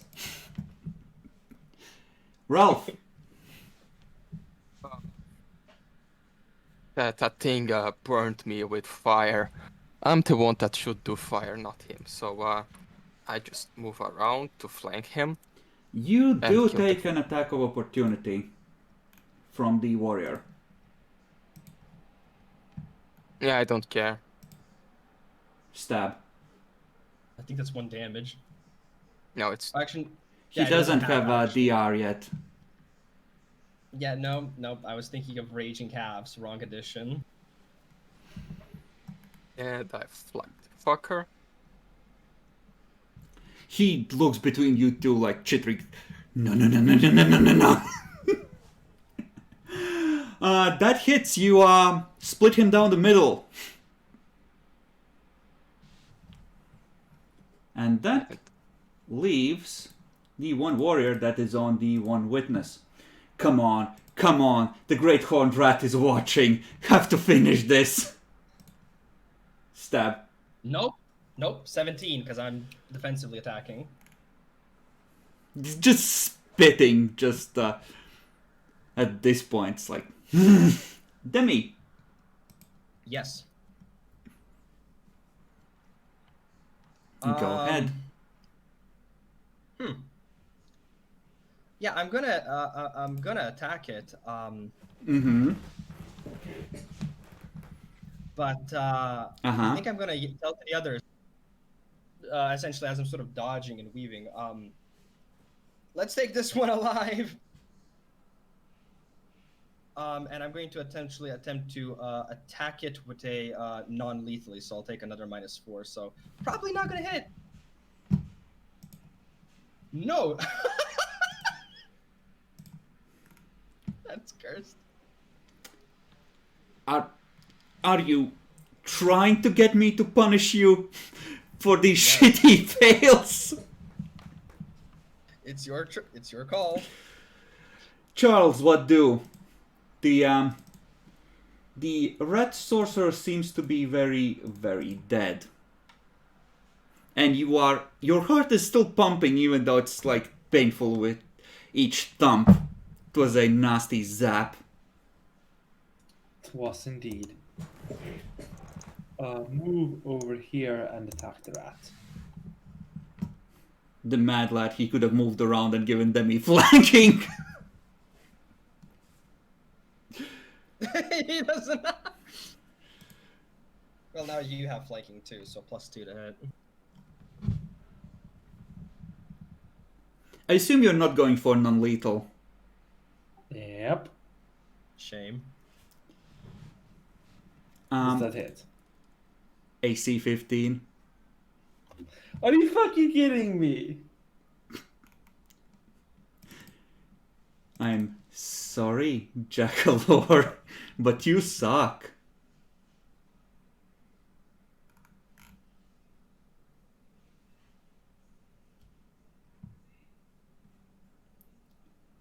Alright. Lily. Can I get like up to 30 feet? Sure. With your movement, that's more than enough. I think you have like 30 movement, or do you have 20? Either way, you're gonna be close enough.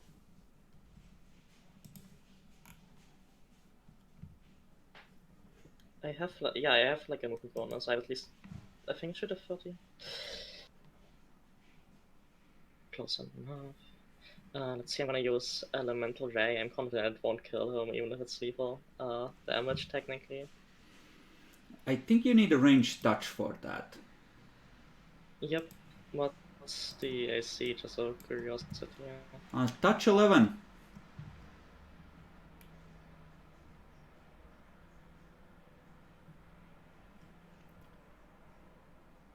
So close to a crit yet so far. But you just Do that, yes, man. zap him. He just sort of shakes a bit and just your direction.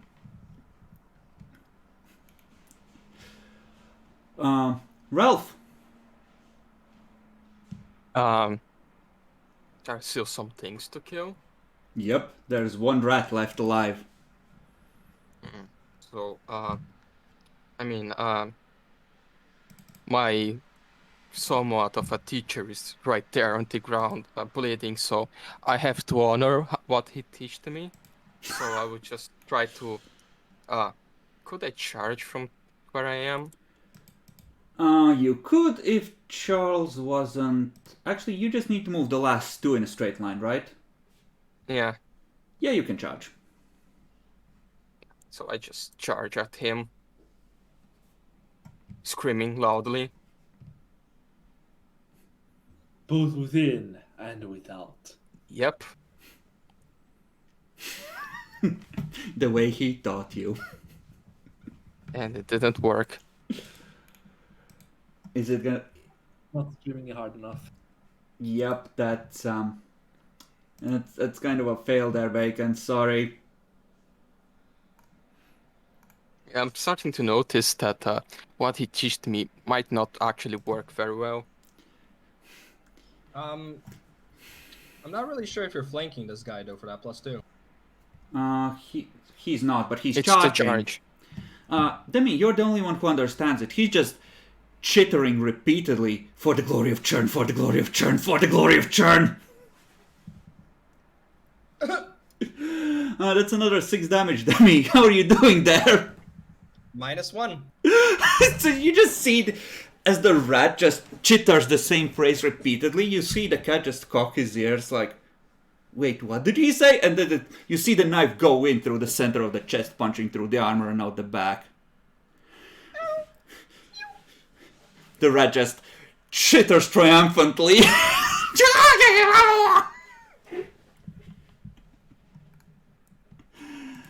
Charles, what do? You don't have flanking anymore. Oh, now you've done it. Pocket step here and attack.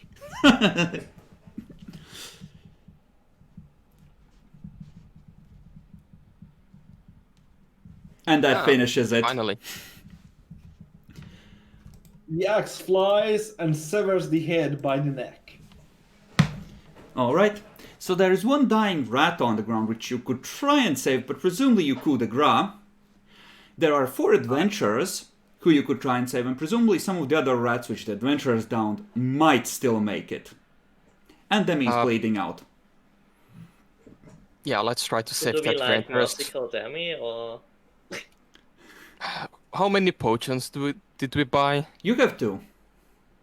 So we can save Demi and one adventurer. I mean, you could also just do a heal check if anybody has that. Or see here, we could come home with a big haul. To anyone? Demi, do you have a heal check? No. And Nyaxi? heal doesn't have a little star, so you can do it without. Yeah, having a but check, right? do you have something better than -1? So you're trying to figure out if anyone knows. Demi, you lose another hit point. Make a what was it? Constitution roll or Fortitude save to try and stabilize. It's I Constitution. guess I'll go Constitution. Yeah, I mean, it's the same as with Fortitude, so I guess I'll just roll like this. Okay. Let me check. I feel like it's a DC 15. Yes.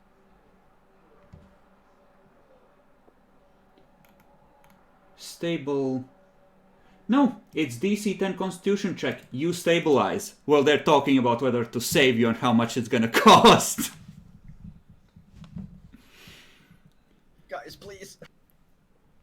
I'm dying. So, everyone, those of you who are trying to see if any of the good people are savable, make heal checks. The Emperor protects. Hold on. Okay. Okay, Jackalor, what about you? Holy shit. We might save some people. Yeah, with that much, you actually managed to... I'm gonna say that you managed to save the whole adventuring party.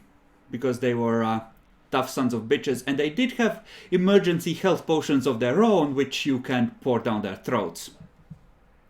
Alright, that's good. As pro gamers would say, Poggy Woggies. No one ever said that. I'm going to get back the prisoners and bring them here.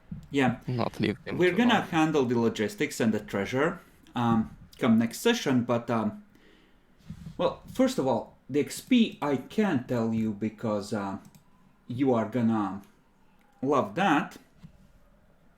And what they found and why they were chased and fucked with, again, next session, because that's a bit more involved. So, let's see. Discovered info on the dock workers. You got... you chased them down and confronted them. And you have the bonus with... because you didn't make a huge scene. And you didn't kill anyone in the process. So... that's 300 apiece from that, and then you fought the Ratman, which is another 150 apiece, so 450 each.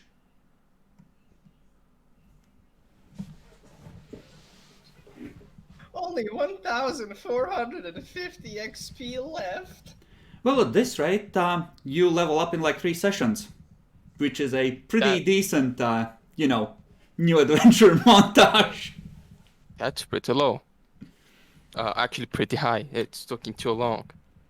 I mean, you could fight something more dangerous, but, well, remember, half of the session you spent not actually questing and killing things, but, still with introductions. Yeah, I'll have to grind more. We need to grind these rats. They seem too easy to kill. So, I'm gonna need one more set of perception checks from each of you. I'm including me or not? Yeah, including you're me? gonna come too, and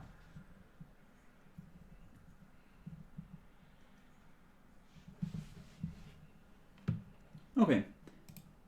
I think I'm just gonna give it to you. So, faintly, almost like it's a shadow, right here on your right wrist, each of you see a faint sigil moving with energy under your skin. Where it's kind of like faint black sparks mixed in with green sparks, flowing through it, all like in pulse with your heartbeat. Is this a timer to our death? No, maybe. I mean, clearly it's something Greek, so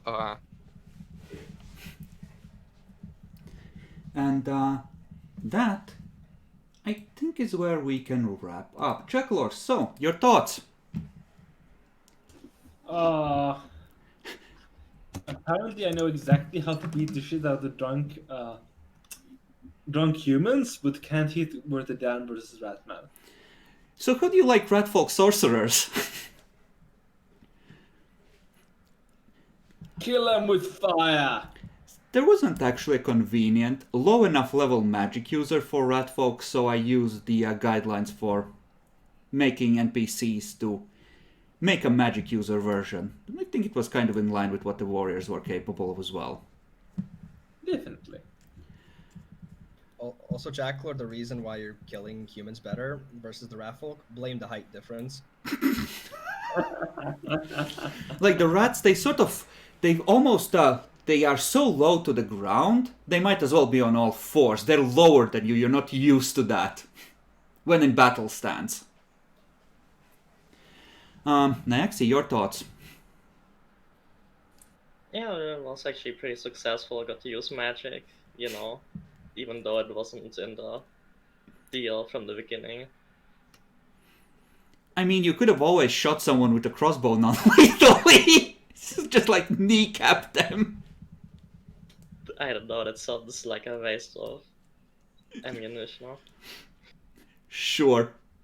So he pulled a crossbow on me and shot me in the knee. That's how I took an arrow to the knee. And you stopped adventuring. Demi, your thoughts? Pretty good session overall. The dock workers were smart and for their own good. If I only mean- they were dumber. You know, animal cunning. They might want to steal our cash. Best we don't do it. They seem smart. They might try some sort of trick. Best wait till morning when we're not drunk. And that's why they got beaten to a pulp. Yeah. And, Bacon?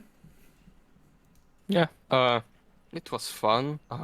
Needs a little bit of more of murder, but I'm fine with that amount for now. There's 12 bodies surrounding you! But we only killed 3. That's not enough murder.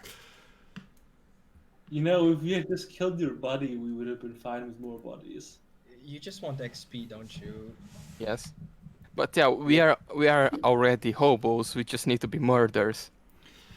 Well, coming up next, I have like a total of 8 different potential quests mapped out, and you get to choose which ones you take.